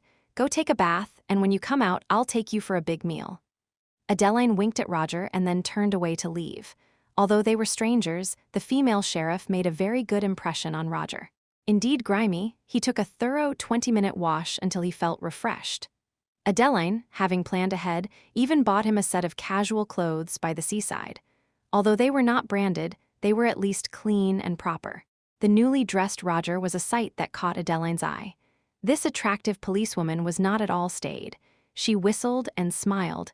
Handsome young man, back in my youth, a fellow like you would have been very popular with the girls. Roger's words caused a surge of displeasure in Greg standing beside him. Even a blind man could see that this rugged brute obviously harbored some improper thoughts towards Adeline. What do you mean by pretty? Roger curled his lip, but he had to admit that although his current body was handsome, it was indeed too slender. Standing next to Greg made for a pitiful sight. The body-strengthening technique of Nivagard had enhanced his physique and strength, but this change was very secretive, and coupled with the scarcity of resources on the island, his body hadn't changed much in size. Roger was also aware that, judging by the physical age, his body should still be that of a teenager. The so-called feast, pizza, hamburgers, and spaghetti. To the present Roger, this kind of everyday fast food truly counted as a lavish meal. In his previous life, he wasn't particularly fond of this kind of fast food. But after gnawing on canned food and dried vegetables for a month on the island, burgers and fries were simply a delicacy. After the meal, Greg drove Roger and Adeline to the police station in Baytown. This place looked somewhat similar to the America of his previous life, yet there were some differences in the specifics. Looking at the scenery receding outside the car window, Roger truly felt that he could never return. In Roger's understanding, A small town's sheriff's office usually had just a couple of people, but Baytown was apparently larger than a normal town and had more police presence. It was evident that this town was affluent. The police station was impressive and spacious. The return of Adeline and Greg caused some commotion, and Roger was arranged to stay in a rest room. Honestly, he was very nervous at the moment. The body he occupied couldn't possibly have just popped out of a stone. Judging by the age, the parents of this body would be at most around 40 years old. Truth be told, he was quite troubled. Forget it, if all else fails, just keep on pretending to have amnesia. After getting familiar for a while, then think of a way to muddle through, he thought to himself. After all, some changes are quite normal after a period of solitary life on the island, Roger silently considered. But just then, he noticed Greg and Adeline entering an office nearby with frowns on their faces. Moved by curiosity, Roger quietly opened the door and crept closer. It was well past the normal quitting time. After welcoming back Adeline and Greg, the police station was almost empty. Adeline's voice was intentionally lowered, but Greg, even though trying to suppress it, still sounded quite powerful. "Are you sure? No missing persons matching Roger's identity found in the vicinity?" Adeline's voice sounded somewhat irritable. "I'm quite certain, and to avoid the possibility that the kid got his own name wrong because he hit his head, I even expanded the search range," Greg responded. "There's another point. That island's geographical location is quite remote. Plus, with the government planning new shipping lanes, there haven't been any ships passing by there for 3 months. The nearest shipping route is a good 100 nautical miles away." Greg's voice gradually grew louder. A teenager, after encountering a shipwreck, drifts to an island 100 miles away. "Adeline, do you think that's possible?" Greg asked. Chapter 21. The long-awaited stability. Hearing this, Roger felt a sudden sinking in his heart. This outcome was countless times worse than what he had initially imagined. "Greg, I don't think that necessarily means anything. Maybe his entire family has already perished, and given that nearly a month has passed since he landed on the island, it's understandable if his family gave up the search." Adeline was still trying to find all sorts of reasons for Roger. "Hey, Adeline, I know you're a mother, but you're also a cop, and we need to play by the rules. He's underage and has lost his memory. He's not even sure if his own name is real or fake. How can we find people under these circumstances? And," at this point, Greg deliberately lowered his voice, "do you really believe the kid has amnesia? I always feel something odd about this whole thing. Everything fits too neatly. I can't put my finger on it, but I just don't like that kid." Greg made no effort to hide his aversion to Roger. "Do you think he's involved in Kant's case?" Adeline asked. "That's impossible. He's just a kid, and there aren't any vehicles on the island. You're being too sensitive. Trust me, it's just coincidence and accident," Adeline soothed. But Greg remained silent. "Let's not talk about this now, but what do we do now? We can't just keep the kid at the police station, can we?" "Let's take him to my place," Adeline suddenly spoke up. "He's been through a sea tragedy and lived on the island for so long, there must be trauma in his heart. Leaving him here alone might cause problems. Let him stay at my place for the night. We can come up with another plan tomorrow. A living person can't just appear out of thin air. We'll definitely be able to help him find his parents," Adeline said. "To your place?" Greg clearly did not agree. "You'd rather take him to yours," Adeline retorted. Greg's face fell, and he shook his head in a hurry. "It's getting late, let's call it a day and rest. We can talk about it tomorrow," Adeline said finally. Having been running around at sea the entire day, both of them were utterly exhausted. Hearing this, Roger quietly retreated to the corridor, then returned to the lounge, trying to act as if nothing had happened. His face was calm, but his heart was in utter shock. According to what Adeline and the others said, no ships passed near the island, and no one could drift on the sea for hundreds of miles. So where did I actually come from? Could I have been murdered and then my corpse thrown into the sea? But there are no obvious injuries on the body. And who exactly is the owner of this body? His mind was full of doubts, chaotically trying to piece things together. The body he inhabited obviously wasn't of age yet. If he couldn't find his parents and couldn't prove his identity, the situation Roger faced would be very unfavorable. Click. Adeline pushed the door and entered, her face full of a kind smile. "How are you? It's a bit boring being alone, isn't it?" She pulled a chair from across the table and sat down. That's some bad news. I just received word that due to the continuous storms of the past several days, a wide range of network outages have occurred in nearby areas. To verify your identity and notify your parents, it might take a bit longer.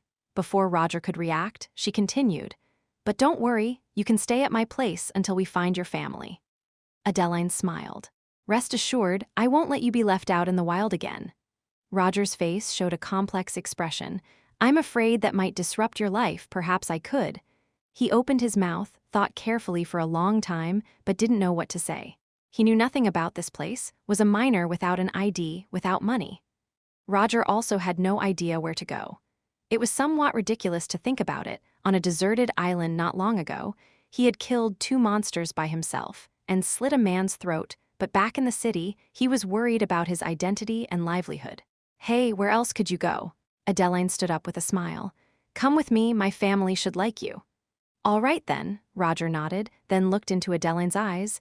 "Thank you for everything you've done for me today. I will surely repay you doubly," Roger promised solemnly. Adeline's car was a somewhat rugged Dodge that seemed to have seen some years. She drove it under the moonlight to a 2-story house. By then, the sky had turned completely dark, with hardly any pedestrians on the street. The town's pace of life was slow, seeming like a pleasant place to live. After parking the car, Adeline led Roger through the door into the room. The room was pitch black. Adeline frowned and couldn't help but shout, "Amanda, Jack, why don't you turn on the lights when you are home?" She stretched her hand to the switch, saw the tidy room, and suddenly remembered something. "Look at my memory. Amanda and Jack are my kids. They had a mission this morning, and I wasn't sure I could return the same day, so I sent them to their aunts," she explained. "Well now, it's just the 2 of us here," Adeline said as she changed into her slippers.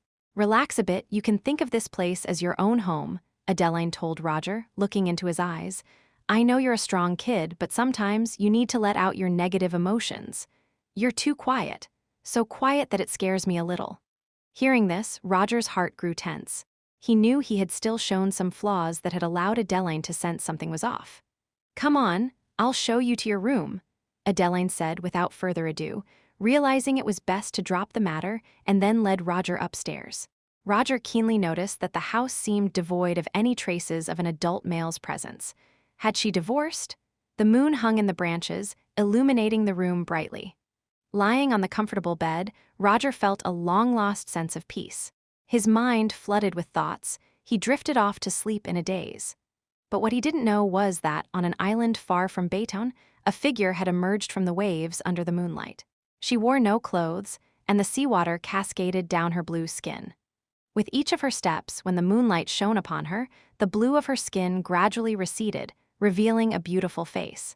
"Burnt down?" The woman furrowed her brow, her body suddenly sprang to life, and like an agile cheetah, she quickly reached the lighthouse. Whoosh! She leapt lightly, swiftly scouring the lighthouse. "Gone?" A cold gleam shot out from the woman's icy blue eyes. She turned in a direction, her cool gaze seeming to pierce through the vast sea, looking towards the tranquil and peaceful Baytown. Chapter 22. Amanda. The next day, before dawn, Roger heard a faint argument coming from downstairs. He got dressed, opened his bedroom door, and made his way down the stairs. "Amanda, you are not allowed to go anywhere today. Just stay at home and behave." Adeline's voice was filled with restrained anger. "This morning, your aunt called to tell me that you didn't come back to stay overnight. This was our agreement. No matter how late you stay out, you must come home that day. Look at your state right now." Adeline lost her usual poise and calm. "Why should I come back?" A crisp female voice floated lightly through the air. "You're not even home anyway. What difference does it make if I come back to this kind of home or not?" Hurried footsteps resounded, and a young girl with messy red hair suddenly appeared at the top of the stairs. Obviously, she didn't expect someone else to be on the stairs, and she nearly bumped into Roger in her surprise. She looked at Roger with a face full of amazement. "Who are you? Why are you in our house?" At that moment, Adeline also followed, and upon seeing Roger, a flicker of embarrassment passed over her face. She quickly introduced, "This is Roger, and this is my daughter, Amanda." Before she could finish, Amanda let out a light laugh. "Is this your new boyfriend? He seems much better than that silly Greg." "Amanda." Adeline nearly growled through clenched teeth, and seeing her mother's genuine anger, Amanda realized her joke had gone too far. She shrank back and made a face at Roger.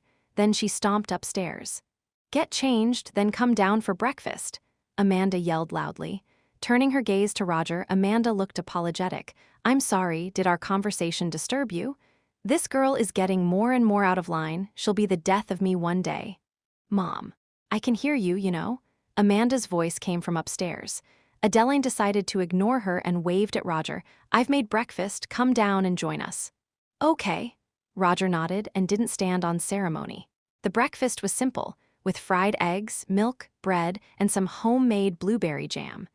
Before long, the girl named Amanda had changed her clothes and came down to the dining room. Her bright red hair was tied into a pretty ponytail behind her head. Her skin was very white, her arms looked slender, but her face was a bit plump. Underneath her pale skin, the few freckles on her cheeks were particularly noticeable. But it didn't spoil her beauty. Instead, it added a mischievous, youthful charm to her appearance. "What are you looking at?" Amanda rolled her eyes at Roger and said irritably. "Amanda!" Adeline glared at the girl. Amanda continued to spread jam on her bread as if talking to herself. "How can you be someone's mother? Someone is harboring ill intentions towards your daughter, and you just sit there doing nothing. Shut up and eat your food." Adeline tapped the table neither too hard nor too softly. "It's the weekend, so don't go running around. Stay and take a walk around town with Roger. It's his first time here, and he isn't familiar with Baton at all." Amanda was about to refuse with a pout, but her face suddenly lit up with a smile when she saw the several banknotes Adeline laid on the table. "Don't worry, Mom. I promise I'll get the job done." Adeline turned to look at Roger. "The sheriff's office hasn't received any notification yet, so don't be in a hurry. Take advantage of the rest day to have a good look around Baton for a couple of days. As soon as there's news, I'll inform you right away." "Thank you, Miss Adeline." Roger was genuinely grateful for the woman sheriff in front of him. With the matter of his own identity unresolved, Roger had not intended to wander around aimlessly. But on second thought, he knew nothing about this world and might as well take the opportunity to learn more. Additionally, he could look for a place to relocate the hunter's cabin. Last night, on his way back, he had quietly tested, and not a single house along the way met the relocation criteria. What was more disheartening was that Roger knew nothing about the requirements for relocation. Now he was utterly in the dark and could only go out and try his luck. Before leaving, Adeline pulled Amanda aside and whispered something to her. When they returned to Roger, Amanda's attitude had softened considerably, and she no longer made those playful jokes that were neither here nor there. The two of them rode their bicycles along the shaded path, idly wandering around the town. Roger noticed that Amanda took him to relatively secluded places. Once they were out, the redhead girl didn't talk much, and Roger's attention was all on the surrounding houses.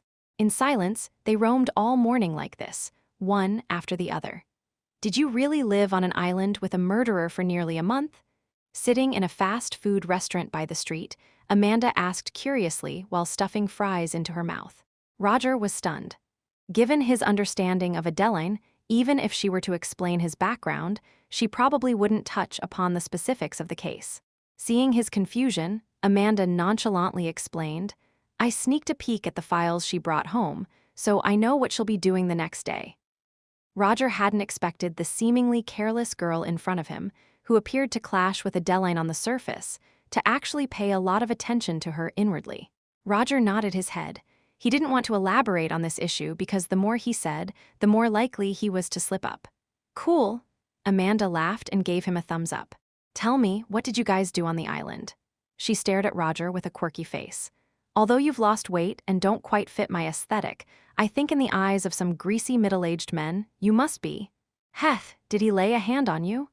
Amanda's curiosity was almost etched on her face as she leaned forward eagerly asking. Did she get fries stuck in her brain or what? Roger's face was lined with exasperation. How could someone ask questions like this? If he had really experienced something on the island, he might have a breakdown right on the spot under her relentless questioning, right? Just as he was unsure how to respond, Amanda's phone on the table suddenly vibrated. "Hello," Amanda answered the call. After a few words, her face showed a hint of hesitation. "Today," she glanced at Roger and shook her head. "I'm afraid that won't work." Okay, fine." After hanging up, Amanda tentatively looked at Roger. "Something the matter?" Roger asked tactfully. "If you cover for me with Mom, I'll take you to a mysterious place later and introduce you to a few beauties along the way," Amanda offered enticingly. Chapter 23, Pages of Mysticism Remnants. "Hey, we're here." Roger and Amanda had not been waiting long in front of the restaurant before a gray pickup truck dashed into the parking lot. As the door swung open, a tall Caucasian young man stepped out. He looked at Roger with a guarded expression. "Amanda, who is this guy?" Amanda shot the guy a glance, clearly upset. "Why did you come?" Just then, a curly-haired African-American girl got out of the truck. She pulled Amanda aside and whispered, "The place we're going is too far, and Bob happened to have a car. Besides, we all know how he feels about you." "So?" As she spoke, she gave Amanda a meaningful look. "You dare use me for the sake of a car?" Amanda said angrily. "If you had a car, I'd have Bob leave right now." The African-American girl snorted coldly. "Fine." Amanda's face fell, then introduced Roger to everyone. She did not reveal Roger's identity. Instead, she merely said he was the son of her mother's friend. The African-American girl was named Betty. Her healthy caramel skin made her simple jeans and white t-shirt look as though worn by a model. Beyond her, there was also a pale-skinned, curly-haired boy in thick glasses sitting in the truck. His name was Simpson. He seemed shy, only greeting Roger during the introduction. The last was a dazzling girl named Lucy with golden curls and a crop top. She didn't even spare Roger a glance, preoccupied with her cell phone, seemingly chatting with someone online. With Amanda included, there were supposed to be exactly 5 of them, enough to fill one car. Now with Roger joining, Bob, the young man, was clearly reluctant. However, Amanda certainly wouldn't leave Roger behind and sneak off by herself, so after some negotiation, Simpson volunteered to squeeze into the pickup truck's trunk, while Roger took the front seat and the 3 girls crowded into the back. Then, amidst Bob's discontent, the group set off. "Didn't we agree to take action next week? Why change the time all of a sudden?" Amanda asked Betty. "It was Simpson. He's made new progress in his translation work. He just solved a key issue, and it happens that everyone is free this weekend." "Are all the things prepared?" "Don't worry, I've got it covered," Betty declared while patting her chest. Bob's driving was faultless. The pickup glided smoothly on the highway, gradually leaving the town behind. Houses disappeared, and rows upon rows of tall trees began to appear. "Where are we going?" Roger asked. "Creek Valley Forest," Amanda replied. "Oh, I forgot, you're not from around here. Creek Valley Forest is the largest untouched woodland near Baytown, and if you go south, it even borders River Valley Town to the south." "Are we going camping?" Roger asked curiously. "Hess," Amanda didn't answer directly. "You'll find out when we get there." After leaving the town, they drove for about 15 more minutes before Bob stopped the car in an open area. Everyone got out, grabbed their belongings, hoisted several large backpacks, and started trekking into the mountains. As a male, Roger inevitably was drafted for heavy lifting, and he and Bob carried backpacks of equal size. Bob, tall and burly, took the opportunity to show off his physique, casting a significant glance at Roger. "Hey buddy, you really should participate more in outdoor activities. The shape you're in now, you won't get girls to like you in high school." "I think I'm just fine the way I am," Roger replied indifferently. He might have looked thin, but he was not weak at all. The Nivagard body strengthening technique had subtly altered him. When it came to physical ability, despite Bob being a standout on the football team, he might not necessarily be a match for Roger. Roger was full of confidence about this. Bob was choked by Roger's words, his expression one of wanting to explode but unable to do so. His fists clenched and unclenched, and it seemed that if it weren't for wanting to impress the girls, he would have taken a swing at Roger already. Through the conversations along the way, Roger had also guessed the purpose of this small group's outing. Apart from Bob, the 5 of them formed a loose mysticism group. Everyone was interested in mysterious events and liked to collect related information. During the holidays, they would gather to exchange information, and this time, it was said that Simpson had obtained an authentic fragment of a mysticism text, which was why he had assembled everyone to experiment in the wild. Similarly, they attempted experiments like this almost every 2 weeks. The outcomes, of course, went without saying, all ended in failure. However, it appeared that no one minded, as they persevered enthusiastically in their research. Roger had wanted to take a look at the so-called mysticism fragment, but was denied access by everyone, citing confidentiality. According to Simpson, true mystical knowledge was secretive, and the less people knew about it, the more effective it was. Roger was baffled. What kind of bullshit theory was that? As they ventured deeper, the trees on either side gradually became taller and denser, obscuring their view with swathes of green. Lucy pulled out her phone with a troubled expression. For a social butterfly like her, not being able to check her social media, even for a few minutes, was torture. No signal on my phone. This place is so remote, could there be any dangers? She said with a worried look on her face. Don't worry. Last week, Betty and I had already scouted the area. It's actually not far from the highway. If we walk for another 5 minutes, we should reach the cave. Amanda explained. Sure enough, it wasn't long before they arrived at a secluded valley with a cave about 3 meters in diameter at the bottom of it. We're here, this is the place. By this time, the sun had shifted, and it was the hottest part of the afternoon. However, the air in the mountains was fresh, and the lush leaves sheltered them from the sunlight, offering a rare coolness. How about it, nice spot, right? Amanda walked up beside Roger. Betty and Lucy are both top-notch beauties. Have you taken a liking to either of them? Do you want me to share some private information with you? Bust-waist hip measurements or personal quirks? Amanda offered with a look of generous camaraderie. Forget it. Relatively speaking, I'm more interested in the mysticism fragment you just mentioned. Why don't you talk to Simpson for me and borrow that document for me to see? Amanda looked at Roger with a puzzled face. You're not interested in beauties? You're not one of those. Are you? Roger's face was lined with frustration as he stretched out his hand. The mysticism fragment? No problem, I've got it covered. Although they had come for the so-called mysticism experiment, everybody was clearly prepared for camping. As they were busy setting up, Amanda quietly approached Simpson. Roger didn't catch what she said, but soon after, she handed a folded piece of paper to him. Even though Roger knew that transcendental things existed in the world, he did not believe that a few students could produce genuine mystical materials so easily. He himself had no research on the subject, he was just curious. Thinking this, he unfolded the paper Amanda had passed to him. Chapter 24, Ceremony. What the fuck? Looking at the thing in his hand, Roger almost blurted out an expletive. Mysticism fragment? Just this thing.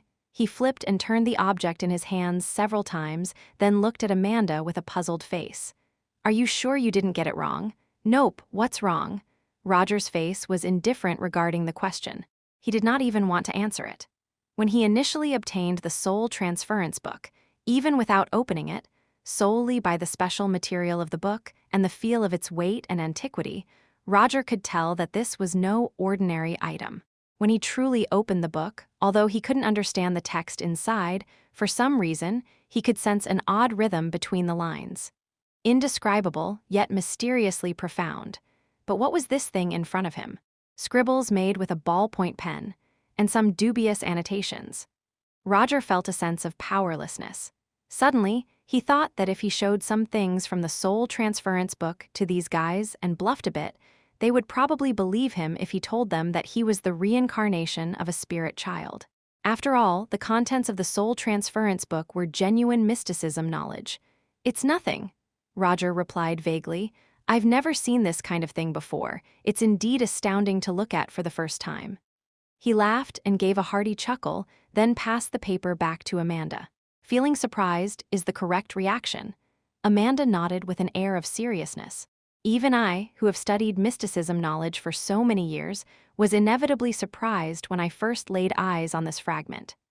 Amanda spoke with earnest.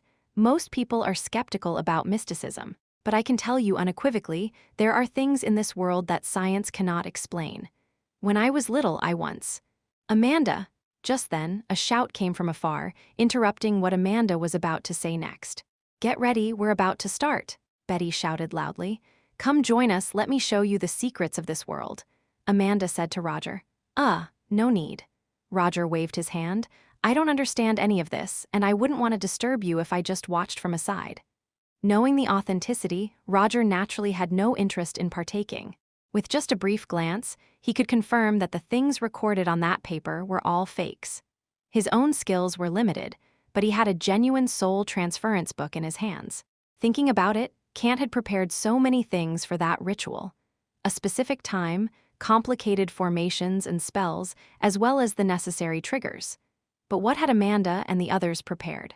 A cow leg bone bought from a butcher's shop, crow feathers, and a moldy loaf of bread. There was nothing Roger could say about such a ritual. Why would he join them to see 5 young men and women awkwardly performing in a cave? He wasn't that bored. All right then. Amanda didn't insist, and in fact, such a mystical ritual indeed wasn't convenient for others to watch. Even if she had been willing, the others might not have agreed. I'll arrange a meal with Betty for you next time. Amanda smiled and patted Roger's shoulder. I know you've had your eye on her for a while.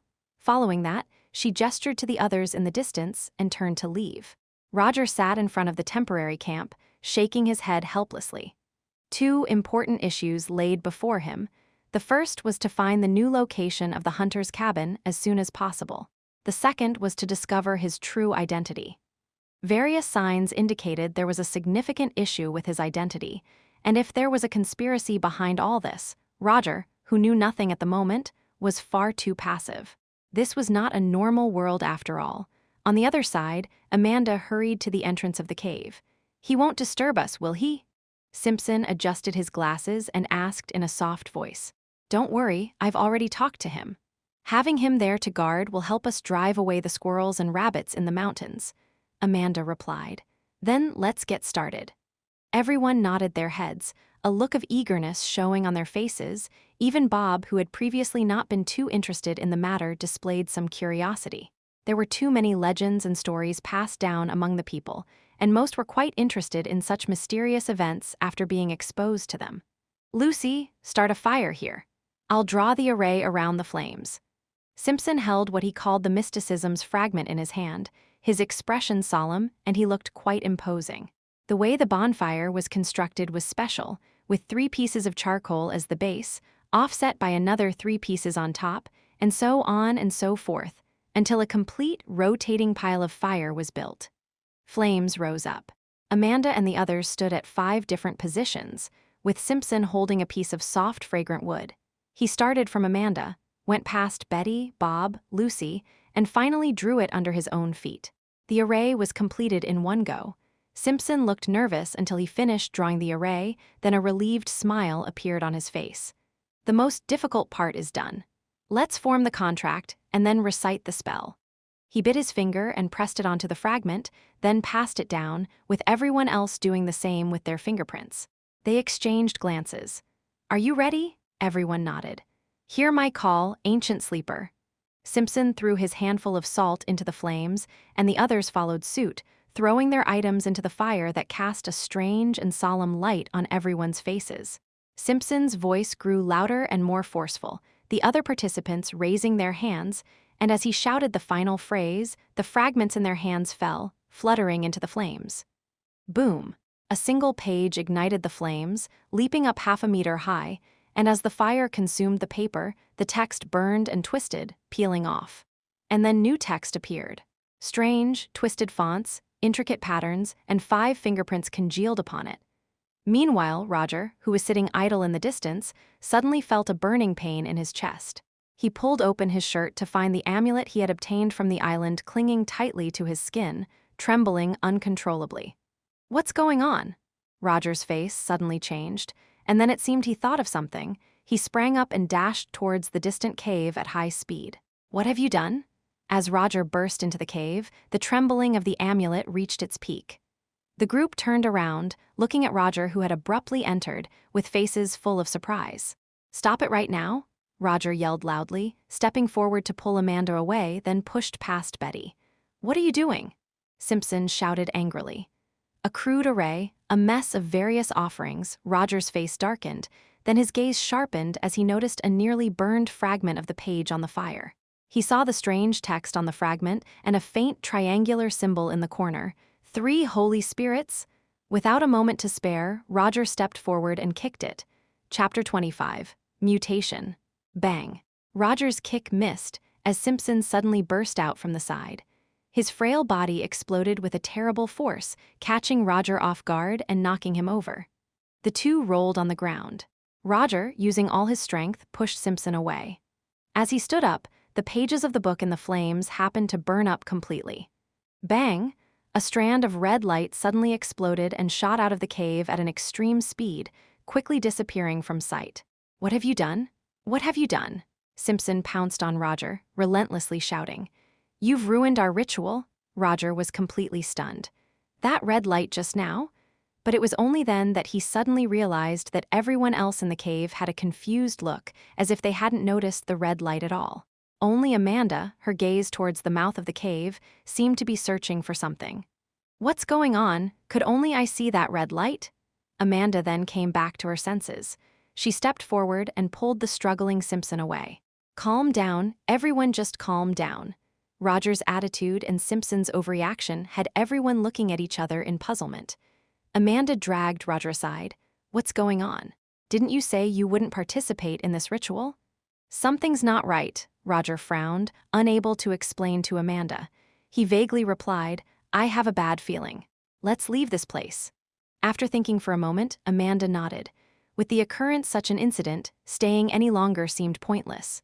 That's when Bob stepped forward, confronting Roger. "After we get back to town, you'll get off my car and stay away. I don't want to see you again." Roger ignored Bob. Although nothing had happened, he knew the ritual had finished, and he suspected the consequences would soon become evident. "Let's go." The group extinguished the flames, cleaned up any traces in the cave, and then hurriedly packed their belongings and left. By this time, the sun had already set behind the mountains. Other areas of the town must still have been brightly lit, but in the mountain's dense foliage, the visual was obscured, making it appear quite dim. "The path is this way." Betty led the way out of the mountains. Roger felt distinctly ostracized, the others were silent but carried a covert hostility towards him. Amanda was unable to mediate in such a situation. The group exited the valley and passed through a dense forest when suddenly a black shadow flashed through the tall grass. "Ah!" Simpson, who was walking at the back of the line, let out a piercing scream as he was abruptly tackled to the ground. Everyone looked sharply and saw a gray-black wild wolf, grim in appearance, pinning Simpson to the ground. Its sharp front claws viciously scratched at Simpson's face and chest, while its stark white teeth bit into his forearm, wildly tearing at him. "Help! Help!" Simpson shouted loudly, trying to push the beast off him, but he was too weak to do more than barely maintain the situation. Half of his face was mangled by the wolf's sharp claws, a piece of flesh on his cheek was torn away, revealing the teeth in his mouth. Blood soaked his entire chest in a gory mess. This scene terrified everyone. Lucy was closest. She fell on her backside, legs kicking wildly as she frantically crawled backward. The dry twigs on the ground tore up her expensive skirt and left multiple bloody marks on her sleek legs. Ah, wolves! Help!" Bob, standing a little farther away, wasn't doing much better. Though tall and strong, typically embodying the tough guy image, at the end of the day, he was still just a 16 or 17-year-old high school student. Faced suddenly with a ferocious wild beast, confronted with the creature's unadulterated savagery and the bloodlust provoked by the smell of blood, he found himself paralyzed with indecision on the spot. Just at that critical moment, Roger sprang into action. The greatest change that the island experience had brought him was not physical strength, but the calmness he could muster in the face of danger. Bang! He kicked ferociously at the wolf's flank, putting all his strength into the blow. With his current power, even the wolf found it hard to withstand and was sent flying by his kick. Tumbling through the air with a low howl, the wolf rolled several times upon hitting the ground before it managed to rise, crouching low. "What's going on? How could there be wild beasts around here?" Picking up a tree branch as thick as a wrist, Roger lowered his center of gravity, keeping a vigilant eye on the wolf while he asked loudly, "This is impossible. We are at the periphery of the mountains, and no trace of wild beasts has been seen for miles around for many years." In such natural forest areas, though the living environment for wildlife is protected, to avoid trouble for nearby residents, rangers periodically clear the peripheral areas. Coupled with the occasional poaching by townsfolk, Bayton hadn't had any news of beast attacks for several years.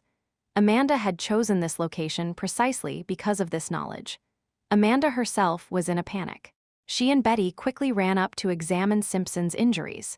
Simpson looked awful, still struggling madly. It took a great deal of effort for them to calm him down. "What are you waiting for? Come and help," Amanda yelled at Bob, who was still standing in the distance. Roger didn't speak. His entire focus was on the wild beast opposite him. The sun was setting, and things in the woods were getting very dim. Could it be just a coincidence? The wolf's crimson pupils and its somewhat deranged behavior planted doubts in Roger's mind. "What do we do? What should we do?" Lucy cried out incoherently. "Run. Run for it. Once we get to the car, we'll be safe." Roger had a bad feeling, but before he could speak, Lucy, nearly breaking down from fright, frantically ran off into the distance. "Nobody move!" Roger couldn't help but curse under his breath. His kick had completely drawn the wolf's animosity, but now with Lucy's sudden mad dash, the beast's attention was diverted. With a sudden lunge, the wolf took off after her. Damn it! Although Roger's physical condition had been greatly enhanced, in this type of forest environment, it was still impossible to catch up to a wolf in such a short distance. As expected, Lucy didn't get far before the wolf tackled her to the ground. Yet she was lucky, as she fell down a slope, her body rolling down swiftly and avoiding the following bites.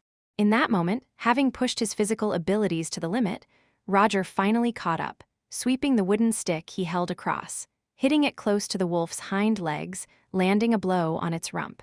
The stick was far more potent than fists and feet had been, and this time when the wolf was sent flying, it struggled for a moment before getting back on its feet.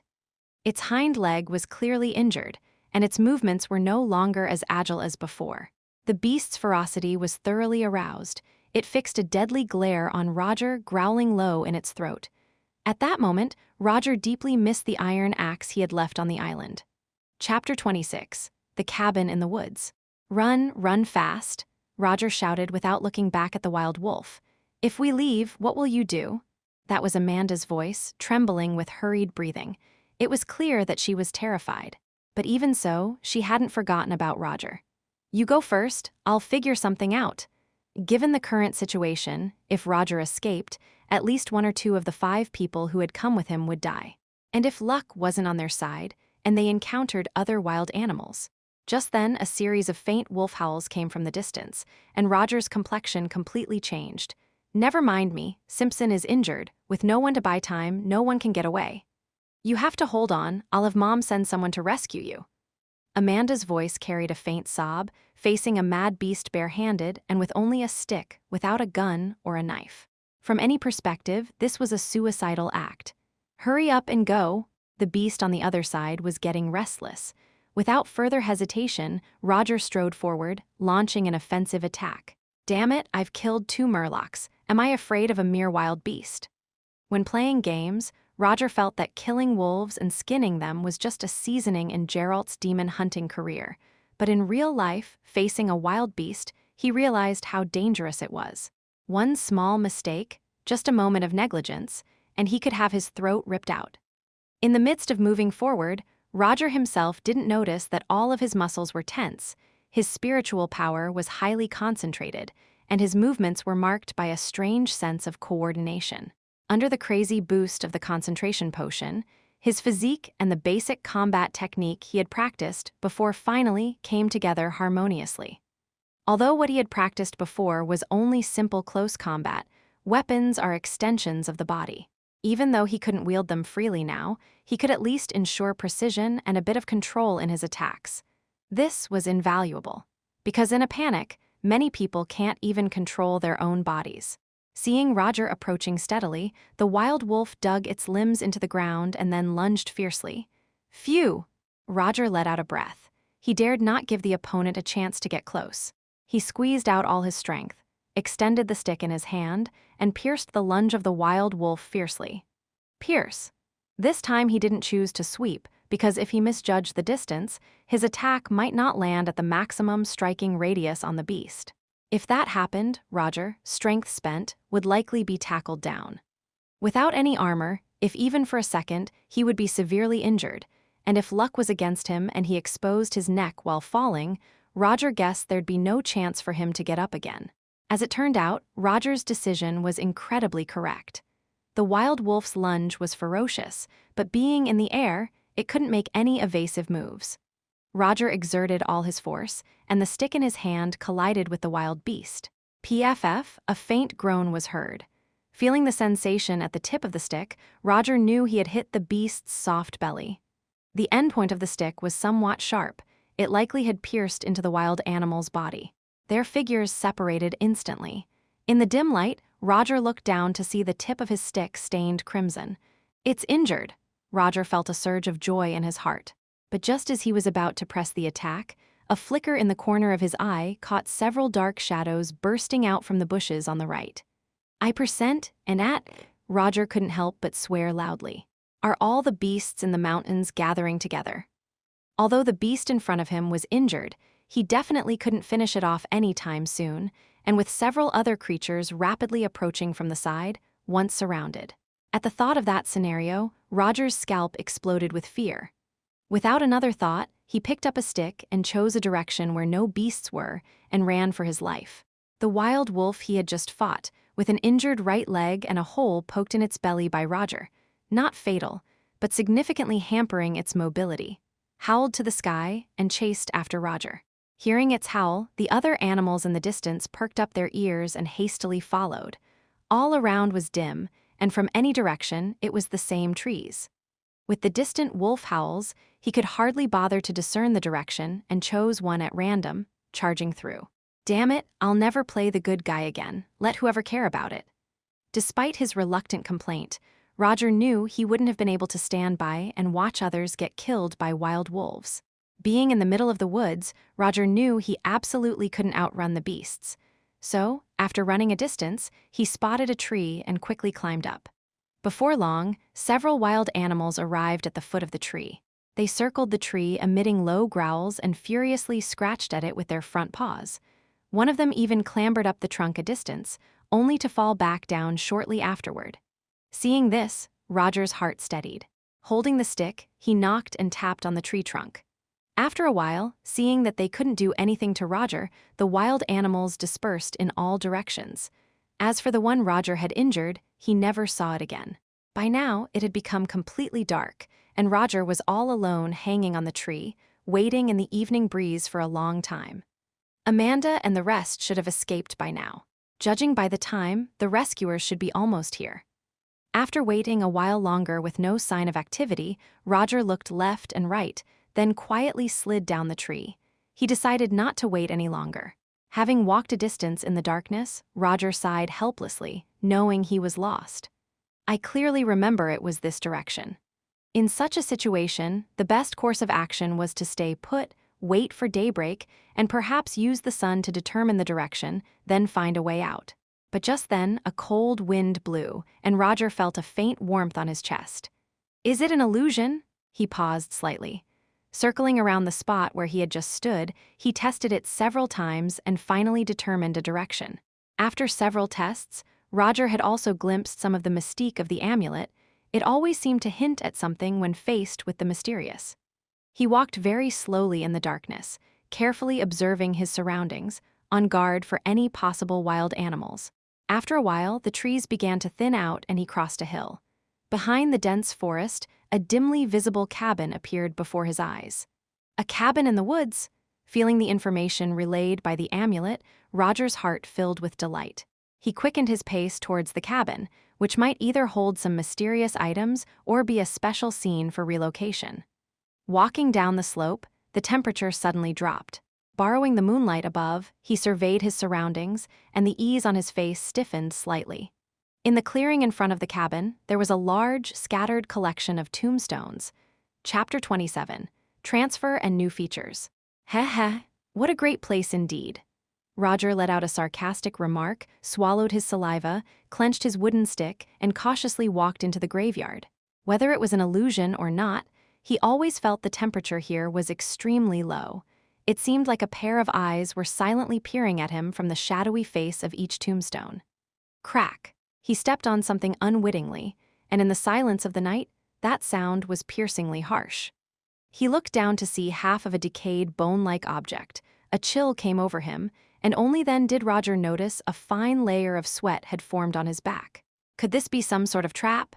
Now uncertain of what to do and stuck between continuing forward or retreating, he had no choice but to press on. Truthfully, compared to real and terrifying monsters, he had a lower tolerance for ghosts and the like. Those things always managed to make one's hair stand on end. Phew! Roger let out a breath and looked back, feeling that the distance he just crossed was even more thrilling and dangerous than his previous experiences in the woods. That was a close call. He looked up at the wooden cabin in front of him. Compared to the one he had stayed in on the island, this one looked even more dilapidated, with more than half of the roof missing, and some part had completely collapsed. From the outside, it seemed like nothing but an empty frame, as if it could collapse at any moment after a storm. What is this place? Looking around the surroundings, was this place once a graveyard, and this cabin was one for the gravekeeper to live in? Roger wasn't clear about his current location, but he guessed it should be a fair distance from the town or the side of the road. This place was very secluded and seemed untouched by anyone for many years. He quickly inspected the rundown cabin and found nothing unusual. He then settled his thoughts and activated the mental model of the cabin in his mind. Relocation site detected. Cabin in the woods by the graveyard. Proceed with relocation? Yes. Without any hesitation, Roger made his choice. The entire day, Amanda had almost taken him around Baytown, but unfortunately, Roger did not find any special sites suitable for relocation. Stepping back 10,000 steps, even if he found a house with an owner, there was really nothing he could do given his economic situation. This made Roger think that after solving his current difficulties, he must find a way to save more money. If the place for relocation in the future happened to be some sort of luxury house or castle, without money, he couldn't afford to buy the house, and he certainly couldn't just move into someone else's place. Who would have thought that after one journey through time, I would have to become a mortgage slave again? At that moment, accompanied by a glow invisible to others, Roger had completed the relocation. He accessed the cabin model in his mind again, and the information on it had significantly changed from when he was on the island. Cabin in the woods by the graveyard, close to collapse. Level 1 integrity. 21%. Please raise the integrity of the cabin to above 70% as soon as possible. Otherwise, most functions will be unavailable. Besides satisfying the basic necessities of life, you have also acquired a piece of graveyard land and the ancient bones buried in it. Special area, study room, now open. Trophy display area, now open. Trophy bonus. The cabin's defensive power will increase and will have a certain degree of self-repairing capability. Within the range of the house's influence, the hunter's physical condition will be slightly improved. Additional bonus, herbal garden. The cabin is surrounded by dense woods, and your chances of finding alchemical herbs in the forest will slightly increase. Roger tried to sense it, and indeed his physical condition had improved, although the degree of improvement wasn't significant. As for the self-repairing capability of the cabin, it doesn't seem to have manifested itself yet. The bed that restores energy and the study that enhances concentration, these two features seemed not much different from before. What caught his attention was this additional bonus, something that was completely absent on the island. It must be a result of the unique geographical environment here. The task notice board for the new region is now open. Please check it out for yourself. Then there was the same old reminder. Please upgrade as soon as possible to unlock more features. Notice board? What's that? Roger was slightly taken aback.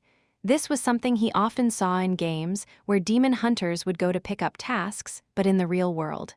The cabin before him was in such disrepair that many functions were naturally inaccessible. Now interested, he didn't care if it was night or day and began tidying up the inside of the cabin. Without the appropriate tools, many of the repair works were impossible, but he could at least organize some of the clutter and clear a little space for now. Just then, Roger noticed a new change in the model in his mind. A notes-like feature had appeared on the original model. He used his intention to check it, and after a moment, a hint of understanding flashed in his eyes. The notice board didn't have the types of tasks seen in games. It was more like an information board for the hunter's cabin. Just like a moment ago, Roger found a new prompt on it, indicating that he had completed the most basic training of Nivagard's body strengthening technique and basic combat technique, and was ready to start the next phase. The specific training methods could be found in the study. Similarly, there were new updates on his alchemy knowledge. Roger quite liked this feature. It allowed him to clearly grasp the changes in the cabin and avoid many troubles. Whether the notice board would offer any so-called tasks after the house was repaired was something Roger couldn't know at the moment. In fact, Roger hoped for some message prompts. With his current lack of knowledge about the transcendental and mystical aspects of this world, having relevant information would allow him to choose how to engage with them. Sometimes, even if he didn't take on those tasks, being informed in advance could help him avoid trouble. Time flew by, and Roger, working tirelessly throughout the night, suddenly looked up to find a glimmer of dawn on the horizon. Daybreak had come. In the process of tidying up, Roger also discovered the cabin's self-repair function. He had piled some wooden planks to one side of the house, and before long, they mysteriously fitted themselves onto the walls. An entire wall was quietly completed under the cabin's self-repair. This brought great joy to Roger's heart. It looked like his future repair work was going to be much easier. By the time he took a break, the cabin's completeness had imperceptibly reached 42%. Roger guessed that next time, if he came prepared with tools, he would be able to completely repair the cabin in one go. He was already eager to experience these new features. Despite not sleeping all night, Roger felt full of energy. He quickly left the valley, memorized its location, and then walked towards the edge of the forest. After a good while, he heard shouts calling out. "I'm over here," Roger shouted back loudly. A tall figure appeared in the woods. Amanda, who hadn't slept all night, looked utterly exhausted. Upon seeing Roger, she threw herself at him without a second thought. "Thank heavens, you're still alive." Chapter 28. Dispute. Seeing the haggard look on the red-haired girl's face, Roger felt somewhat guilty. Last night, he had been so caught up in the excitement of moving to the hunter's cabin that he had completely neglected the fact that someone had been searching for him in the woods all along. "Sorry." Roger had wanted to say more, but Amanda didn't give him a chance to speak, hugging him tightly with surprising strength. At this moment, hearing the two of them, several police officers nearby also came over. Roger saw the burly Greg and the relieved-looking Adeline. "Where on earth did you go?" Then, some wild animals appeared in the woods, and in my panic, I lost my way and ended up going further and further away. He was better off not having brought it up. Upon hearing Roger's words, Amanda suddenly burst into tears. The red-haired girl's unusual behavior left Roger somewhat embarrassed, unsure of what to say to comfort her. "Roger." Amanda choked out, "Simpson is dead. Betty and I could only watch helplessly as he died right beside us, and there was nothing we could do." "What?" Roger was taken aback. At the time of the attack, there was no time to look closely, but by all accounts, Simpson's injuries shouldn't have been fatal, as long as they made it back to the edge of the woods. "What happened?" Roger asked in a deep voice. "It was Bob." Amanda dried her tears. "Betty and I were supporting Simpson from behind. His injuries were severe, and he relied entirely on us. We didn't dare to make too much noise in the dark, but by the time we emerged from the woods and returned to the roadside, Bob's car had already disappeared. Later, we learned that he and Lucy had reached the edge of the woods ahead of us. Those two didn't care about whether we lived or died. They just got in the car and drove off." Amanda clenched her fists tightly, her eyes filled with flames of anger. At that moment, Adeline stepped forward. She pulled Amanda away and handed Roger a thin blanket. "How are you? Did you get injured?" Amanda also turned her attention to this question, anxiously asking. "I was fairly lucky. I just took a few tumbles in the mountains." Greg gave a thumbs up. "Like a real man, I've got to start looking at you in a new light. It takes a tremendous amount of courage to choose to stay behind in that kind of situation. All right, no more talking. Let's hurry up and get them back. Roger hasn't rested all night. He must be exhausted." Adeline waved her hand, signaling to Roger. Their task was temporarily completed, but the death of Simpson cast a shadow over everyone's hearts. Weren't there supposed to be no wild animals on the outskirts of the woods? Roger got into Adeline's car. "The incident is still under investigation." Adeline clearly did not want to talk more about it. "Rest up, the rest is up to us." "And you?" Adeline, suppressing her anger, gave Amanda a glance through the rearview mirror. "From today, you are grounded." Amanda remained silent. After such an incident, she was probably the most affected among them all. Seeing the exhaustion on her daughter's face, Adeline's heart softened for a moment. Don't think too much. The matter with Simpson isn't your fault. You and Betty are both good girls, and Mom is proud of you." Amanda still didn't speak, merely covering her face with both hands and burying her head deeply. Roger could imagine that scene. In the pitch-black thicket, two frail girls were dragging Simpson, with the distant sound of wolf howls and Simpson's painful moans constantly piercing their eardrums. When they arrived at their departure point full of hope, all they saw was the emptiness after hope had been shattered. Simpson's injuries were getting more severe, his breathing weaker and weaker, but there was nothing they could do but watch as he stepped closer to death. The mere thought of that despair sent shivers down one's spine. Adeline gave Roger a look, and he nodded in understanding. "Let's give her some time first." "I am so sorry, Roger. I only wanted to let you. But I didn't expect this to happen. If something had happened to you, I'd probably never forgive myself for the rest of my life," Adeline lamented. On the way back, the three of them were lost in thought, and the atmosphere in the car was so oppressive it felt almost liquid. After dropping Roger and others off at home, Adeline hurried to the police station, as there was still much to be done. Once inside the house, Amanda locked herself in her room alone, and Roger also felt weary. He returned to the room Adeline had prepared for him, tidied up simply, then fell straight to sleep. Meanwhile, in the town, the news of Simpson's death spread like wildfire, instantly igniting public opinion. In the following 2 days, Roger didn't leave the house. He didn't even see Amanda again. During this time, a police officer came to take his statement, asking about what had happened that day. Roger didn't have anything to hide, and moreover, the rumors about several people gathering in the wilderness for a mysterious ritual spread swiftly. The police even specifically asked why he had run into the ritual at the last moment to disrupt it. To this, Roger simply brushed it off as a prank. In fact, his presence in the whole affair had been greatly minimized. As a stranger, the townspeople didn't know him well, and the general public was also unaware of the details of the incident. But it was different for the others. Aside from Betty, the other 4 were all born and bred in Bayton residence. Now one was dead, and more importantly, public attention had shifted to another matter. That was whether Bob and Lucy had actually tried to escape. According to Bob and Lucy, they indeed had run out of the woods early in panic. However, they didn't drive away immediately but waited in place for a long time.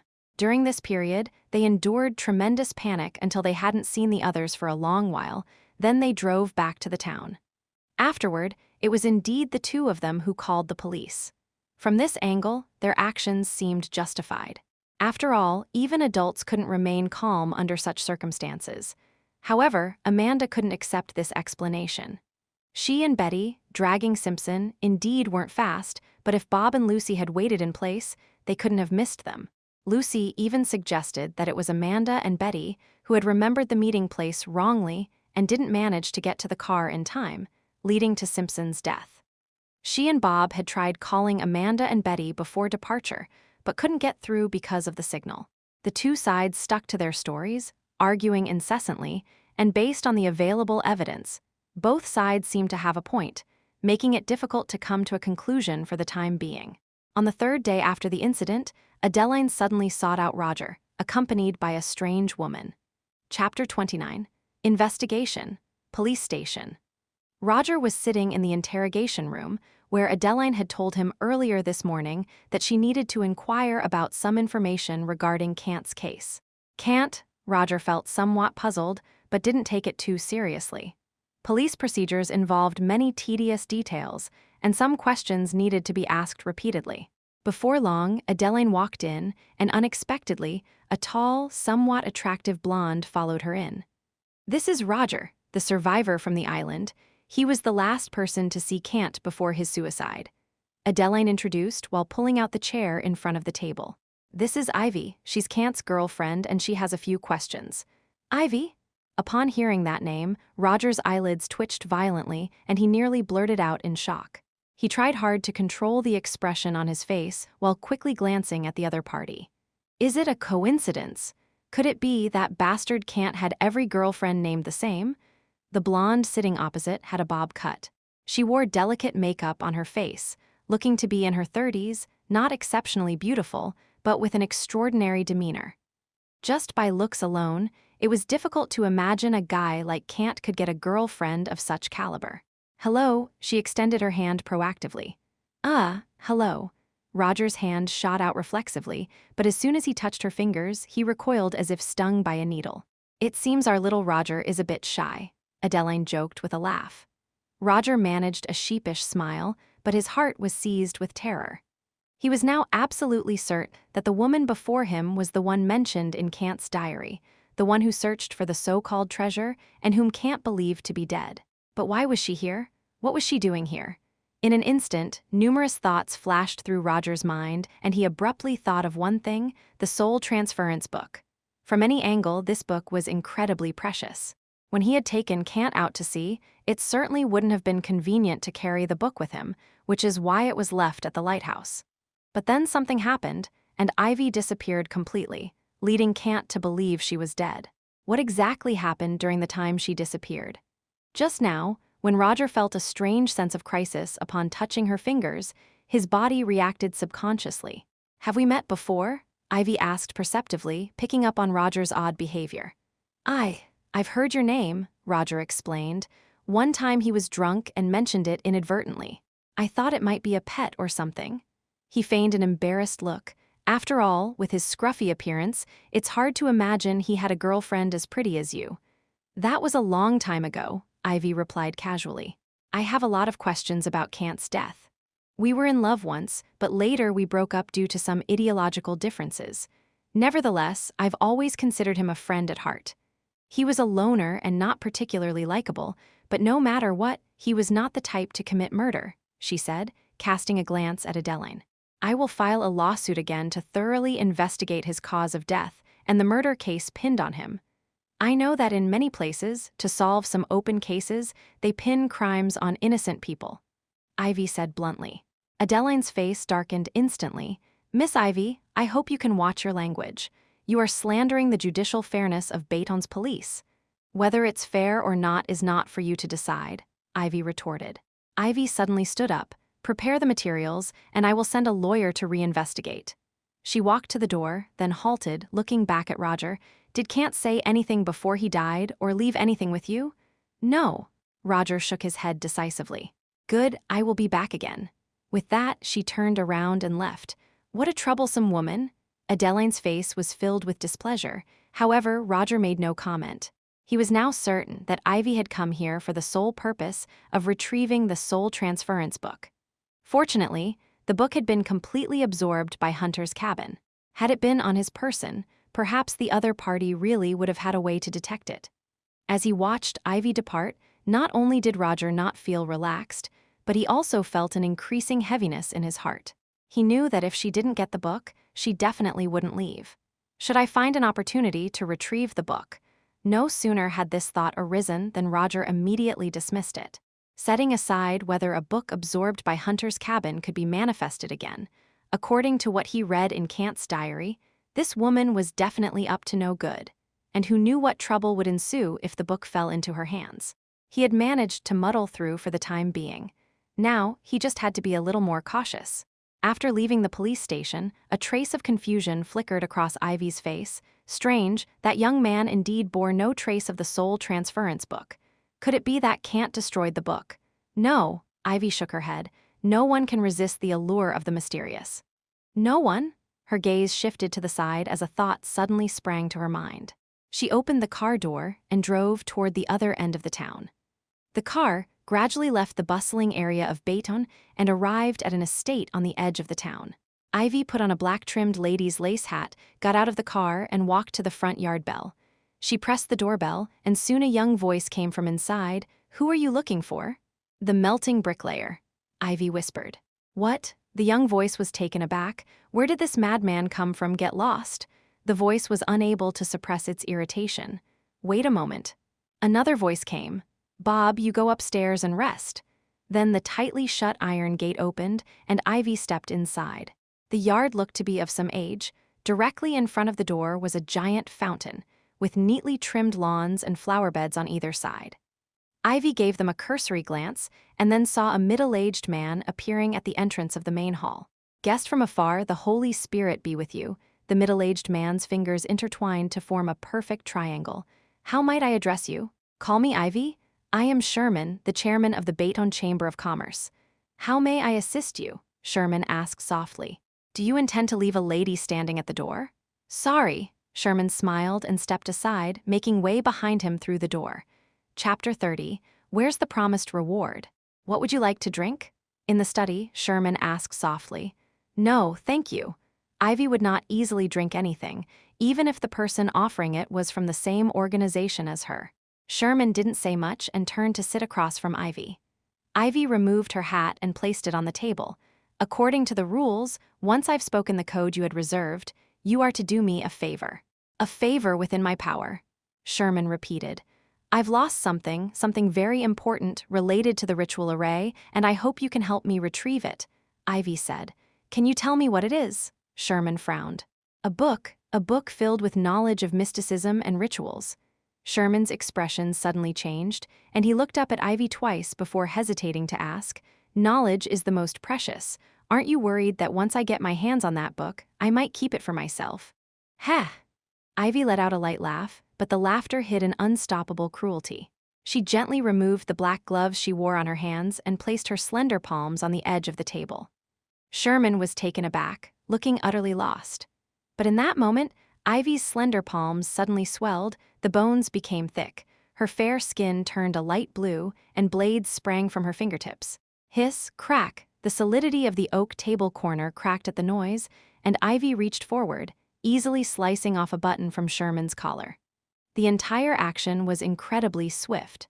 By the time Sherman realized what had happened, Ivy's palm had returned to normal.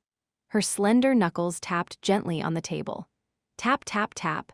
The sound was crisp, yet it felt like a series of heavy hammers striking Sherman's chest. Sherman's face suddenly changed, flushing red as he seemed to want to stand up but was left powerless by the shock.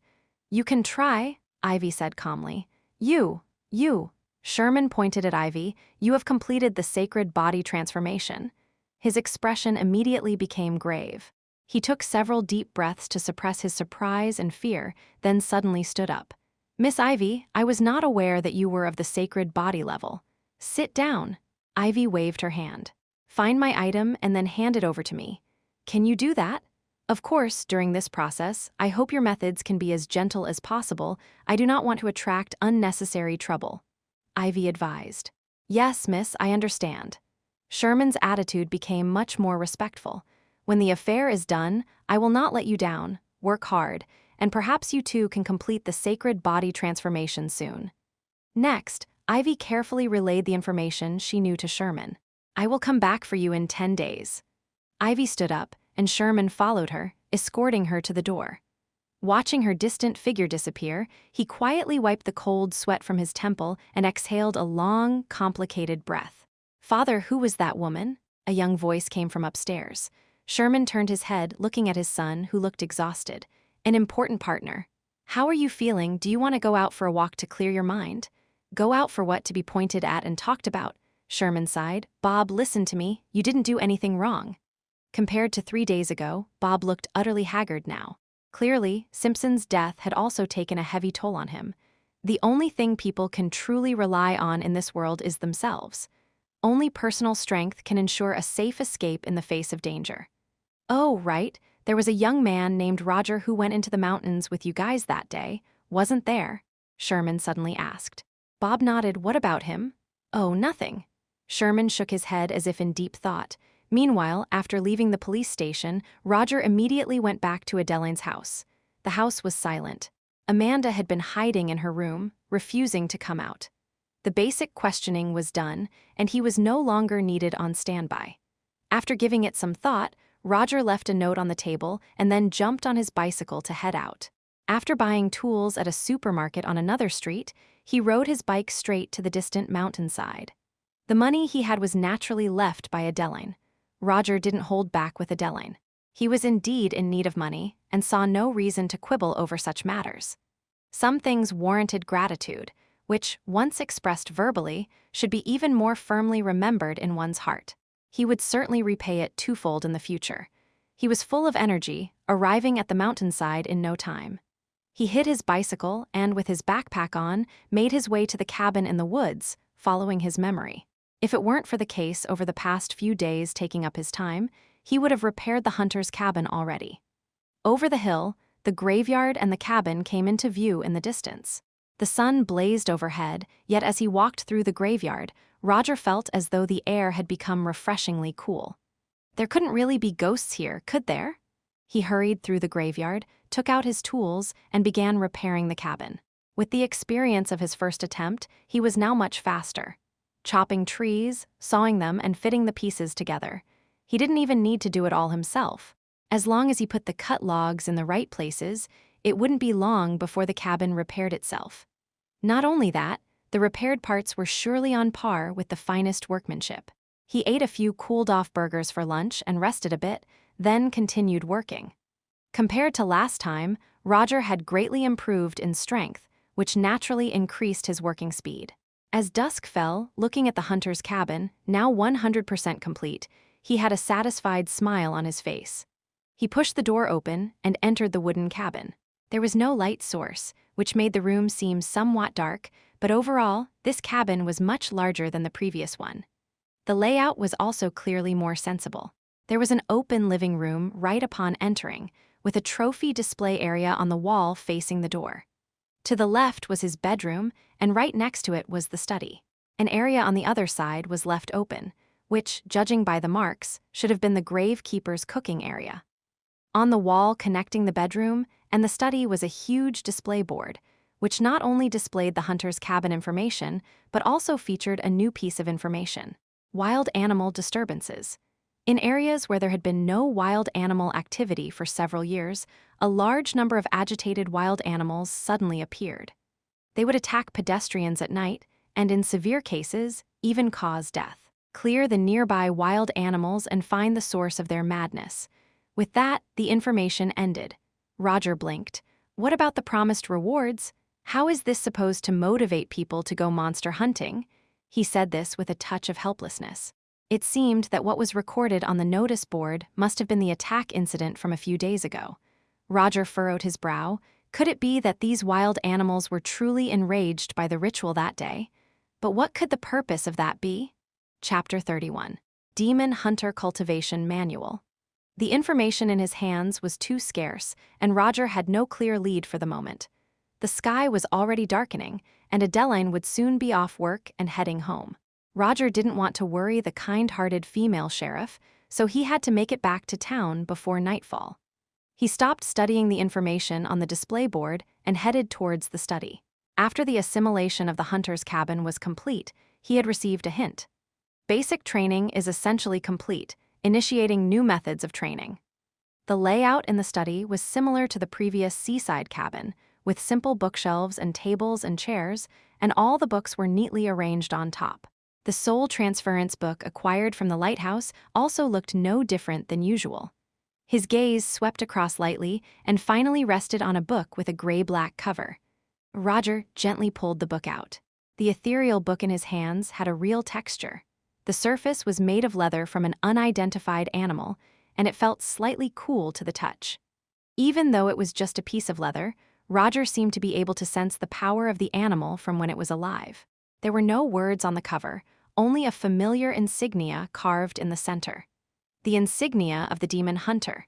It was a fierce yet vivid wolf's head, with an underlying madness lurking within its red pupils. Roger ran his fingers gently over the insignia, and in a trance, the wolf's mark seemed to change. It was a wolf, but it also seemed like a cat, and then Roger thought he heard the hissing of a snake and the roar of a bear. It was as if he was experiencing hallucinations, with various totems appearing in succession. Finally, all the animals merged into one, and his vision cleared to reveal the initial insignia once more. Only this time, Roger could no longer distinguish the form of the animal on the insignia. A magical thing. Upon opening the cover, a line of bold text caught his eye. The Preparatory Hunter Cultivation Manual. Continuing to read, Roger began to understand the purpose of this cultivation manual. Before becoming a true demon hunter, each candidate must go through multiple selections and then undergo lengthy training. With the aid of potions, both their physical and spiritual strength must be elevated to the limits that the human body can withstand. And after such a complex process, everything done is merely preparation.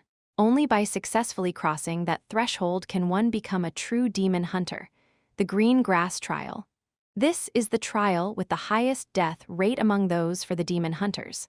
Even with thorough preparation, there is at most a 30% chance of survival to the end. But survival does not mean success in the trial. Many, although enduring the physical transformation, have their spirits completely shattered by the tremendous torment over the long process. Even if they survive in the end, they are almost indistinguishable from wild beasts, and such demon hunters can no longer be called human. Their only fate is to be eliminated. Physical transformation is indeed very important, but a resilient spirit is the key to passing the green grass trial. After passing the green grass trial, the bodies of the demon hunters have been completely transformed into a non-human state, surpassing human limits and advancing towards a higher state of being.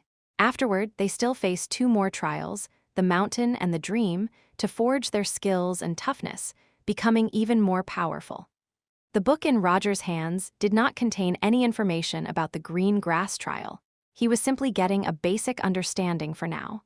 More extensive information would likely become available to him after he completed the current phase of his cultivation. Time was limited, so Roger skimmed through the book. Even the training content for a preparatory hunter was quite extensive. He summarized that there were mainly 3 areas of cultivation he needed to complete at this stage: physique, spirit, and perception. In terms of physique, the methods of cultivation finally included swordsmanship, which greatly moved Roger, and there were 2 kinds right from the start. Temerian common swordsmanship, a basic cultivation method created by the commander of the Rose of Fire Knights, combining many techniques of swordplay. It is well balanced in offense and defense and can train the main muscle groups of the body, enhancing physical fitness. It is said that upon reaching its pinnacle, one can grasp the essence of swordsmanship and master some extremely powerful moves. Elven dagger technique, a basic cultivation method from the elf race, characterized by sharp and aggressive attacks that can greatly enhance the practitioner's agility and dexterity. Neither set of techniques included any particularly advanced skills. One aspect was to get the practitioner initially accustomed to the weapon in use, and more importantly, to improve physical conditioning. The corresponding weapons for the training were the longsword and dagger. The longsword mainly trained muscles in the waist, legs, torso, and arms, whereas the dagger focused on agility, improving the quickness and flexibility of the muscles. Only one kind of cultivation was dedicated to the spirit. Meditation technique, a basic mind control method that has spread from the Sorcerer's Association, which focuses on perceiving and gathering spiritual power. Although it does not generate magic power during this process, it can significantly enhance concentration and sharpness of the spirit. The spirit is the foundation of all magic. The last aspect, perception, was quite unique. In some sense, it should be seen as an extension of the spiritual aspect, but in reality, it is limited by the human body.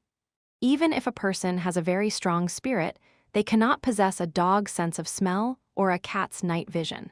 This has nothing to do with effort. It is purely a natural limitation of the species.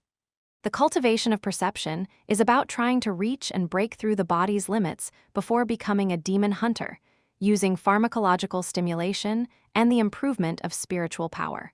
More importantly, it allows one to observe and perceive special substances that are invisible to the naked eye of ordinary people. Like ghosts, for example. For each of these methods of cultivation, there were corresponding alchemy potions. With limited time, Roger flipped through the alchemy notes in a hurry. Some of the plants he had seen in his day-to-day life, while others were completely unfamiliar to him.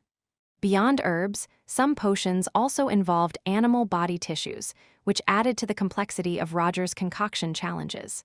As the light in the valley grew dimmer, Roger hastily put the books away and turned to walk out of the mountains. His new hunter's cabin was good in all aspects, but the only thing that bothered him was its distance from his usual place of residence. It was a bit too far, taking more than an hour each day on the road. Hey, when will I be able to move out of these log cabins into a big house? Even if it's not a castle, a manor would do. Even if it's not a manor, moving into a small villa would be barely acceptable.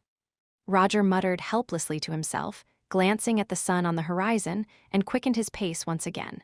He found his hidden bicycle and raced all the way home, not even reaching his house before seeing Adeline standing at the corner from a distance. If you don't come back soon, I'm going to have to send the deputies out looking for you again. There wasn't much reprimand on Adeline's face. She gave Roger a look and hesitated for a long while before suddenly saying, "Let's go back. I have something I want to talk to you about." Chapter 32. Foster Care. The room was filled with warmth, with a sumptuous meal laid out on the dining table. It seemed Adeline had prepared for quite some time for this meal. Aside from Amanda, whom they had not seen for several days, Roger also saw a chubby little boy sitting next to the dining table. Roger had seen his picture. He was Adeline's youngest son, little Jack. Amanda looked so thin she was nearly unrecognizable. Her once radiant red hair had lost its luster. She seemed to have stabilized a lot emotionally, and upon seeing Roger come in, she managed a weak smile. Roger nodded but didn't say anything. Some memories can only be smoothed over by time. "Let's eat first, or it will get cold," she said. Adeline took her seat at the head of the table and devoutly said her prayers. Little Jack went through the motions, while Amanda remained completely indifferent. It was clear she was not a believer. "Finally, we can eat." Little Jack seemed carefree, stuffing food into his mouth while casting curious glances at Roger. The atmosphere at the dining table was heavy. Too much had happened recently, and aside from Jack, everyone seemed preoccupied with their own thoughts. After finishing the steak on her plate, Adeline put down her knife and fork, coughed lightly, and upon hearing the sound, Roger also set down his utensils, wiped the grease from the corner of his mouth, and looked up at her. "I have something to announce." Adeline glanced at Roger, and then her gaze swept over Amanda and Jack. "This matter concerns Roger. I'm sorry, Roger, I lied about some things before. In fact, we haven't found any missing person information that matches your identity in the neighboring towns and districts. Several days have passed, and the investigation still hasn't made any progress." She looked at Roger with sympathy. "I don't know whether your parents met with misfortune in a shipwreck." Hesitating for a moment, Adeline didn't tell Roger that there hadn't been any shipwrecks in the nearby waters in the past few months. Roger, a living person, appeared as if he had abruptly emerged from the seawater, creating far too many questions in this case. "You're still young and without a guardian. According to the law, an orphan of disaster like you would be sent to a community welfare institution until adulthood when you could live independently." Adeline took hold of one of Amanda's hands. "Thank you, Roger, for everything you did in the woods. If it wasn't for you, Amanda might never have come back." "I just did what I had to do," Roger replied politely. "Just like Greg said, only when faced with real danger can one's true character be known. On one hand, it's out of gratitude, and on the other, I've genuinely come to admire your character during our days of interaction. So, would you like to live with us?" Roger was slightly taken aback. He had thought his only option was to go to a community welfare institution, but was Adeline suggesting something different? "I've submitted a foster care application, and given my situation, it should be approved quickly. Until your real family finds you, you could live with us." In front of the dining table, Adeline drew an imaginary circle with her hand. "To live together as a family. Would you like that?" Having finished speaking, she squeezed Amanda and Jack's hands, looking at Roger with a hint of nervousness. Watching the sincerity flickering in the sheriff's eyes, Roger hesitated only for a moment before nodding in agreement. "It would be my honor." He had been in this world for some time now, experienced Kant's struggles, and witnessed the true affection of the female Murloc. Although his time was short, his experiences had been quite rich. It was only with Adeline that he felt a long-lost sense of peace, as if he had returned to the ordinary world of his previous life. "Welcome," Amanda smiled, showing her teeth. Clearly, Madeline had discussed this news with her children in advance. "That's fantastic. I finally have my own brother." Little Jack, however, was incredibly excited. "Next time Benny dares to bully me, you've got to stand up for me." He spoke boisterously, then immediately looked at Roger with a bit of concern. "Shouldn't you eat more, though? Because you look too frail right now, and Benny's brother is a big guy on the football team." Roger laughed nonchalantly. Don't worry, I can even chase away wild wolves.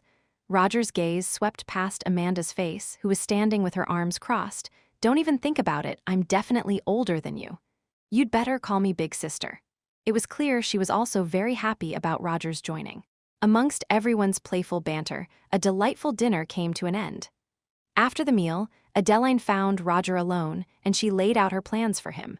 Through her personal connections, she planned to place Roger in Bayton High School. This high school required 4 years of study, and Roger would need to join as a sophomore, while Amanda was in her junior year. Go to school? Roger was completely baffled by this. With his previous life included, he had almost 10 years of not knowing what it felt like to sit in a classroom. Naturally, he instinctively rejected such a thing. If he went to school, where would he find the time to practice swordsmanship and improve his physique?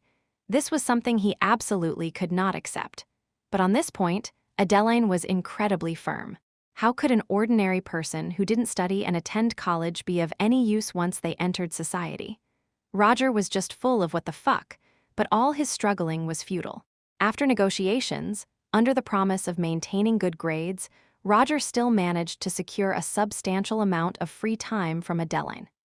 As for the grades, though Roger knew nothing about this strange education system, with the concentration potion, he was confident that he could undoubtedly be a top student in terms of learning. On closer consideration, entering school wasn't entirely without benefits. Systematic study of botany, chemical experiment procedures, and precise measurement methods all significantly helped his research in alchemy potions. Additionally, there was the corresponding historical, geographical, and cultural knowledge.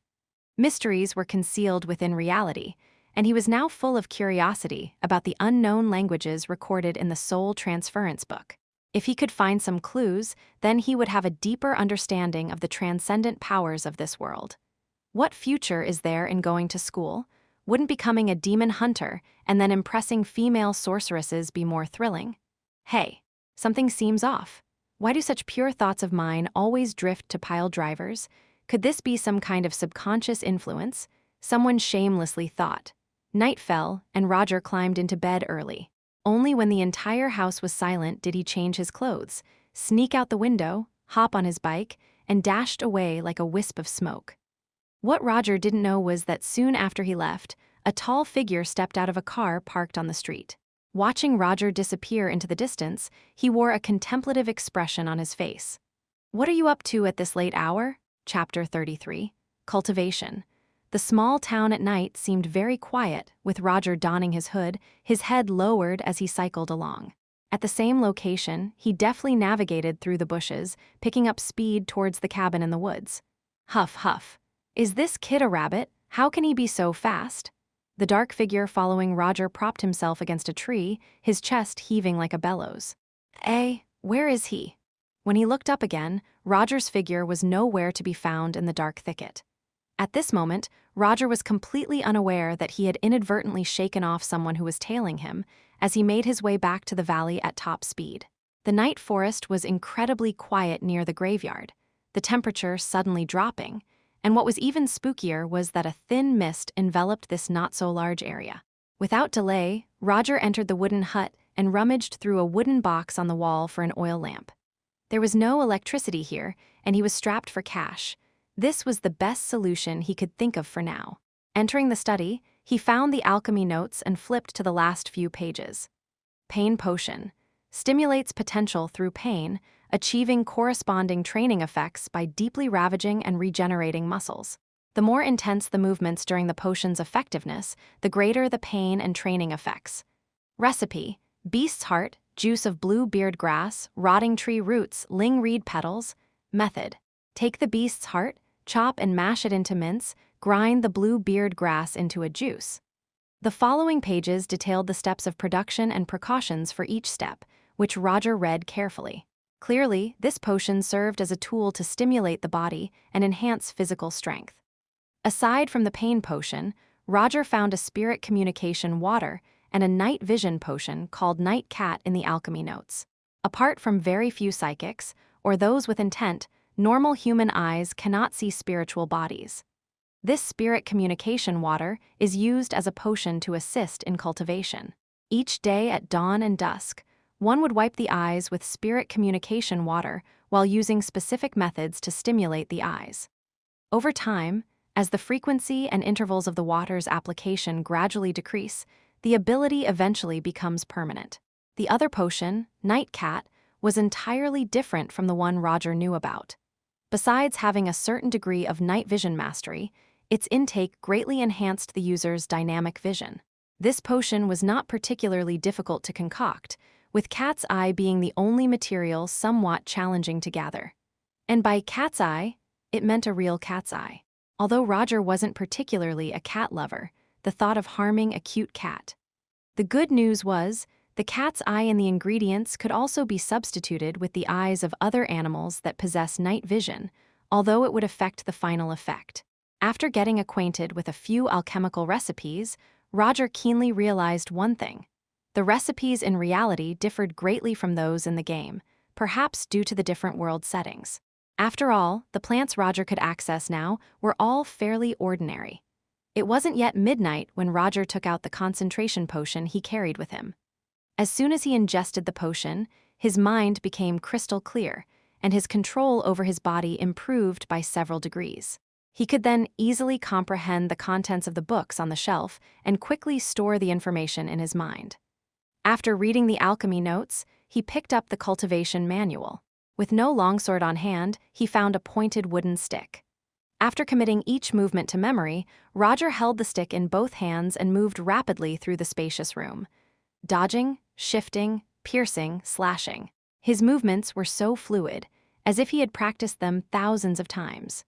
Roger was clear that once the effects of the concentration potion wore off, he would fall out of this miraculous state.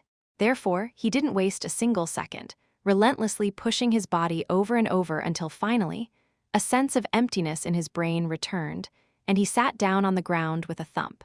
It was only now that he realized his clothes were soaked through, sticking damply to his skin. Sore and stiff, he clenched his teeth, struggled to his feet from the ground, and flipped over to lie on the bed. Glancing at the time on the bedside, the duration of the potion had slightly increased this time. Setting the alarm, he closed his eyes and drifted into a deep sleep. Upon waking, the clock showed 6 a.m., his mind was clear, and his body was once again filled with strength. Clutching his fist, feeling the power growing inside him, he frowned slightly. The increase in strength was minuscule, which made him somewhat puzzled, but after careful thought, he sorted out the reasons. When he had practiced the body-strengthening technique before, he not only took the concentration potion, but also applied a special ointment to his body. And at that time, his physical fitness was too poor, so the effect was maximized. Now, although he appeared frail, his actual strength had already surpassed that of an average adult by a large margin, making further improvements even more difficult. Furthermore, he had not used the pain potion mentioned in the training manual, which, according to the description, should be quite potent. Time was getting late. If he didn't return soon, Adeline would wake up, and it wouldn't be easy to explain if she discovered his absence. After quickly tidying up, Roger hurriedly set off toward the valley entrance. On the way, he found many herbs mentioned in the alchemy notes, and under the effect of the concentration potion, he had memorized all the plants in the botanical guide the night before. After some calculations, he found that except for the main ingredients of beast's heart and night cat, all the other herbs could be found in the woods. He wasn't sure if this forest was naturally rich in resources, or if it was due to the new features mentioned by the graveyard cabin, or perhaps it was a combination of both factors. He counted the spare change in his hand, just enough to scrape together a set of tools. The next time he came, Roger decided to prepare all the potions except for the pain potion and night cat, especially the concentration potion. It was simply a panacea. After parking his bike, Roger was about to climb over the outer low wall, but turned to see Adeline stepping out to get the milk. His climbing posture froze in midair, then he quickly changed his action, pretending to be just done exercising. "Good morning, Adeline." "Roger, you went for a morning workout?" Roger nodded hastily. "I'm used to getting up early every day on the island."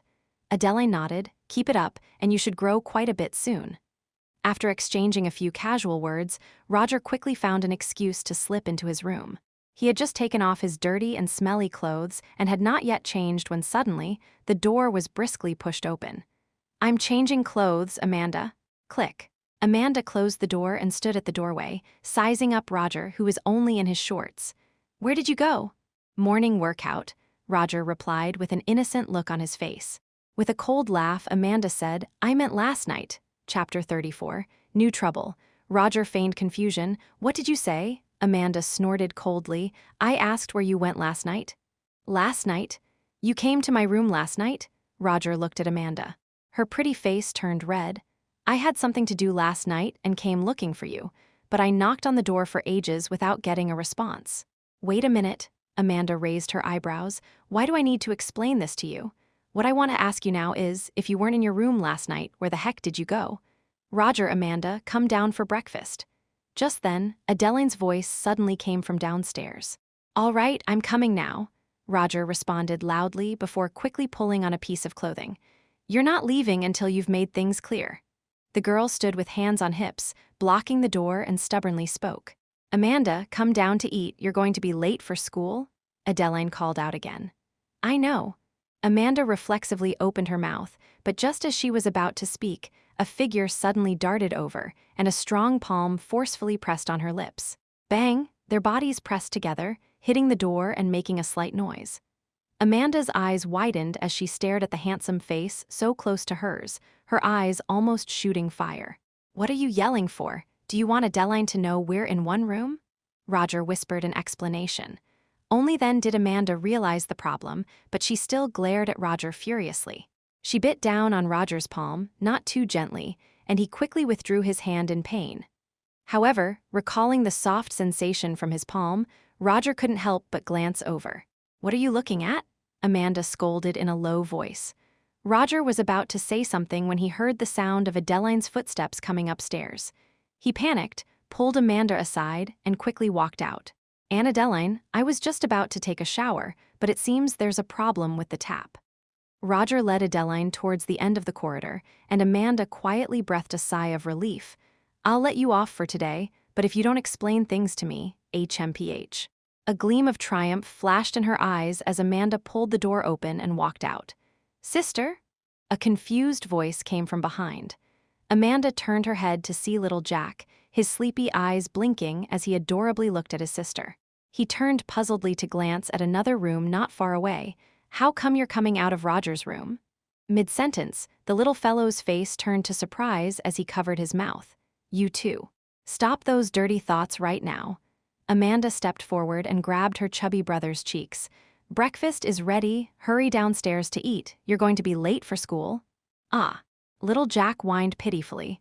But sis, we have extracurricular activities in our grade today. We don't need to go to school. You're still going downstairs to eat breakfast. Amanda insisted somewhat imperiously. I know you don't want Mom to find out about what just happened. Little Jack had a sly look on his face. Hee, that's easy. He put his hands on his hips. Give me half of your pocket money. Why don't you just rob me? Then a quarter. Go tattle then.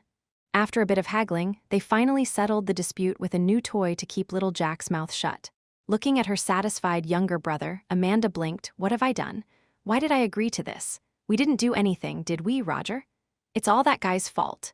During the meal, Amanda glared fiercely at Roger, who appeared calm and collected on the surface but was internally calculating how to handle Amanda's questions. Telling the truth was definitely not an option, but saying nothing at all probably wouldn't end well either. Just then, Adeline received a call. After a few words, she grabbed a sandwich and hurriedly left. Roger, later you help me take Jack to the town museum. There's an issue at the police station. I need to go first. Amanda, have a good day at school? Knock, knock. Amanda knocked on the table, her expression unfriendly as she looked at Roger. Spill it, what's going on?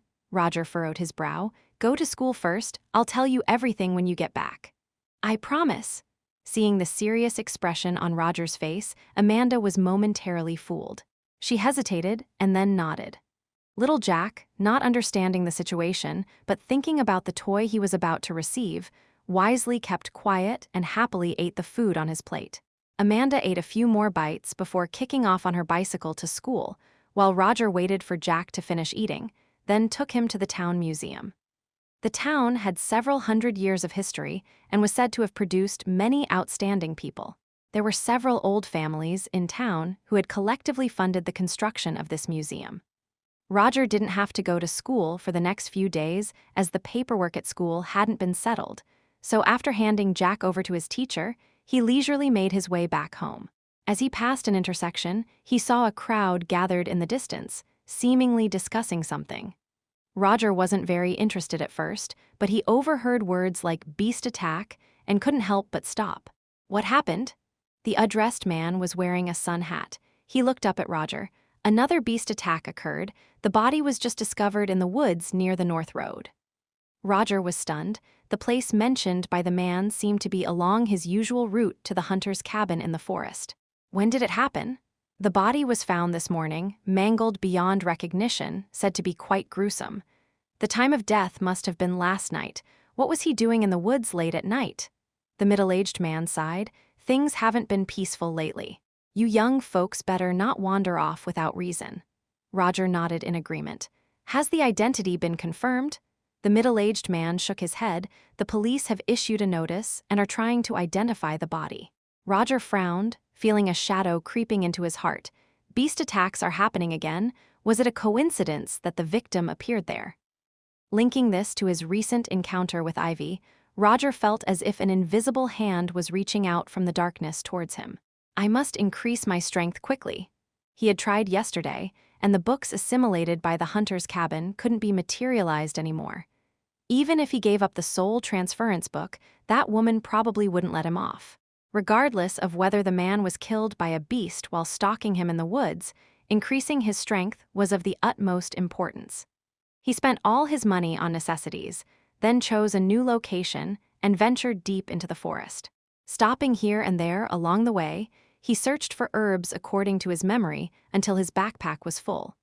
Only then did he change direction and head to the hunter's cabin.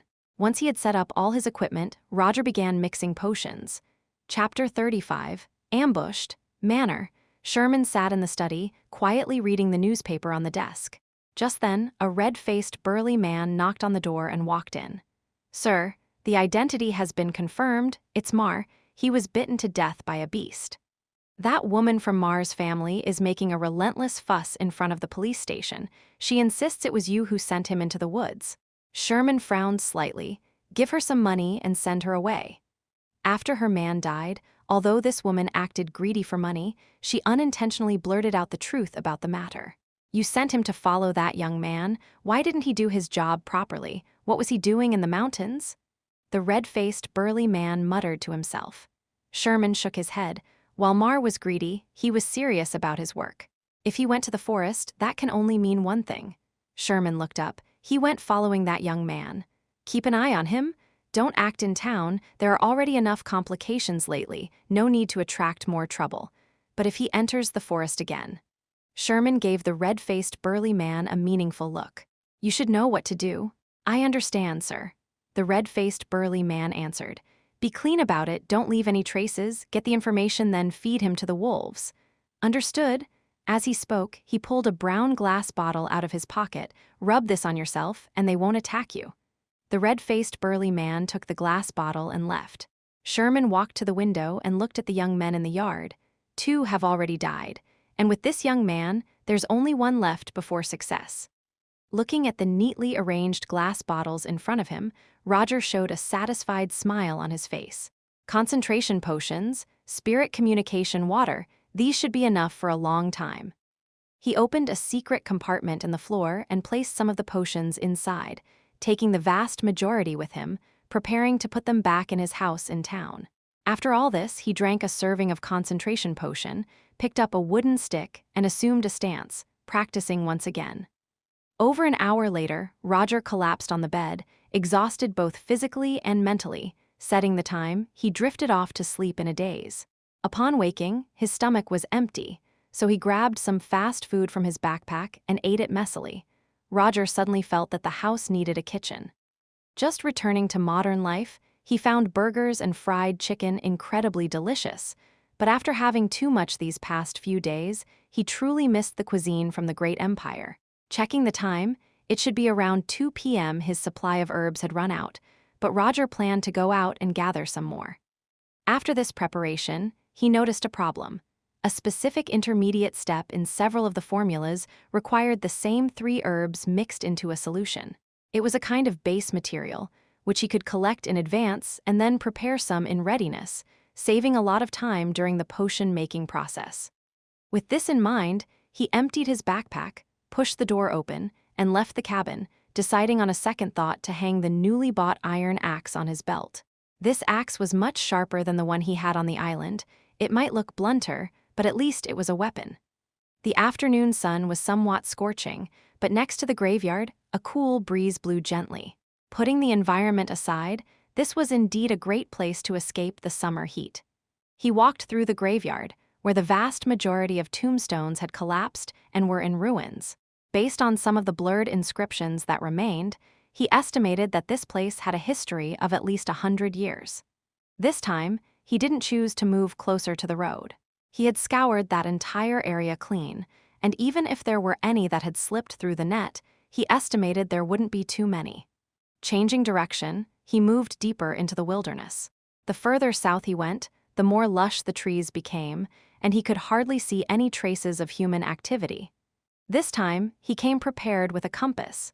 As long as he didn't run around recklessly, he shouldn't lose his way.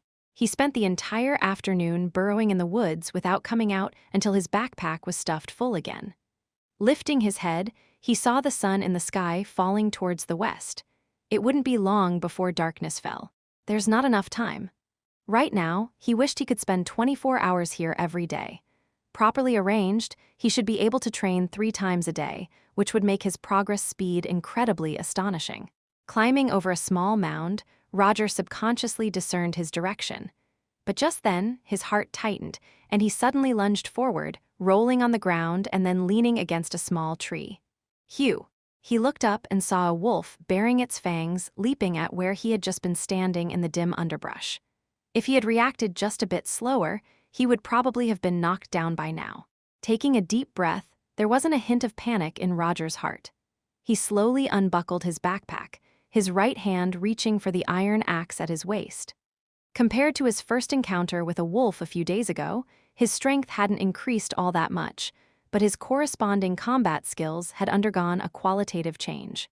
At the very least, he had gone from a complete novice to a proficient fighter. A lot of the moves from the universal sword techniques were not suitable for attacking, but the principles were the same. Roger slightly raised his elbow, a position that was convenient for defending as well as for swiftly swinging the iron axe. With his previous combat experience, he believed that this time, as long as he could seize the opportunity, he would be able to inflict a heavy blow on the beast opposite him. "Come on," Roger roared low, his eyes filled with a fierce killing intent. "I just need a beast's heart for making potions." After speaking, he didn't stay on the defensive, but instead took a step forward, feigning an attack. The beast opposite seemed to understand Roger's provocation. Its body crouched down, its hind legs kicked off the ground, and it leaped towards him. Roger had just climbed a mound, so the beast was now standing on the high ground of the mound, while he was relatively in a lower position. Given the height difference, if it managed to pounce, Roger would have hardly any room to resist. At the critical moment, he didn't back off but advanced instead. With a sharp toss of his left hand, the unbuckled backpack hung on his arm. He shouted loudly and burst forth with all his strength, charging into the leaping wolf. Thud! The backpack was soft and couldn't inflict any damage on the beast, but propelled by the full force of Roger's charge, and taking advantage of his weight and momentum, he still managed to knock the wolf away. His body barely hesitated, and the next second, Roger decisively threw the backpack away and accelerated again, both hands gripping the axe. He chopped forward. The wolf sprang up from the ground, its front paw batting away Roger's backpack, but in the next instant, the sharp iron axe was already upon it. Roger hadn't aimed for the wolf's hard skull or the more lethal neck, but instead targeted the body area where it would inflict the most damage, the section where the torso and hind legs connected. Thwack! Roger's strength was now astonishing, and with the addition of technique, the axe struck the target precisely.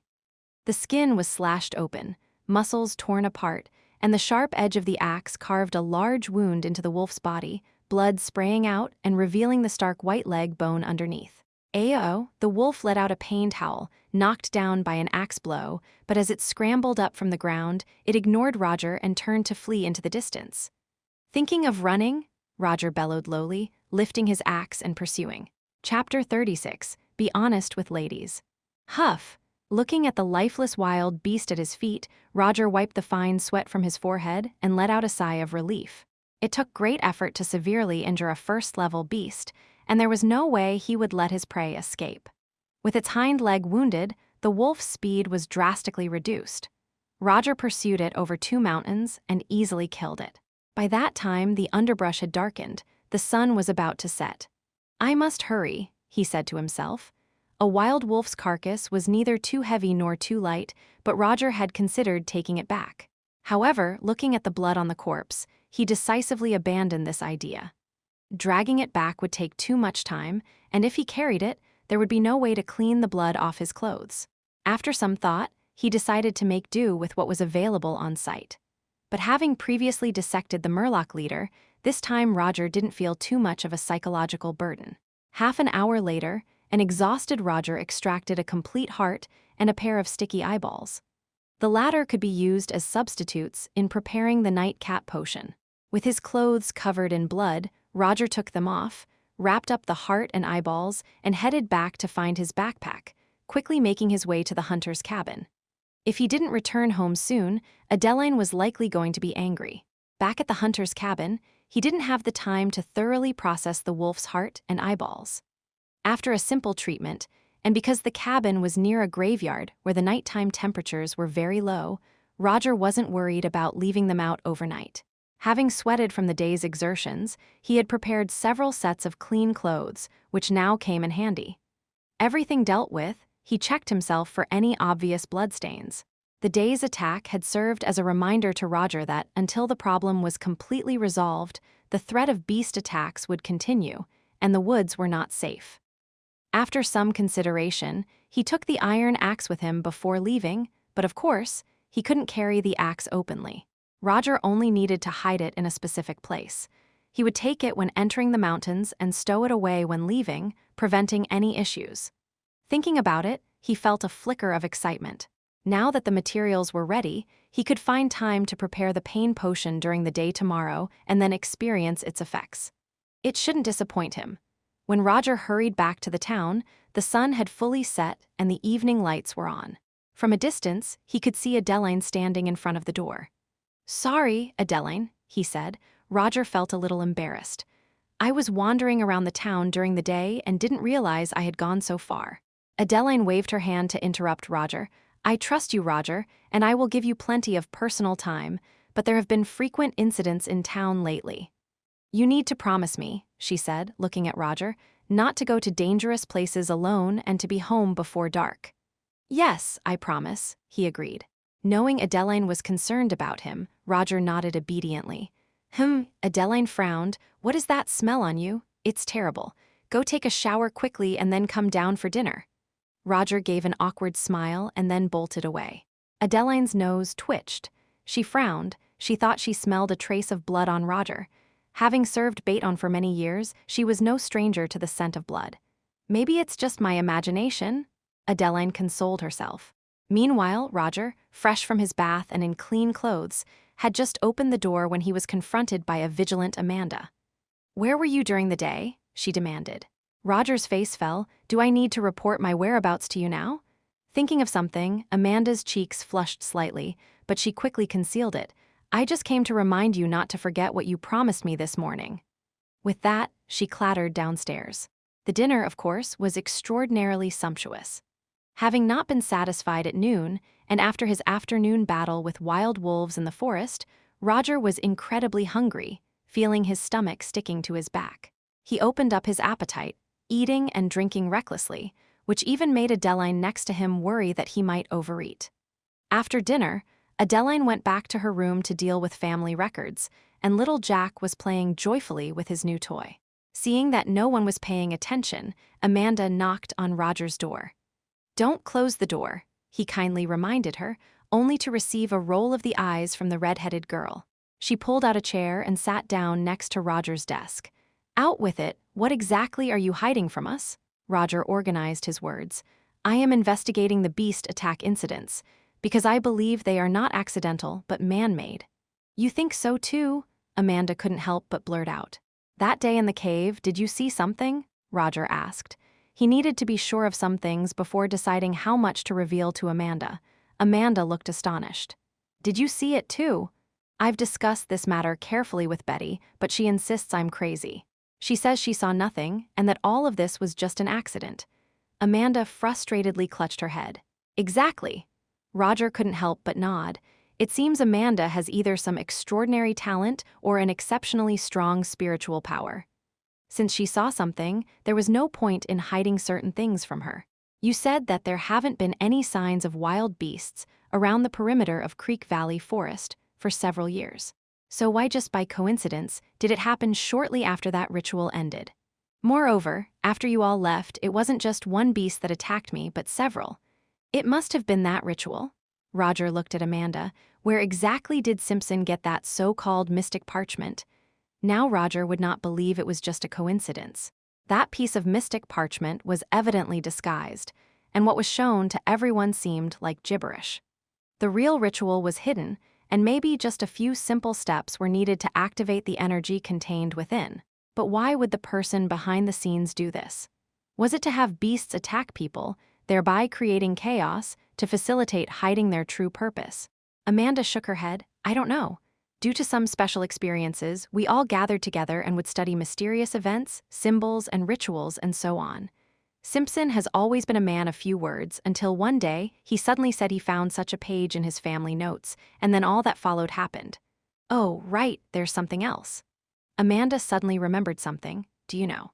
Another person has been killed by a beast. Have they identified the body?" Amanda replied.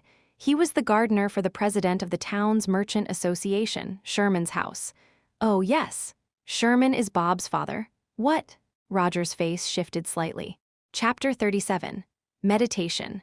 Roger frowned. He was now almost certain that Mar was the one who had been killed by a beast while following him. But why would Bob's father send someone to follow me? This really left Roger scratching his head. What did he want to investigate? Or had he discovered something? When it came to being followed, the first person Roger thought of was Ivy. He hadn't been in this world for long and hadn't had much interaction with others, making Ivy the most likely candidate. But now, the clues were disorganized. Following any of them would lead to different conclusions. Tomorrow is Simpson's funeral, after which there will be a memorial service at their house. "Do you want to go?" Amanda suddenly asked. Roger nodded quickly. "Let's go and see if there are any clues." The two of them exchanged a few more words, but Amanda clearly didn't know much, and there was a lot of information Roger felt he couldn't share with Amanda, so she left after a short while. "Seeing you two getting along so well makes me feel relieved." As Roger was thinking, Adeline's voice suddenly came from the doorway. Turning around, Roger saw Adeline, dressed in casual clothes, carrying 2 cups towards him. "A cup of hot cocoa." "Miss Adeline, about Amanda and me?" At that moment, Roger felt as though he'd been caught in the act of a secret rendezvous with a young girl by her parents. "Hey, you don't have to be nervous," Adeline said, amused by Roger's appearance. "That's for you young people to decide. I won't interfere too much. If you two really get along well, I really think highly of you. Amanda has never been close to me since she was little and became even more independent as she grew up. She had few friends at school, so seeing you two hit it off truly makes me happy for her. Even though she often acts tough and doesn't always say the nicest things, she doesn't have a bad heart." Roger nodded as well. "She really is a good girl. It's a pity she's not a female sorceress." He silently added in his mind, "Why am I thinking this? Tomorrow is Simpson's funeral. I have prepared a suit for you. Although you only met him once, I think you should attend to bid him farewell." "No problem," Roger nodded. After some idle chat, Adeline left. Roger got up and was about to close the door when a redhead suddenly popped in. Amanda looked at Roger warily. "What did Mom say to you just now?" "She talked about the embarrassing stories of when you used to wet your pants," Roger said with a straight face. "Really?" Amanda's fur almost exploded. "Fake," Roger replied helplessly. "Roger, sorry, Miss Amanda, I'm really tired and going to sleep now. Good night." Roger waved his hand and without waiting for Amanda's response, slammed the door shut. Shortly afterward, a piece of paper was slid under the door. "It's very dangerous outside now. You are not allowed to go out at night. I will be watching you." At the end, a fierce ghost face was drawn. Feeling a warm sentiment, Roger carelessly tore the note to shreds. Before confirming certain matters, he truly had no intention of entering the woods at night. On one hand, the chances of being attacked by wild beasts were higher. On the other, he was somewhat worried. Was the other party simply tracking him, or were they plotting something else? After locking the door, Roger sat on the carpet in front of the bed. He took off his upper garments to allow his skin to make direct contact with the air. Taking a deep breath and then exhaling, he closed his eyes. His breath gradually became longer, and he began to meditate according to the methods recorded in the manual. After a while, he opened his eyes in frustration. With so many experiences recently and numerous doubts lingering in his mind, his thoughts were too chaotic to calm down. He fetched the hidden concentration potion, thought about it, and then put it back.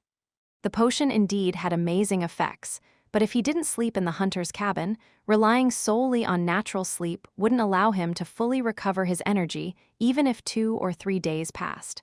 There was still work to be done tomorrow. Emptying his mind, he adjusted his breathing. After a while, Roger opened his eyes again. Still no good. In fact, physical training and spiritual practice were entirely at odds with each other. One was extremely active, the other extremely still. This was also why there were so few geniuses who practiced both.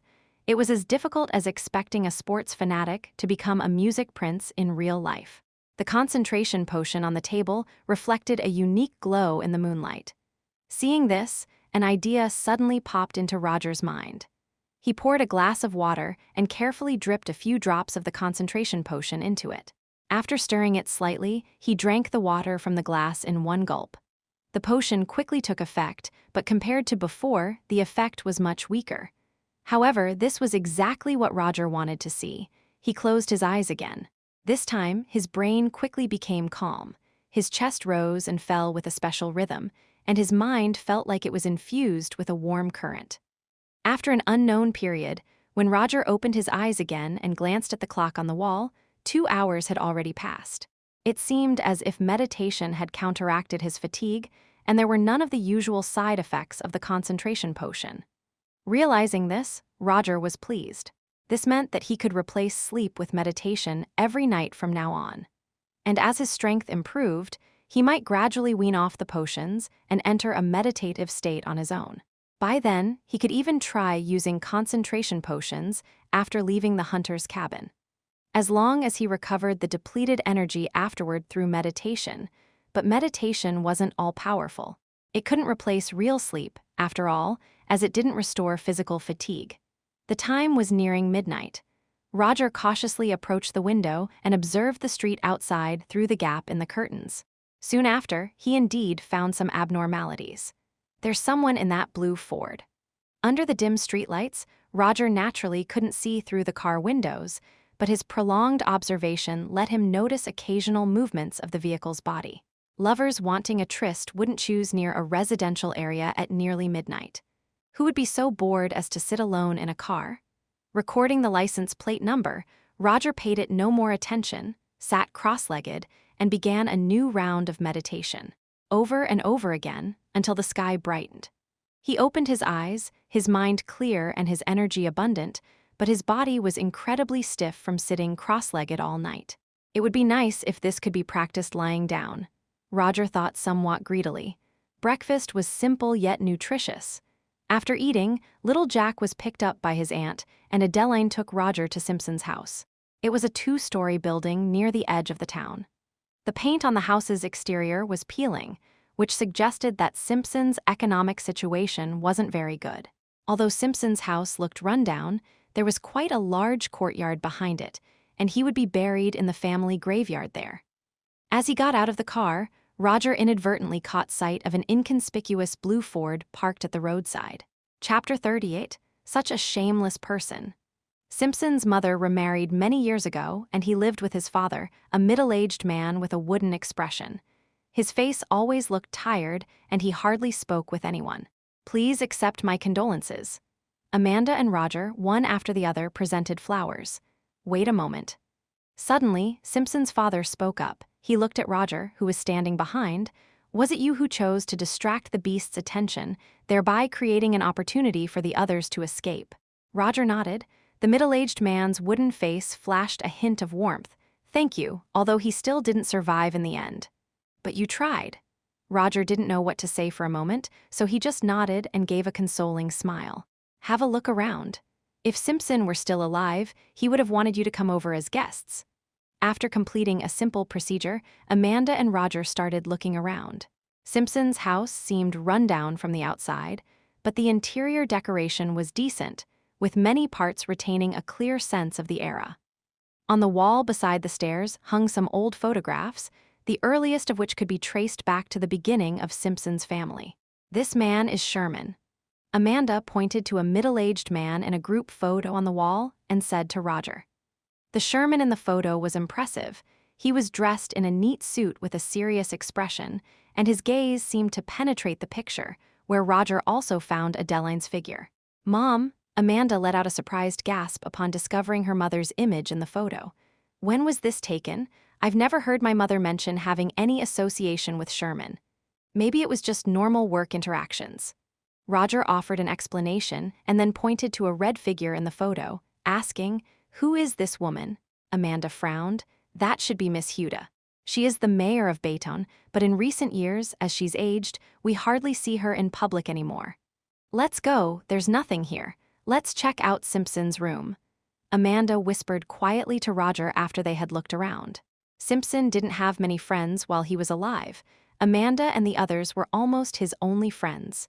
His room was crowded but not messy, with books neatly arranged everywhere. Amanda handed a color to Roger. He kept watch at the doorway while she quickly scanned the room. The guests were all gathered in the downstairs hall, not noticing their subtle actions. Amanda searched for a while but didn't find any clues. "There's nothing here," she said, somewhat disappointed. "Let me take a look." Roger walked into the room. "If I could activate Hunter's perception now, it would be extremely convenient for finding clues." A fervent wish rose in his heart. Roger almost longed to become a real demonic hunter right then. Albeit the intense perception ability was mainly due to an extreme enhancement of various senses. If he were to practice step by step, even without becoming a demonic hunter, the powerful perception would still help him discover many inconspicuous clues. After preparing the spirit communication water, Roger had begun using it, though due to the short time, the effects were not yet very apparent. "Someone's coming." Just then, Amanda's slightly tense voice came from the doorway. Roger placed the book back in its spot and quickly adjusted his expression. He turned around, and the figure had already appeared at the door. "It's you guys."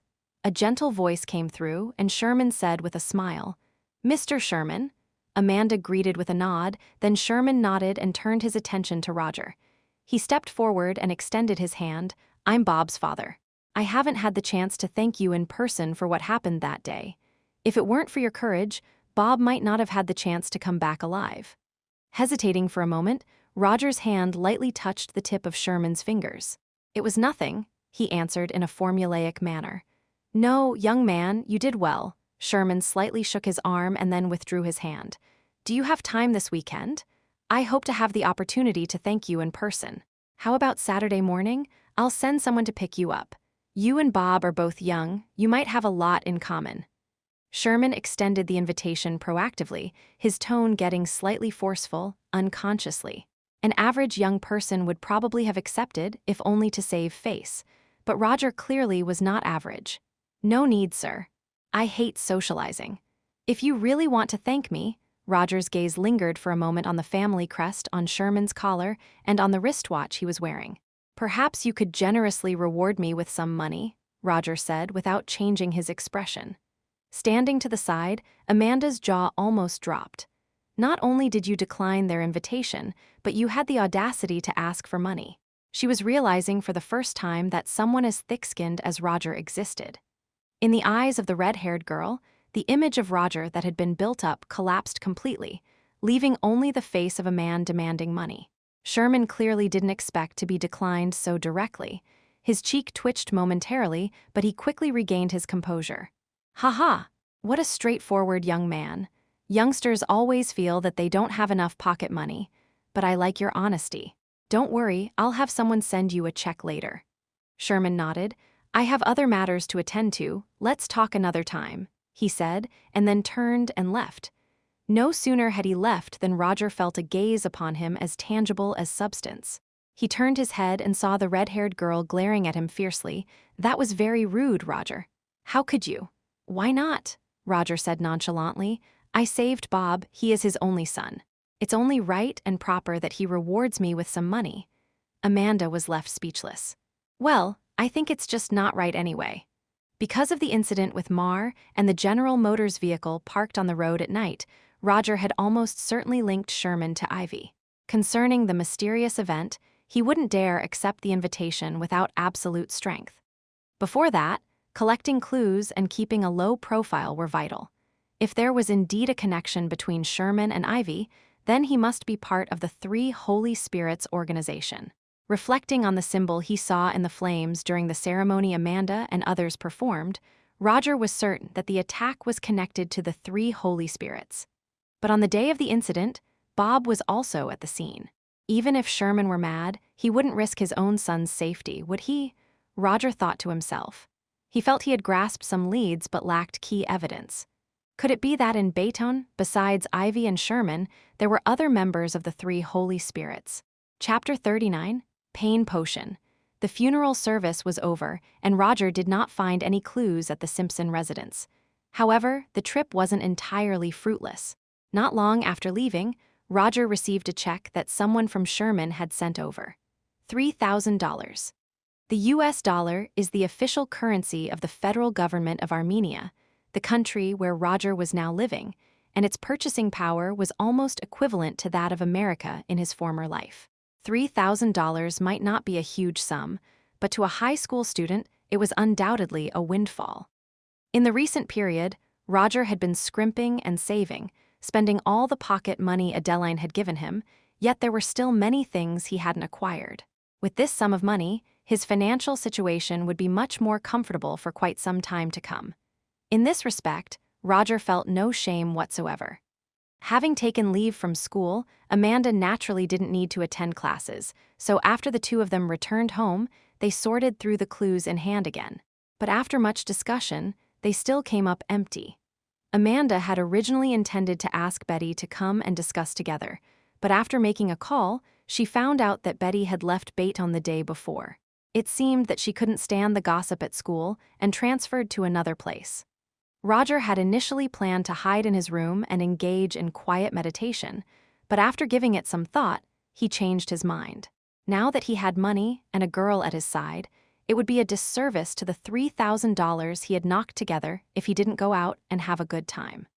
True luxury was beyond his reach, but buying a few dresses for a young lady and then having a nice meal together was entirely doable. Although Amanda had criticized Roger's previous actions, she ate her meal with a clear conscience, by her own account. Roger, asking Mr. Sherman for money like this is wrong, she said. But there's no problem with me spending your money, she added. Despite this, Amanda chose only the cheapest department store clothes, and their meal was just a common fast food fare. All their expenses combined didn't even compare to what she spent on the toys for little Jack. She was simply enjoying the process and wasn't truly greedy for money. Roger listened, dumbstruck. It seemed that thick skin really was contagious. The redhead girl had learned the essence of it in less than a day. To be honest, Amanda could indeed be considered a standard beauty, fair-skinned, pretty-faced, and with a character beyond reproach. But what a pity. Roger couldn't help but sigh. Pity she's not a female sorceress. Leonardo wouldn't want anyone but a supermodel, and as a demon hunter, my standards should be a bit higher, right? A female sorceress, that's the basic requirement. Actually, a slightly beautiful banshee wouldn't be out of the question either. And human females? They would, of course, be a definitive no. Possible? Roger silently thought to himself. Although he was strolling around outside, Roger kept discreetly scanning his surroundings. He quickly locked onto a generic car and then, after a while, noticed a burly man with a red face who was somewhat conspicuous. Had he not been deliberately searching, he would have never noticed the man's presence. Hee hee, keep following, let's see who outlasts whom, Roger thought to himself. All day, Roger wandered around, dragging the red-faced man behind him everywhere he went. When they returned home in the evening, Roger made various small movements around his room, seemingly ready to head out at any moment. But as the night deepened, he made no move. When bedtime arrived and Roger turned off the light, just as the burly man thought he might get a bit of rest, the desk lamp in the second-floor room quietly turned on again. The burly man gathered his energy and kept a careful watch. Half an hour, 1 hour. The light in the room went out. Nothing happened. He yawned wearily, his eyes fighting to stay open, but just as he was dozing off, the light in the second-floor room came on again. The burly man forced himself to stay alert. This time the light went out quickly, in about 5 minutes, and the room was plunged into darkness once more. Went to take a pee. Having been stirred awake a few times, the red-faced burly man was becoming exhausted, his vigilance waning, his eyes half closed. He didn't know how much time had passed when he suddenly opened his eyes, and all was quiet around him, the second floor still dim. Must have fallen asleep, he thought. The burly man found a comfortable position and drifted off to sleep.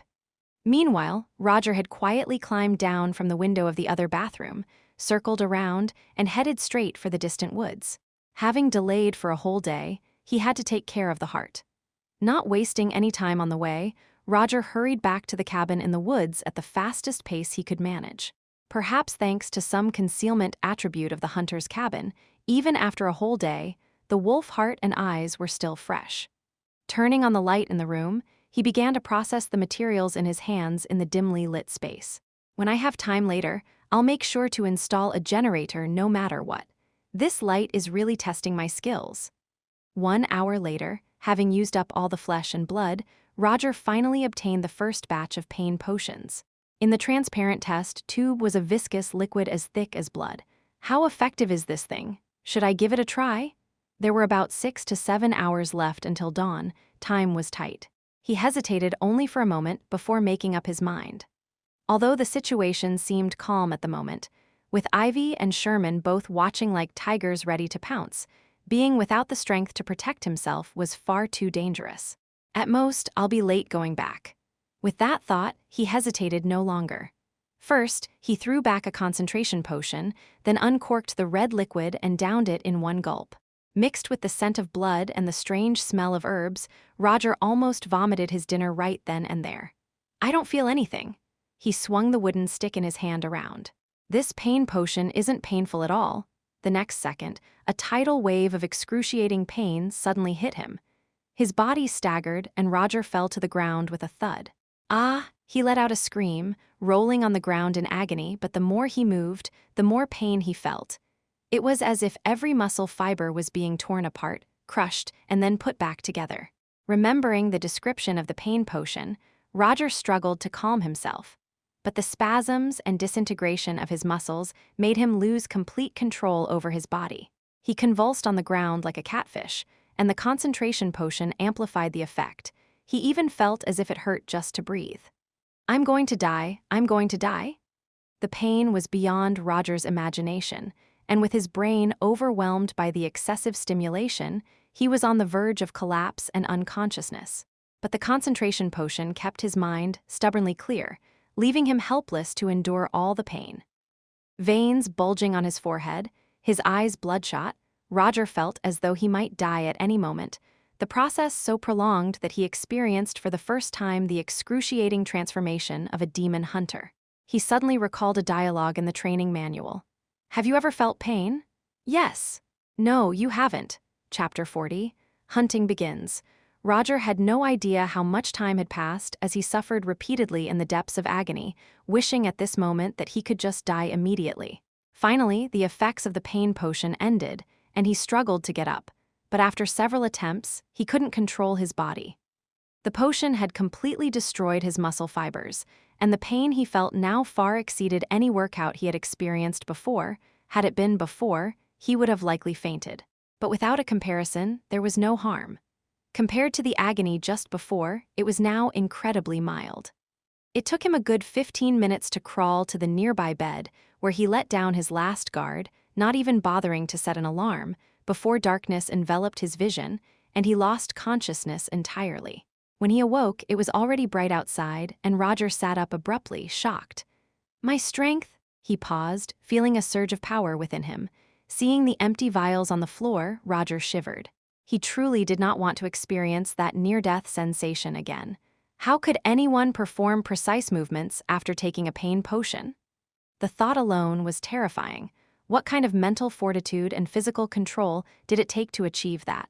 Now, it wasn't just about executing universal sword techniques. Moving normally was a near-death experience. Did I get something wrong? Isn't this difficulty a bit too horrifying for a novice? Roger wasn't exactly a tough guy, but he didn't think the pain he endured last night was just an appetizer. It's the concentration potion. He suddenly slapped his thigh. The effects of the concentration potion had amplified his perception of his body and his mental focus, serving as a catalyst that intensified the pain manyfold. You really don't die until you do something foolish. Should I try taking only the pain potion next time? Maybe another day, Roger thought with lingering fear. Checking the time, he guessed it was almost 7 outside. Going back would result in another round of complaints. With a helpless shake of his head, Roger hurriedly packed up the equipment, changed his clothes, and dashed home. No incidents occurred on the way. His stamina was abundant, and his speed had significantly increased. The effects of the pain potion were indeed remarkable. But the cost was also extremely severe. Perhaps this was the inevitable result of quickly breaking through one's physical limits. Strength development is a slow process. By using alchemical means, Roger bypassed this accumulation phase but paid a steep price. After making do on the vehicle all night, the burly man with the flushed face woke up feeling particularly worn out, and just then, he saw Roger running leisurely towards him from afar. When did this kid leave? The burly man's face suddenly changed. Could this kid have discovered me? A regular high school student, how could that be possible? What relieved Roger was that Adeline had left the house early before dawn, sparing him her inquiries, but Amanda did not seem as pleased. In her eyes, this was the deplorable behavior of an ally sneaking around behind her back. Where have you been? During dinner, Amanda asked in a low voice.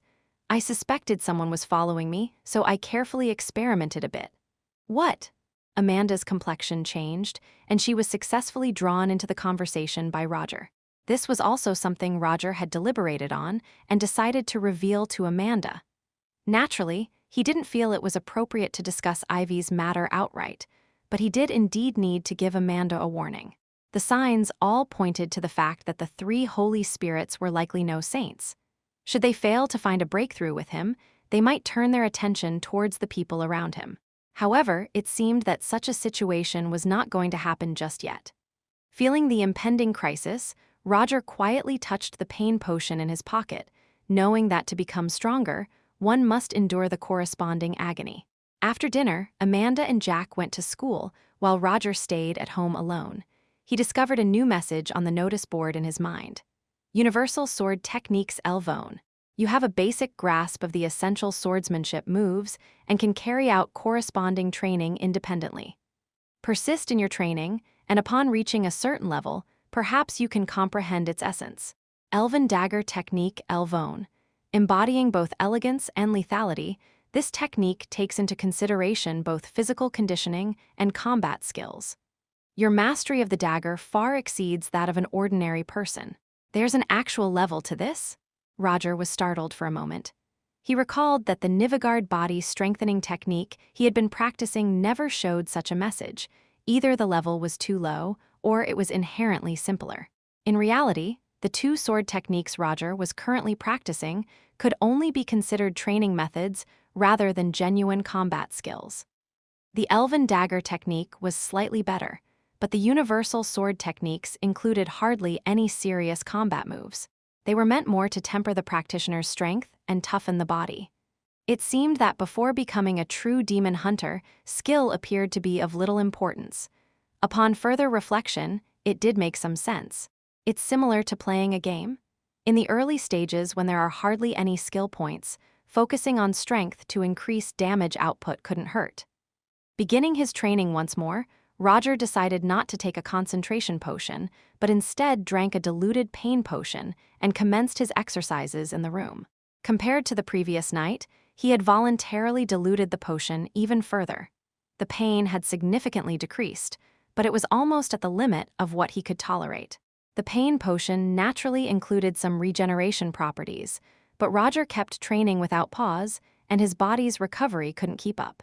He clenched his teeth. As long as his body could move, he would continue to train fervently. And so, an entire day passed silently. At night, lying in bed, the intense pain prevented him from sleeping, and the generic car that had been parked on the street corner had vanished. Roger felt a sinking feeling in his heart and harbored a few bad premonitions. What if the adversary took advantage of the empty house during the day and forcefully entered? The thought no sooner crossed his mind than all sleepiness dissipated. No, I can't keep waiting like this. I must take the initiative. At the very least, I need to understand the enemy's strength. The next day, after Adeline left, he rode his bike to the town center, bought what he needed, and by chance met Greg. Something stirred in Roger. He approached Greg and whispered something to him. Before long, the burly Greg followed the direction Roger had indicated. There, the red-faced man hiding in the car shifted in discomfort. After managing to deal with Greg, when he looked around again, Roger was nowhere to be seen. As the sun set, Roger returned home on time, noting during the conversation Adeline's undisguised disgust for the so-called lawyer sent by Ivy. After dinner, he went to bed early to rest. At midnight, Roger got up, changed into a black outfit, jumped out the window without concealing his tracks, and headed straight for the woods. Dark clouds obscured the moonlight. The hunt had begun. Chapter 41, Hunters and Prey. Seeing the silhouette that climbed over the wall, Rip, hiding in the car, revealed a sinister grin. "Little bastard, I've finally caught you." He pulled out the pistol from his lower back, thought carefully, and then placed it back in the car before drawing a dagger. The night in Baytown was too quiet. Once a gunshot rang out, it would surely draw the attention of others. And the dense trees in the mountains made the night vision even worse, making the knife more convenient than a gun. Most importantly, Rip intended to vent his frustration thoroughly after getting the information he wanted. He opened the car door, got out, and quietly followed the distant figure, one in front, one behind, Rip carefully maintaining his distance. On the road, he noticed that the skinny figure in front would often stop and pretend to casually scan the surroundings. Truly a child. Rip's face was full of mockery. Late at night, doesn't that posture of yours raise even more suspicion? Several days had passed without getting the information he wanted, and Sherman was already starting to complain. If Rip couldn't find an opportunity, he was ready to resort to more forceful methods, even if it meant leaving some traces behind.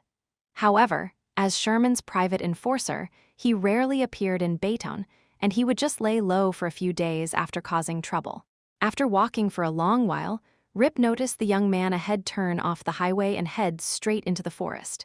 He became anxious and, unable to care about revealing his presence anymore, quickly chased after him.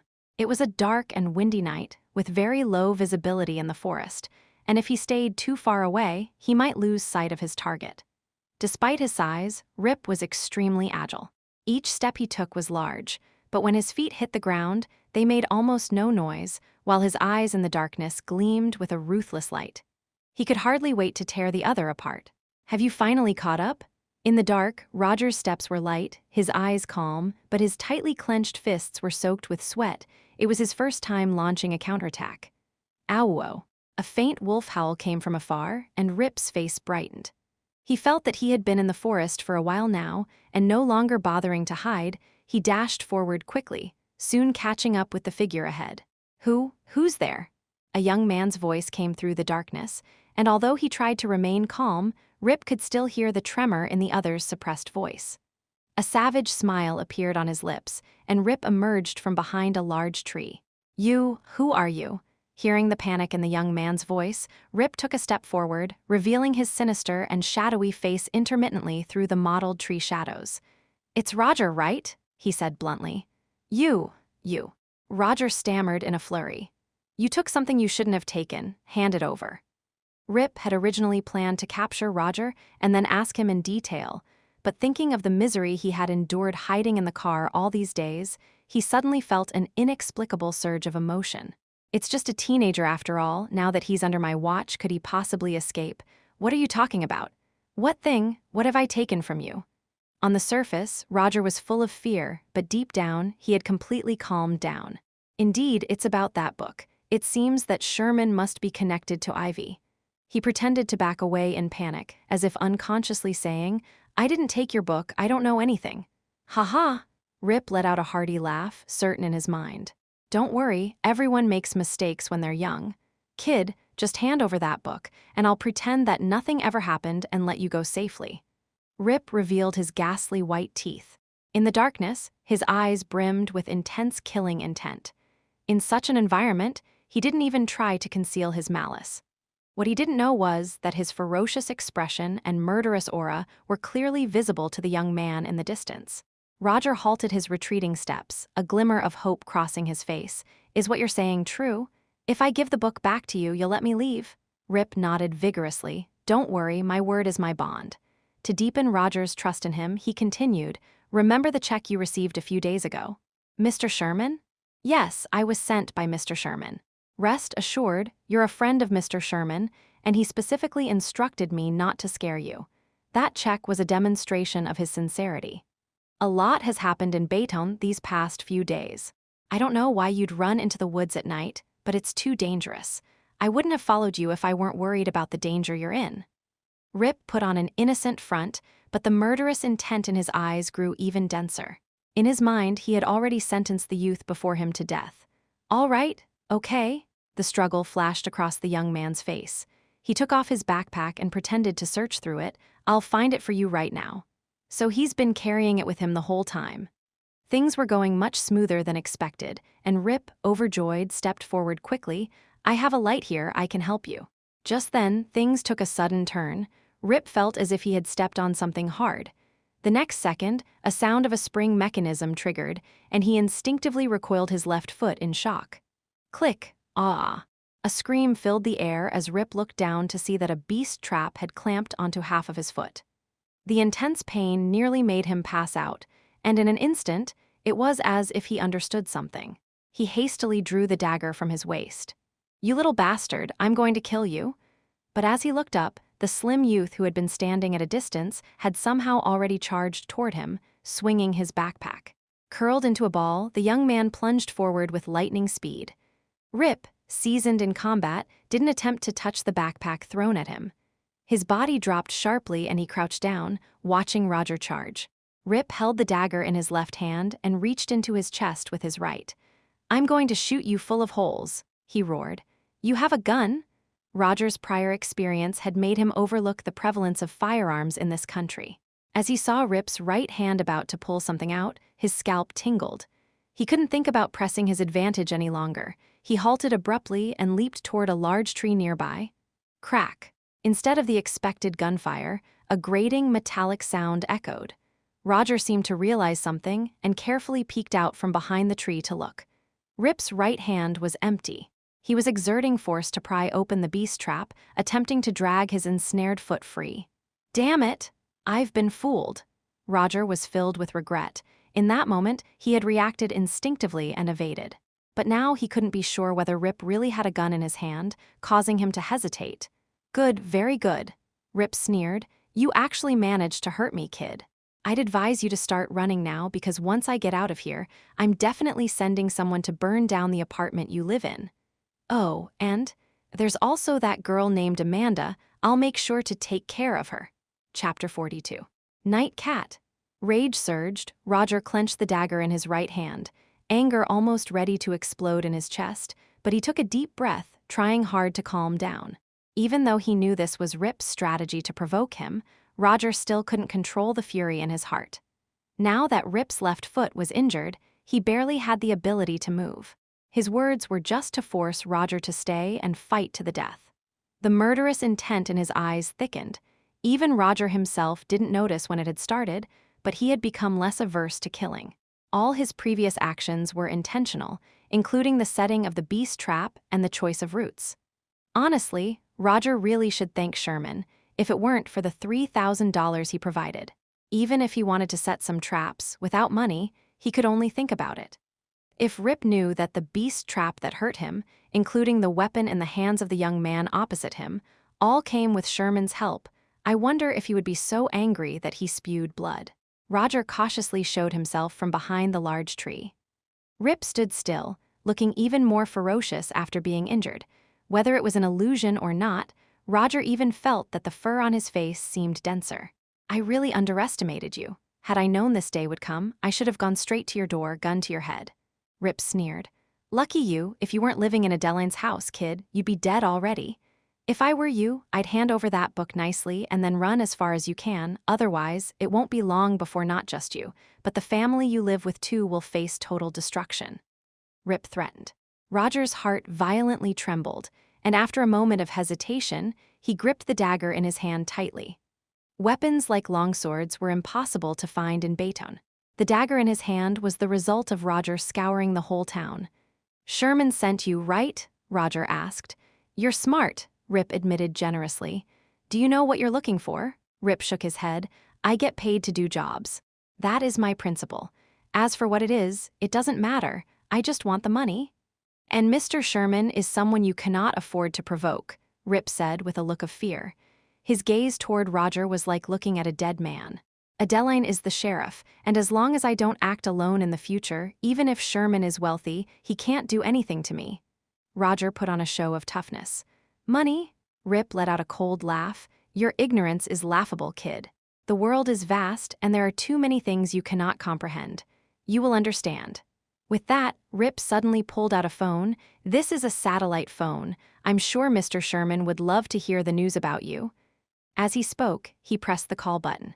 Roger's face abruptly changed, and from their exchange, he could judge that Rip likely didn't carry any firearms with him.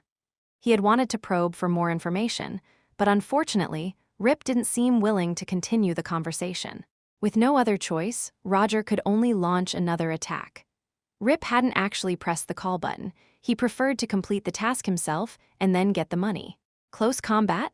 His eyes flashed fiercely. Little guy, I will make you understand what true despair is. Rip's weapon was a dagger as long as a forearm, slender with a deep blood groove along the spine, and entirely black, making it nearly impossible to track its trajectory in the darkness. The moment Roger rushed towards him, Rip suddenly moved. He stepped forward with his right foot, powered by his waist and abdomen. At the same time, his arm muscles twitched, slashing his dagger upward from below with his left hand. The speed of this attack was astoundingly fast, catching Roger right where his defense and counterattack were weakest, making it impossible for him to fully leverage his strength. Clang! The blades collided, and a tremendous force struck Roger, making him almost topple to the ground, but he quickly adjusted his posture. His inner strength surging forth to withstand the strike while his body angled forward in a rush, the blade skirting aside to pierce towards Rip's ribs. This kid, Rip was taken aback. Though the technique seemed rough, it appeared to be systematically trained, and what surprised him even more was the strength that was transmitted from the opposite side. In pure physical contest, Roger was not much different from him now. It must be known that he was 35 years old and weighed over 200 pounds in a state of his peak. But this young man before him, could he have also encountered some mysterious power? Rip was shocked, not having time to ponder further as he spun around, raising his dagger to defend. Clang, clang, clang. A series of metallic impacts resounded without cease, and the more Roger fought, the more exhilarated he became, displaying many techniques from the elven dagger technique during his attack, fully utilizing his mobility to circle around Rip like a fluttering butterfly. But every beat of his wings brought the deadly edge of his blade.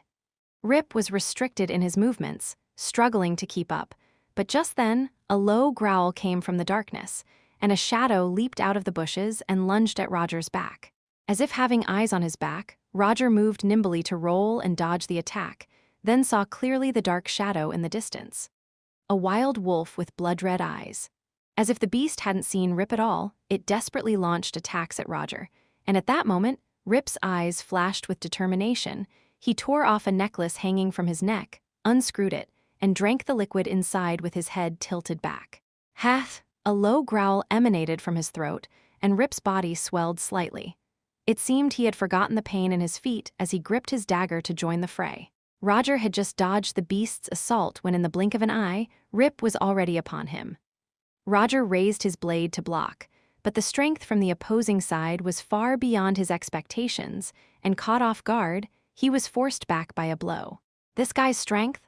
Roger focused his gaze to see that Rip appeared to be in a frenzy, his beard and hair obscuring his facial features, revealing only a pair of beast-like eyes. Is it some kind of mysterious power? Roger immediately turned cautious, his attention concentrated, pupils contracting then dilating like the vertical pupils of a cat. Soon after entering the forest, he had taken the night cat potion, which enabled him to discern details clearly even in the darkness. Moreover, as his attention focused, his visual abilities would also be enhanced, granting him a degree of dynamic vision. Everything around seemed to slow down. Rip's fierce face steadily loomed closer, while a glance from the corner of his eye caught the nearby beast leaping toward him again. Roger lifted his blade, effortlessly finding the weak point in Rip's attack, power surging from within, and he swung his dagger down. Clang! Sparks flew as in the moment their blades collided, Roger's wrist vibrated, his dagger closely followed the opponent's blade, moving upward. His body rushed forward, advancing with his elbow raised, blade penetrating Rip's chest. At this moment, the leaping wolf was precisely midair, its typically swift movements now extremely slow as the rotating blade tore through Rip's heart. Roger turned around, withdrawing his blade, and slashed past. Chapter 43. Handling. A dagger pierced into the soft belly of a wild wolf, then sliced open its abdomen, releasing a nauseating stench as the wolf's innards spilled out like a flood breaching a dam. It didn't even hit the ground before it was completely dead. The whole motion was done in one fluid movement. In just a few seconds, Roger, like a butcher swiftly preparing a cow, found the impossible in the minutest details and finished his target with 2 strikes. As soon as he completed this, Roger's tension relaxed, and that peculiar sense of extreme slowness vanished. Before he had time to marvel, an irresistible itching sensation welled up from his eyes. Tears streamed down his face. Thump! Rip clutched his chest and fell to the ground as a certain power within him subsided, his excessively grown hair and beard slowly returning to normal. Struggling, he spat out his last words to the young man standing with a dagger. "Mr. Sherman won't let you get away with this. Ha, I'll be waiting for you below." With that, he coughed up blood and breathed his last. Phew! Roger also let out a long breath and sat down against a large tree. He looked at the dagger in his hand, its blade now full of notches, and upon closer inspection, even the body of the blade had cracks. Useless after just one go. Shaking his head in resignation, Roger desperately wished for a real weapon. A weapon befitting a demon hunter. After a brief rest, Roger pushed himself up with the help of the tree. The fight had been brief, yet it had drained nearly all of Roger's energy. He had prepared meticulously for the battle, including several contingencies that went unused. With Sherman's potential retaliation, Roger had temporarily averted his crisis. However, this didn't ease his sense of urgency. On the contrary, it increased. Sherman will be even more formidable than this guy, and then there's Ivy. I don't even know what level they're on. This fight had allowed Roger to integrate all the techniques he had absorbed before. More importantly, he distinctly felt much stronger than when he was on the island, not by a little, but by a significant margin. His strength and skill were steadily improving, but most crucial was his mindset. Looking at the corpse at his feet, Roger sighed softly. This was his second time killing someone. Unlike the passive nature of the first, this time, Roger had been proactive, setting the trap before his opponent had the chance to act, with the time and place carefully selected by him. In the darkness, an ordinary person's vision would surely be impaired, but Roger had taken the night cat potion. Coupled with the surprise of the beast trap, he certainly had held the upper hand. Still, victory was not easy. There's still so much for me to improve. Truth be told, Roger preferred the traditional longsword over the elf dagger. Maybe after he elevated his universal sword techniques to a higher level, new skills would open up. Next up, disposing of the body. The wild wolf was manageable. Its heart and eyes could be used as alchemy materials, but this guy, Roger found himself in a bind. Hiding a body is a dilemma all killers must face. A single misstep can lead to dire consequences. Even though this world possessed transcendent forces, mundane power was not to be underestimated. Roger might look strong now, but he stood no chance against proper weaponry. Should I stage it as a wild animal attack? Roger's eyes lit up with the idea, but he quickly dismissed it, as there were several knife wounds on the body, especially the penetrating stab through the heart. Leaving the body exposed in the wilderness, Roger was not sure how many days it would take for wild animals to devour it completely. If someone else discovered it before then? Moreover, Roger noticed another issue. During the fight with him, the wild wolf that had leapt out of the shrubbery from start to finish had only attacked him exclusively. If there were no connection between these two occurrences, Roger would never believe it. This also indirectly confirmed one suspicion: Sherman was definitely related to the recent wolf attack incident. The question remained whether Ivy was also involved. Adeline had mentioned that though Ivy had sent a lawyer to investigate Kant's case, she herself had not made an appearance since then, and her whereabouts were unknown.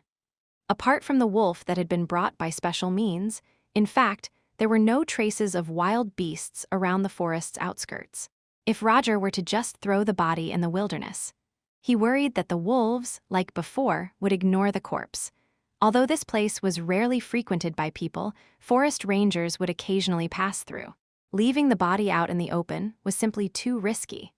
Although Roger had established Sherman's connection with the wolf attack, there was one thing he still couldn't quite understand. On the day of the incident, Sherman's son Bob had also been at the scene. Was the man really so deranged that he'd contemplate killing his own son? Or did he have some kind of method that would prevent those wild beasts from attacking his son? Roger pondered in silence, feeling that he was getting closer to the truth. In order to facilitate his daytime entry into the forest for preparations, Roger had once used an excuse to have Greg cause some trouble for Sherman. From Greg's attitude, it was not difficult to deduce that the man must have been a newcomer. Should I bury him? But where should I bury him? After much contemplation, a spark of spiritual light suddenly flashed through Roger's mind, and he thought of an excellent spot. Is there a better place to hide a dead body than a graveyard? Carefully erasing the traces around him, Roger removed the wolf's heart and eyes, then hoisted the body on his back and started walking towards the cabin. A 200-pound body would have been nearly impossible for the old Roger to carry or even drag, but now, though heavy, it wasn't unbearable.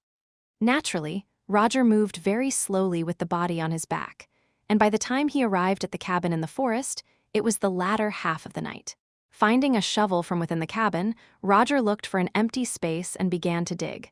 His strength was great, and soon a deep pit appeared before him. Before tossing in the body, he suddenly thought of something.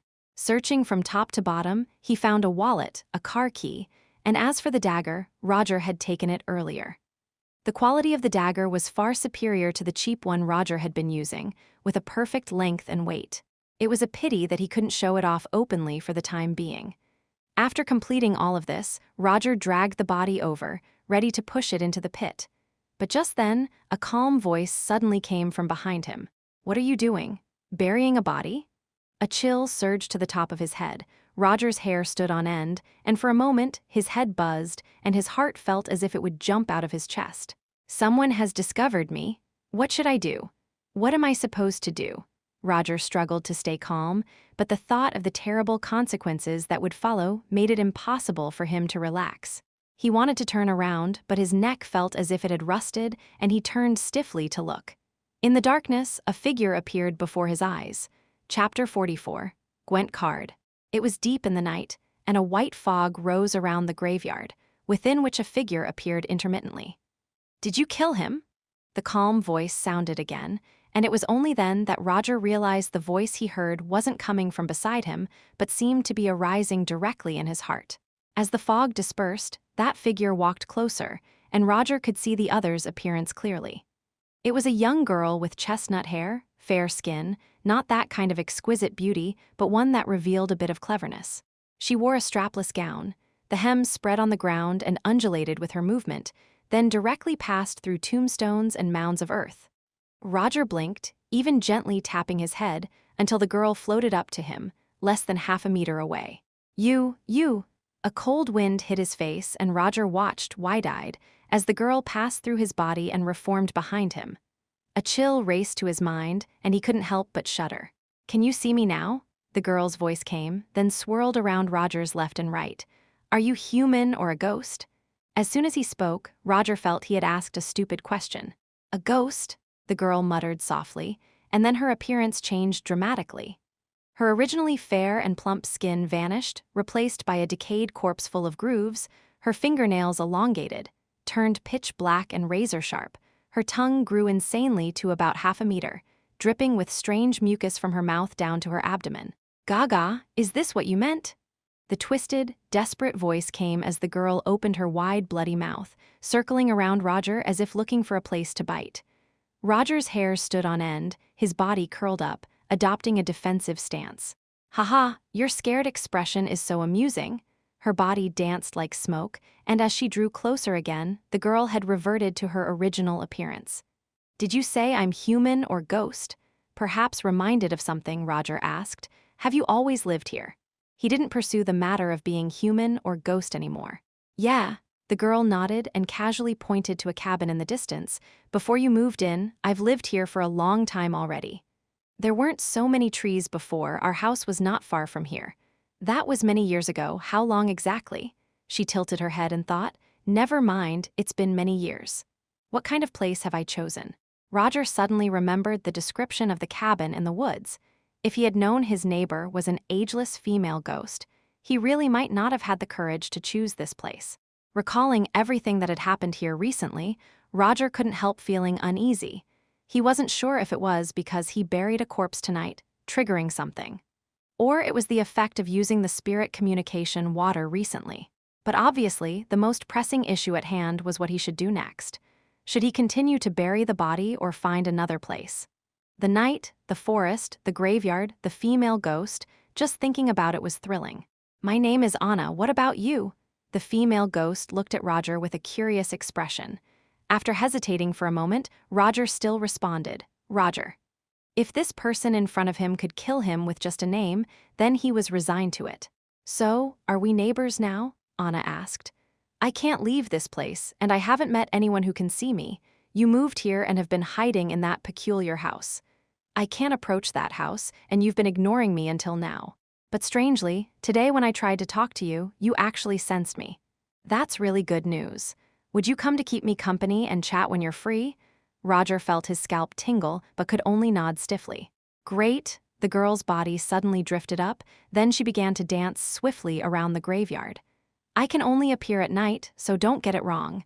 If you come here, I will definitely notice you." "I'm sorry, I'm just too excited." The girl curtsied gracefully. "Mr. Roger, it's my pleasure to meet you for the first time. I won't disturb your work any longer." She smiled, gestured to the body on the ground, retreated backward, and gradually disappeared into the mist. Touching his damp forehead, Roger felt cold sweat soaking through him. Although his heart was pounding fiercely, he still tried to appear calm as he bent down and pushed the body into the large pit. Dirt flew about as he worked mechanically until he had filled in the pit, packed down the soil on top, and made some simple refinements. Only then did he take a breath of relief and carried the shovel back to the cabin. As soon as he closed the door, Roger's body instantly collapsed. Facing murlocs, wolves, or even murderers intent on killing him, he could remain calm. But ghosts. Roger felt a cramp in his legs. Now thinking about it, he marveled at his own earlier bravery and composure. He quickly opened the cabin's information, and this time he indeed noticed something different. The cabin by the graveyard, well preserved. Level, 1 integrity, 100%. In addition to meeting the basic needs of life, you have also acquired a graveyard and the old dry bones buried in the land. You have met a new neighbor, Anna. The monster manual has unlocked a new category, the ghost by the graveside. Please check it in the study. When choosing the hunter's cabin, in many cases, there will be traces of other creatures near the original location of the house. They can be friendly, neutral, or hostile. This all depends on your attitude and strength. Will you live in peace or go to war? The graveyard does not belong to the hunter's cabin. It cannot be transferred after the house is moved, so please handle it properly. Current relationship with Anna, indifferent. A Gwent card shimmering with a faint light formed in Roger's consciousness. On the front of the card was the image of Anna with a foggy graveyard behind her. On the back of the card was the symbol of the demon hunter, and the entire card looked somewhat rough. It seemed that due to some unknown influence, parts of its functionality couldn't be fully activated. What's this? A Gwent card? Remembering those crazy card-playing days, Roger actually felt a bit eager. A game of Gwent, perhaps? What's the use of this thing? He couldn't quite understand at the moment, but perhaps as the hunter's cabin was upgraded, he'd be able to unlock more new features. He walked into the study and pulled out the monster manual. Flipping to a new page, indeed, a new entry appeared. The ghost by the graveside. People may call them ghosts, the byproduct of intense emotions at the moment of death. They lack a physical form and are often confined to a place or around an object. Although they can't execute physical attacks, they can influence the living through possession and mental illusions. Before becoming a demon hunter, ordinary people lack the means to deal with spirits. Remember, keeping a clear mind and staying as far away as possible is always the best strategy against ghosts. If you're facing an evil spirit or a monster spirit, don't hesitate, run away fast. Means of dealing: evil spirit oil, Aiden seal, moon dust bomb. Weaknesses: destroying the object the spirit resides in or breaking the obsession in their hearts. Chapter 45. Henrik understood the cause and effect. Roger's heart settled slightly. It seemed that as long as he remained calm or within the confines of the hunter's cabin, Anna would pose almost no threat to him. However, what he did not anticipate was Anna's seemingly high spirits, although their relationship remained cold. There might be another secret hidden regarding her death. At this time, Roger did not have the energy to pay attention to other matters.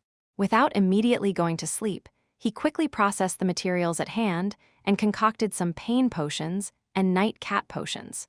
Although the captured dagger was made of superior materials, it would not be usable for a while, so it looked like he would need to make a new purchase upon his return. Having trained all day, and then having fought a fierce battle at night, followed by chatting with a female ghost by the graveyard, Roger's day was nothing short of thrilling.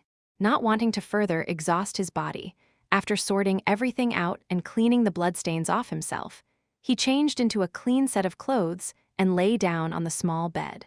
Exhaustion hit him, and he quickly fell into a deep sleep.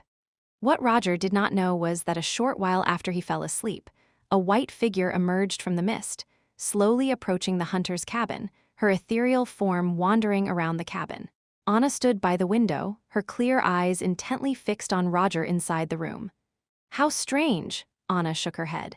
Despite no apparent obstructions, she could not see anything inside the room. After standing quietly for a while, Anna's figure receded, then floated over to the spot where Roger was buried.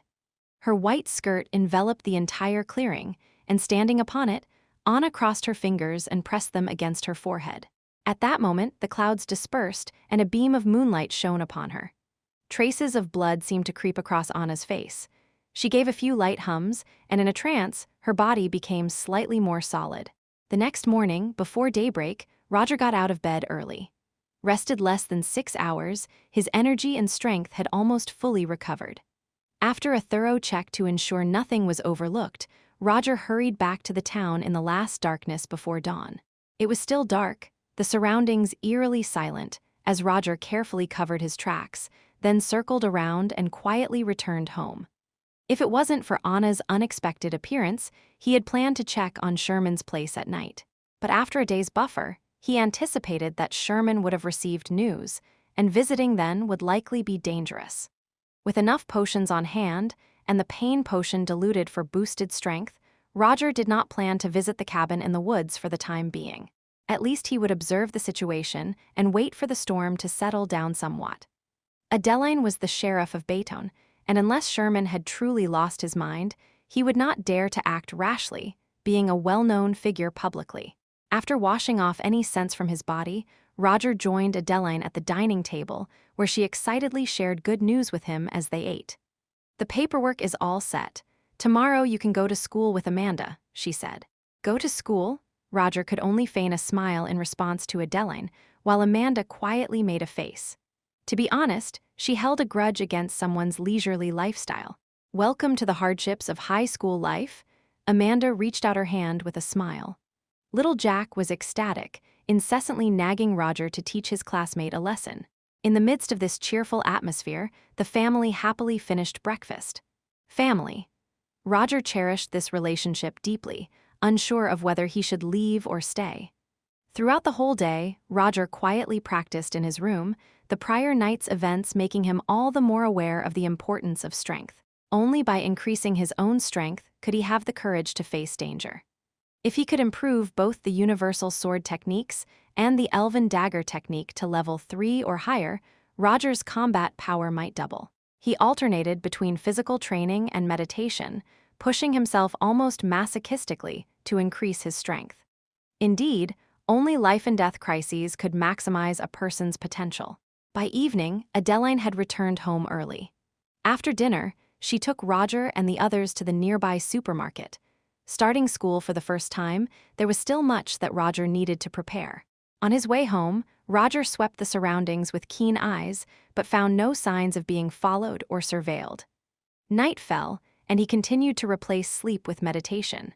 Meanwhile, miles away in a cheap motel in Swamp Town, a middle-aged man with graying hair was copulating in bed. Just then, the cell phone by the bed started to ring with a series of abrupt rings, but the man, without a care, hung up and carried on with his business. No sooner had he done so when the short bursts of ringing began again, recurring round after round. Eventually, the middle-aged man, irritated, pulled away and carelessly slapped the woman on the body. "Go take a shower, baby. I'll take a call first."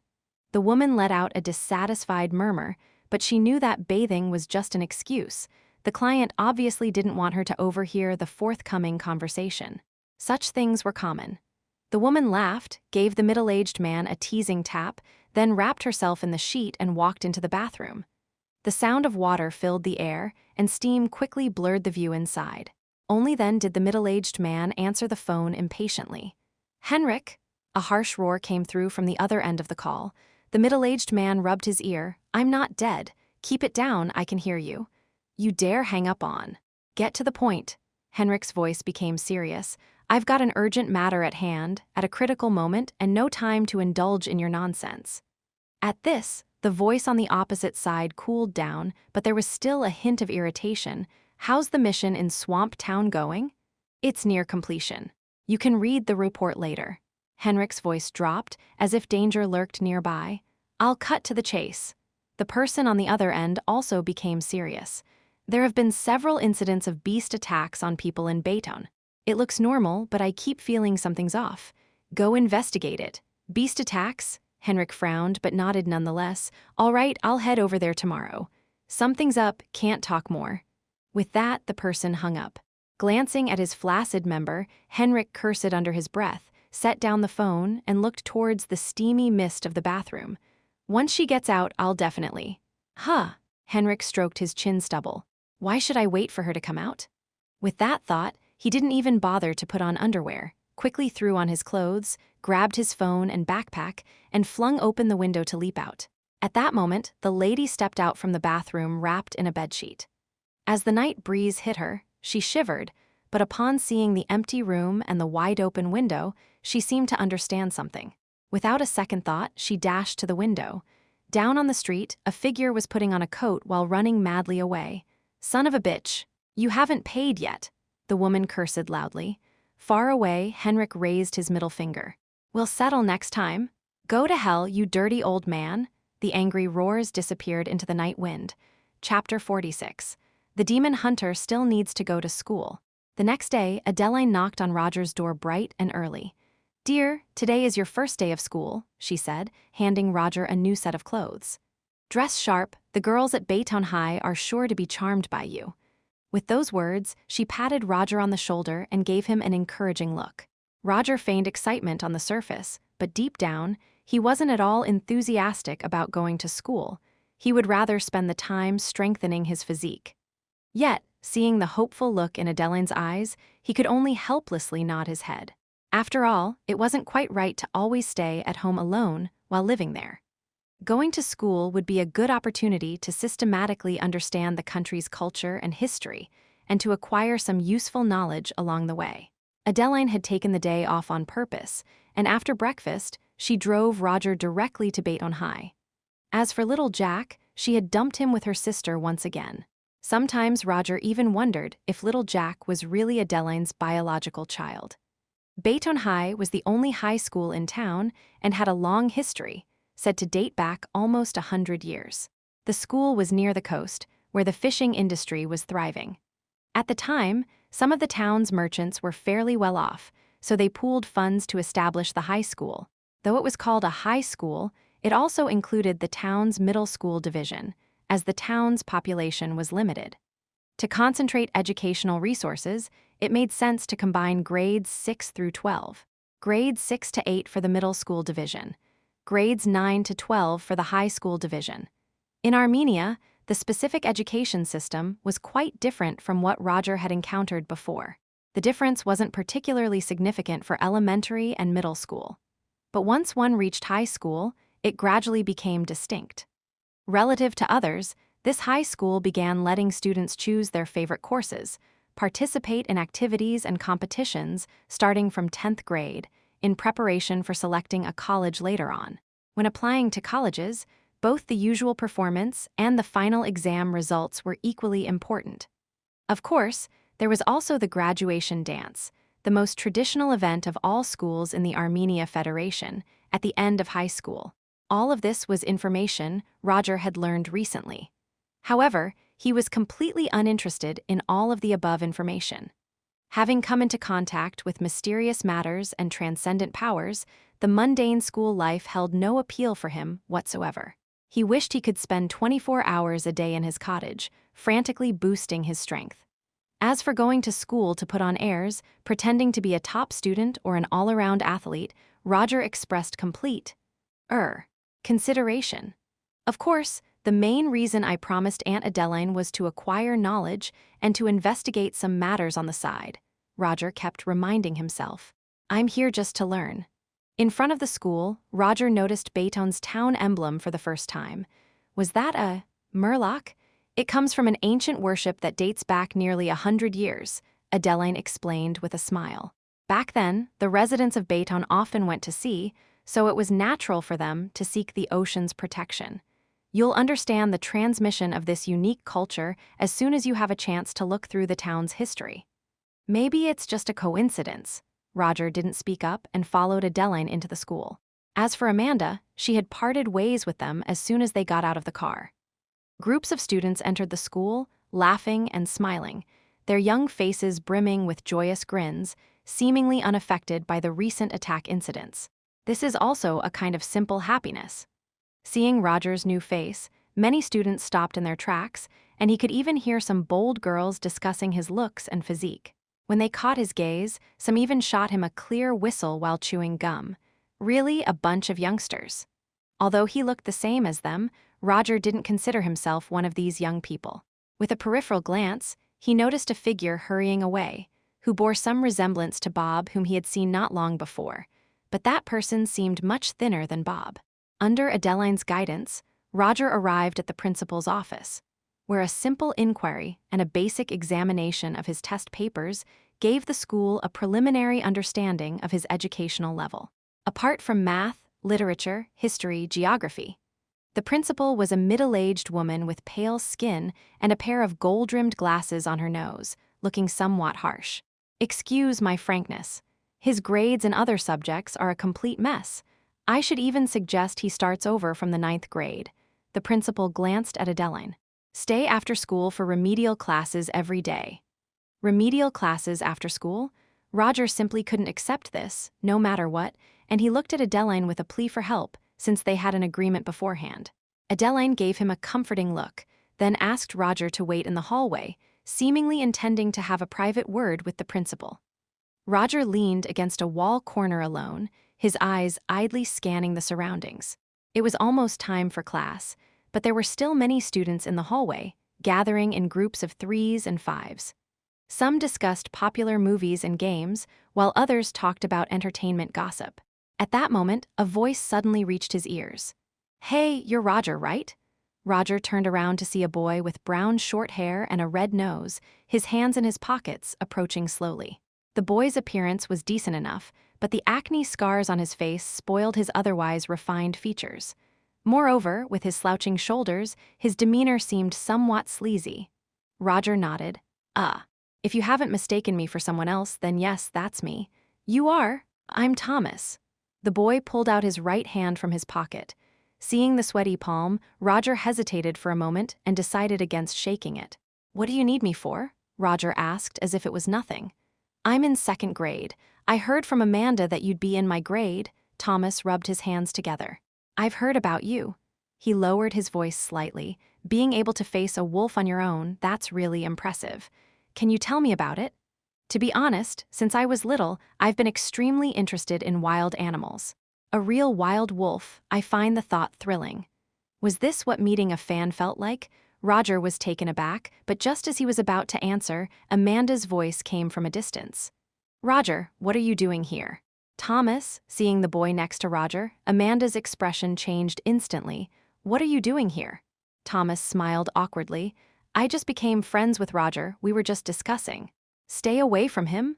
Amanda looked unfriendly, and to be honest, it was rare for Roger to see such an expression on Amanda's face. Okay.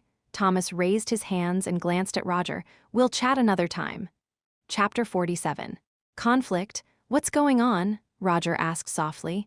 That guy's a freak, you'd better stay away from him or you might pick up some bad habits.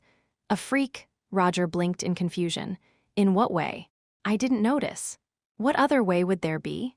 Amanda said indignantly. Someone once posted a set of his pictures on the campus website. That guy was actually helping his own dog.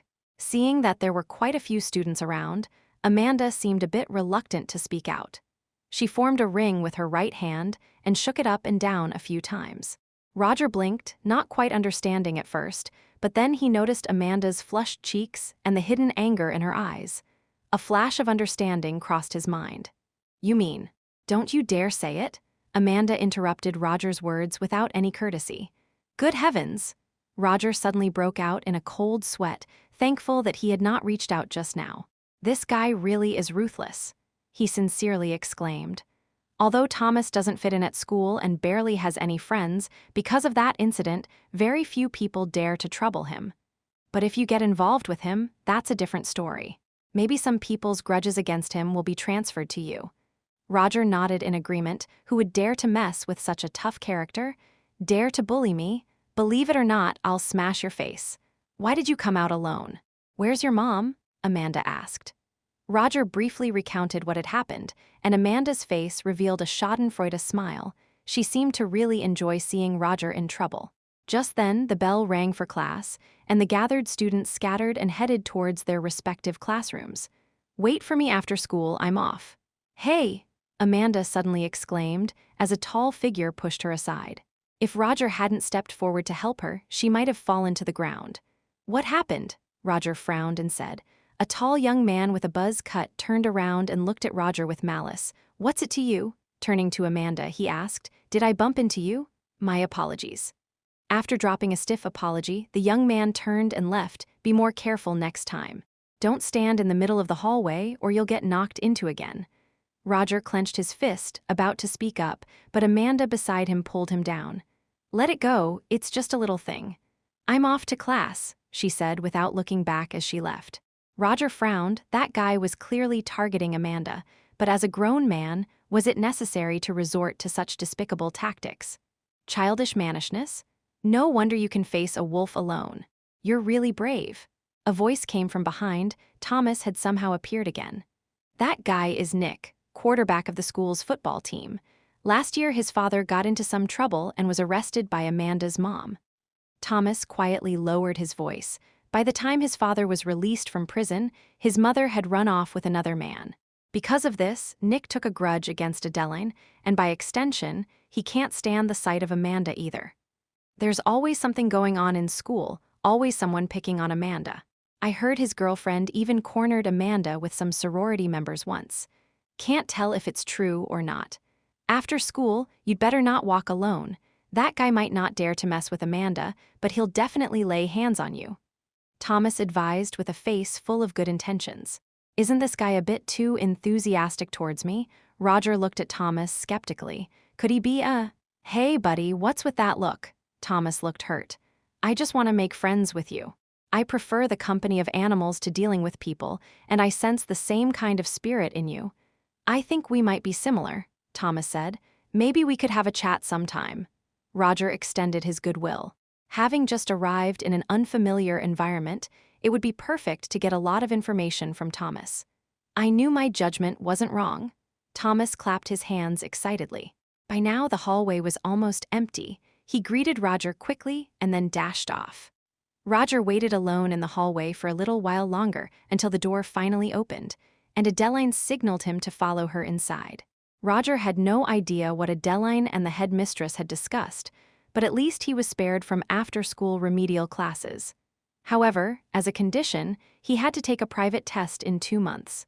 If he passed, all would be well. If he failed, then he would have to accept the school's arrangements without question. Naturally, Roger agreed wholeheartedly.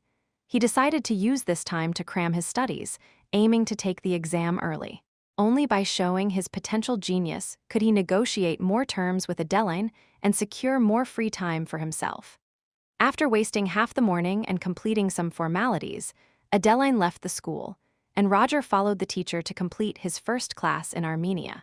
The teaching atmosphere here was relaxed and free, with both students and teachers being rather casual. Roger was surprised to find Thomas in the classroom, who excitedly waved at him. There was nothing particularly new for Roger.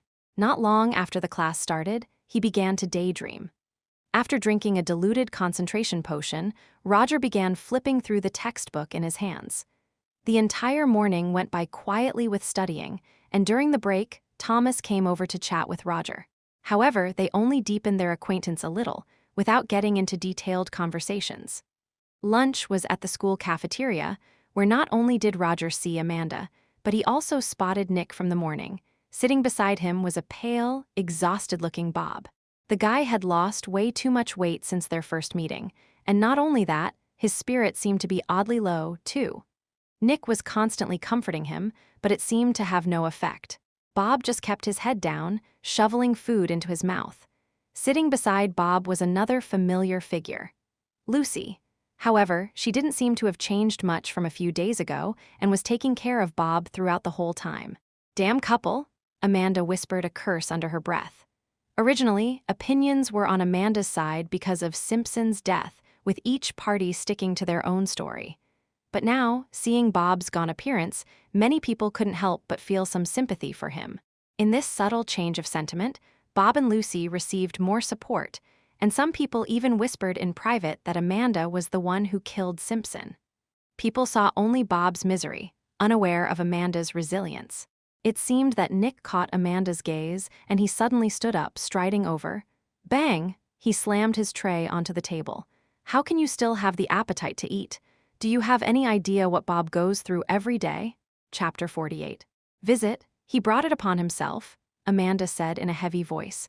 "At least he's still alive. And I could only watch helplessly as Simpson died on the roadside." Amanda's eyes reddened slightly as she glared angrily at Nick. "It's all in the past." Roger patted Amanda on the shoulder, comforting her softly. "In the past?" With a cold snort, Nick said, "Do you have any idea what Bob goes through every single night? He often calls me in the middle of the night, telling me he sees Simpson's ghost haunting him, crying over and over again." Nick clenched his fists. "I never thought Bob could have such a fragile day." Bang! He leaned forward and slammed his hands violently on the dining table. "He shouldn't be the one to bear this, it should be you.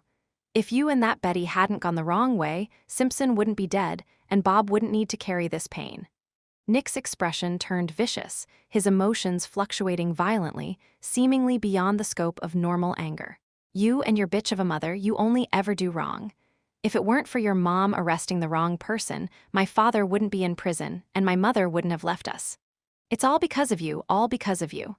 As he spoke, his rage grew, and Nick suddenly stood up, swinging his hand fiercely toward Amanda's cheek. Amanda clearly didn't expect Nick to hit her, a girl, and was somewhat stunned. As Nick's hand was about to strike Amanda's cheek, smack, a not-so-strong hand reached out, firmly grabbing Nick's wrist. "Enough is enough." Roger stood up and looked directly into Nick's eyes as he spoke. "Let go," Nick bellowed, trying to break free with a fierce jerk of his right hand, but failed to loosen Roger's grip. His face turned beet red, and he could vaguely hear a smattering of snickers from around him. Although Nick was much bigger than Roger and a star in the school, The surrounding sounds made his brain, which had just calmed a bit, completely enveloped in rage. "Get off me!" Roaring lowly, Nick clenched his left fist and lashed out at Roger's face. Thump! Nick's attack came to an abrupt halt. He was fast, but Roger was faster. Roger extended his right hand and pushed his arm forward, hitting Nick hard in the face. Blood splattered, and as snot and tears mixed with the blood, Nick felt stars dancing before his eyes. His body staggered back, uncontrollably tumbling to the ground. "Good Lord!" The onlookers gasped in shock as they looked at Roger with a hint of fear in their eyes. Roger, looking down at the fallen Nick, showed no hint of disturbance, even calmly picking up a napkin from the table to wipe the fresh blood off his palm. He was unaware that this cool demeanor had left an indelible impression on the other students' minds. They had seen too many fierce and arrogant bullies in school, but none like Roger, so calm and effortless, even with a touch of nonchalance. Roger had struck so quickly that Amanda didn't even have time to stop him. Many things seem inconsequential in retelling, but a teenager who dared to fight with an adult wolf, his physical and mental strength are definitely far beyond what normal people can imagine. What happened here? The school teacher arrived a bit late, and Roger shook his head reluctantly, knowing that as enjoyable as it was to hit someone in the moment, dealing with the aftermath is a headache. Not long after, Adeline returned to the school, shortly after departing that morning, and this time, she spoke with the female principal for even longer. Roger could even faintly hear the sound of their argument. Bang! After quite a while, Adeline stormed out of the principal's office, furious. "Roger, we're going home." Was it resolved in advance?" Roger asked awkwardly. The whole class saw what happened. It was Nick who provoked first, and he was the first to throw a punch. "You were just defending yourself normally?" Adeline's voice was loud, as if she intended for the female principal in the office to hear her. "If it doesn't work, I'll go to the mayor and follow the proper legal procedures." Squeak! The door was pushed open, and the figure of the female principal appeared at the doorway. "Adeline, please calm down." "Calm down? How can I calm down when my child has been bullied at school? I hope you can also sympathize with Nick." The principal sighed. He lost his mother, and now his father also. If he gets penalized for this, it will affect his college applications next year. Upon hearing this, Adeline's complexion softened, under any other conditions, but Nick must make a public apology. "This is my bottom line." The principal hesitated but finally nodded.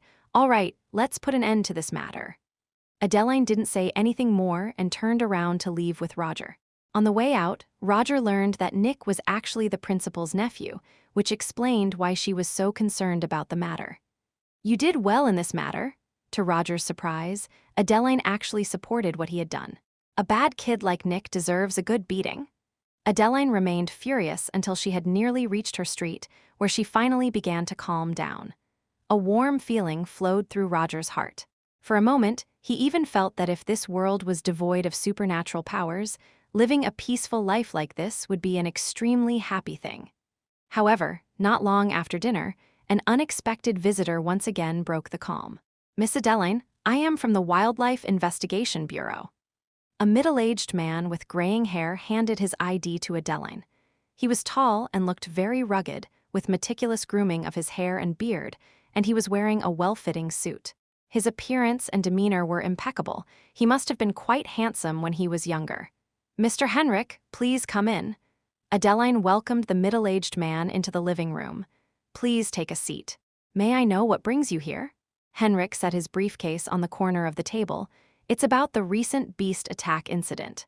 As the conversation turned to the beast attack, Roger quietly stood at the corner of the kitchen, eavesdropping on the conversation in the living room. His eyes were sharp, and he quickly noticed something unusual about the man named Henrik. The man's hands were exceptionally well-maintained, not at all typical for someone of his age. The atmosphere in the living room was cordial, with both individuals engaged in a fluent question-and-answer session, appearing to be old friends. At that moment, Roger noticed Henrik pull a pocket watch from his pocket. It had a silver face and seemed to be quite old. Henrik glanced at the time and casually placed the pocket watch on the table. "It's getting late. I won't disturb your rest any further. Just one last question. Please go ahead." Adeline took a sip of her tea, lowering her head.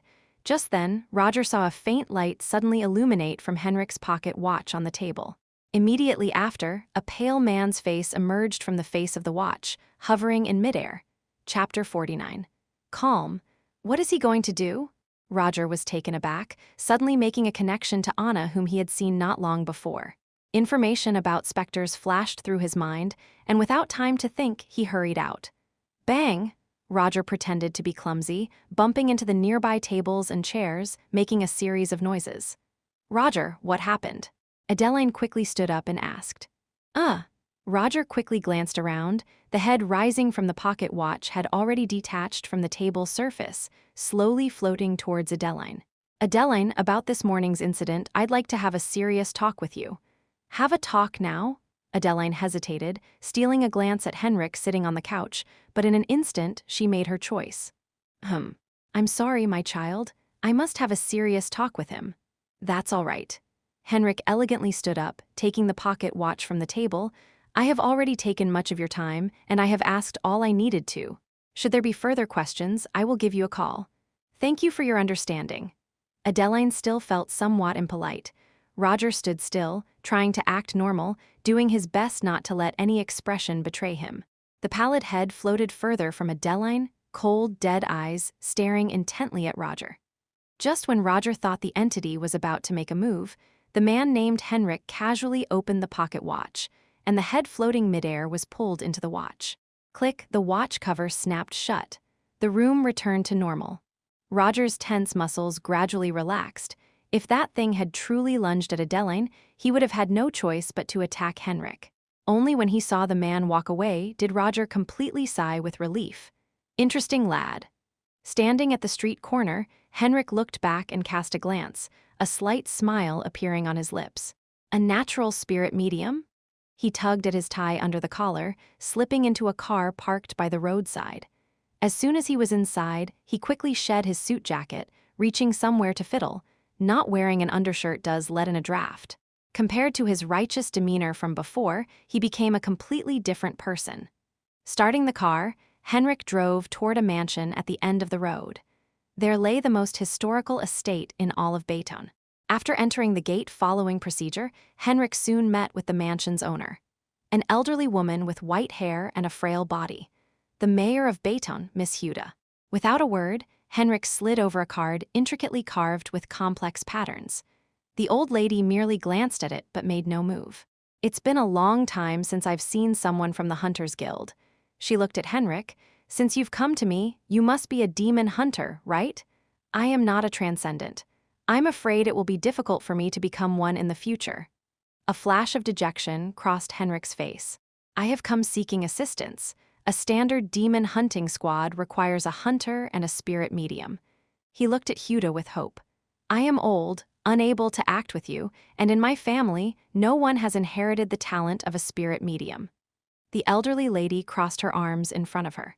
If you wish to look up information, you are welcome any time, but other than that, I'm not able to help you much. You'd better find someone else. You don't have a daughter or granddaughter of sorts, Henrik smiled. Maybe you missed something. May I test again? Henrik scanned the portraits on the wall, depicting the important members of the entire family. It was clear the family had good genes, all handsome men and beautiful women. No, the old woman's voice turned cold. If there's nothing else, please leave now. I am old and my energy is not what it used to be. Ha ha. Henrik laughed awkwardly. I didn't mean anything by it, just asking casually. He stood up. Oh, by the way, what do you make of the recent uproar in town about the beast attacks? The old woman glanced at Henrik. The only thing I can be sure of is that there are no specters at work here. Thank you, Henrik smiled broadly. No specters, which means it could be something else. Thank you for the coffee. Henrik turned and left. This is top-grade coffee. What a pity not to have even a sip. While clearing the table, the maid muttered softly to herself. Meanwhile, at the other end of town, within Sherman's Manor, the atmosphere was not so harmonious. Ivy's face was somber, exuding a dangerous aura as she had turned Kant's Island upside down recently. To say she left no stone unturned would be an understatement. She had searched every nook and corner of the island, not sparing the nearby beaches and waters. But still, she came up empty-handed.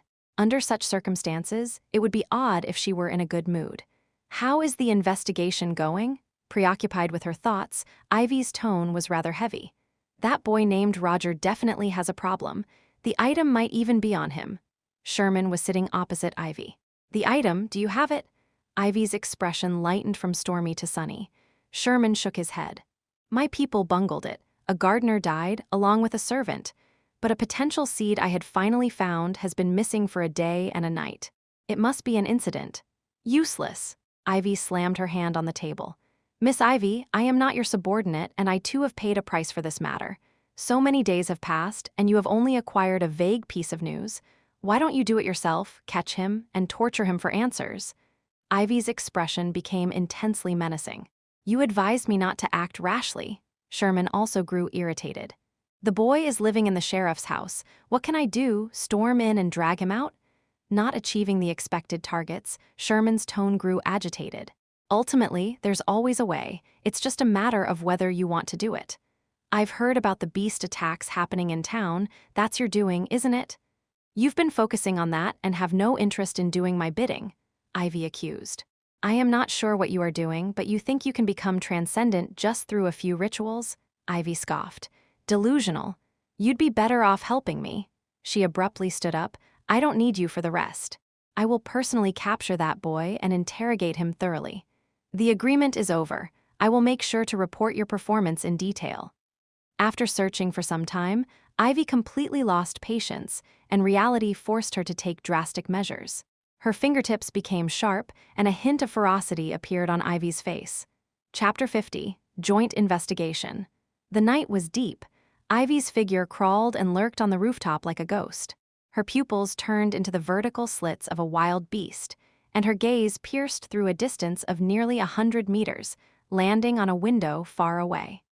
Once she made a move, it would inevitably attract the attention of some professionals, which would be detrimental to many of her subsequent actions. If she were to be put on the demon hunter's wanted list, she might have to live a life of hiding and skulking for a long time to come. It was for this reason that Ivy had chosen official means and had feigned Sherman's help in looking for her. But the waiting of nearly 10 days had already made her lose patience. Time was quickly nearing midnight, the streetlights grew dim, and there were no more pedestrians on the street. Ivy's body swiftly swooped up, leaping between rooftops and lunging toward the distant house in the night. "Huff!" Roger, who was in the room, suddenly exhaled the breath he had been holding in his chest, having just finished an exercise, sweating profusely. But at that moment, his heart suddenly turned cold, and he quietly pulled out the dagger hidden under the bed slat, taking a quick step towards the window. The night was as thick as water, the street devoid of any people. Roger shrank his body behind the curtains, vigilantly scanning the surroundings. There was nothing unusual. He felt slightly relieved. But just as he turned his head back, a cold, slimy sensation came from his neck, causing Roger to startle. A pale and dead-as-stone face was pressing right against his cheek. In his panic, he almost cried out. Without time for further thought, his body rapidly retreated backward, meanwhile drawing the dagger in his hand. Thud, thud, thud. A series of light sounds came. Roger followed the noise and saw the face of a middle-aged man pressed against the window. "It's you!" The one who claimed to be from the Animal Protection Organization, Henrik. Thud, thud, thud. Seeing Roger had no intention of opening the window, he continued knocking on the glass. After having a look at the ghost face floating not far away, and hesitating for a moment, Roger still went ahead and opened the window. "Kid, what kind of look is that?" Henrik ran his fingers through his disheveled hair. Climbing in from outside the window, Henrik's gaze lingered for a moment on the dagger in Roger's hand. "Good stance, but the knife could be better. What are you doing here?" Even though he had just let the other person in, he had not relaxed his vigilance. "You can see it, can't you?" Henrik pointed at the ghost face floating in the air. Roger remained silent. It was already quite obvious, and there was no point in denying it. "Indeed. I had thought you were a spirit medium who had awakened by accident, but now it seems. You seem to hail from a certain demon hunting family. These days, there are fewer and fewer demon hunting families that have managed to survive through generations. As for those skilled with a dagger," he stroked the stubble on his chin, "I don't seem to have heard of them. Tell me, which family do you come from? Why should I tell you?" The other party seemed to have misunderstood something, but Roger did not argue. Instead, he took advantage of the situation to continue the conversation. Suspicious kid. Henrik chuckled lightly and pulled out a palm-sized badge from his chest, casually tossing it over. Clap! Roger did not catch it. The badge fell straight to the carpet, making a light sound. Enough already, kid. You're being a little too overcautious, aren't you? Henrik was somewhat angry and embarrassed, staring with exaggerated eyes. Put away your little tricks. If I wanted to make a move, you'd be dead already. That remains to be seen. With every training session, Roger felt his skills and physique improving rapidly. The room was cramped, and the straight-line distance between the two was no more than 2 meters. At his current speed, it would only take an instant for the dagger in his hand, too. Shall we try it? Henrik's voice came from the opposite side. But upon hearing his words, Roger remained motionless because, in Henrik's hand, a silver-white pistol had appeared from nowhere. The pistol was engraved with complex patterns, and Roger swore he had never taken his eyes off Henrik. How did the gun appear? It was as if it had been in his hand all along. Henrik revealed a smug smile. Kid, you still have much to learn, he said. He shook his hand, and the silver pistol disappeared, but in the next second it appeared abruptly in his left hand. Was this the power of a demon hunter? Roger looked amazed, put away his dagger, and bent down to pick up the badge that had fallen to the ground. I'm from the Hunters Guild, a demon hunter from the southern part of Bordeaux City. Take a good look at this badge. I believe you must have seen this item in the books inherited from your family. As for how to determine if it's genuine or not, I presume there's no need for me to tell you, right? Holding the badge in his hand, Roger pretended to examine it thoroughly, though he had no idea how to identify its authenticity, and he casually tossed it back. The gun is in your hand, so naturally you set the terms, said Roger. Ah, you kid, Henrik said, his teeth itching with annoyance. I have no inheritance, just practiced blindly based on the books from my family's collection, Roger casually explained. Now tell me, what exactly do you want from me? He asked. Henrik put away the gun. It's about the recent wolf attacks. You were at the scene when it happened, right? Did you find anything? After a brief pause, Roger decided to come clean. Meanwhile, not far away, atop a roof, Ivy was carefully concealing her figure. A demon hunter? How is that kid involved with a demon hunter? What exactly is going on? Ivy's face was filled with skepticism. Does Sherman even know about this? A thought suddenly crossed her mind. Or is it? He already has the soul transference book, and he just doesn't want me to know. Anger surged, and her sharp fingertips left deep marks on the rooftop. You better have not deceived me. Her gaze pierced through the window, etching the two figures inside the room firmly into her memory, as Ivy raced away into the night. That's pretty much what happened, Roger slightly embellished, recounting all of his investigations and deductions, of course omitting any mention of Ivy and the soul transference book, as that part of the story was impossible to explain. Take me to the cave where they held the ritual. According to your description, this seems like the work of the 3 Holy Spirits. The 3 Holy Spirits? Roger asked, feigning confusion. A bunch of clowns, you will learn about them later. Although they're not a significant threat, they're annoying like some gynecological disease. That analogy was certainly unique. Let's go, we're heading out now. Now, Roger's eyes widened. At night, some energies become more active, and it's the time that demons prefer to be active. If we go during the day, we might not discover anything, explained Henrik as he opened the window and climbed out. After a moment's thought and ensuring his dagger was secure, Roger quickly followed.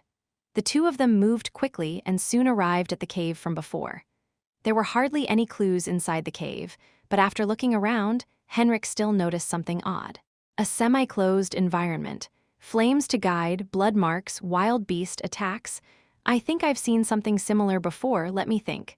I've got it. A flash of spiritual light, Henrik suddenly spoke up.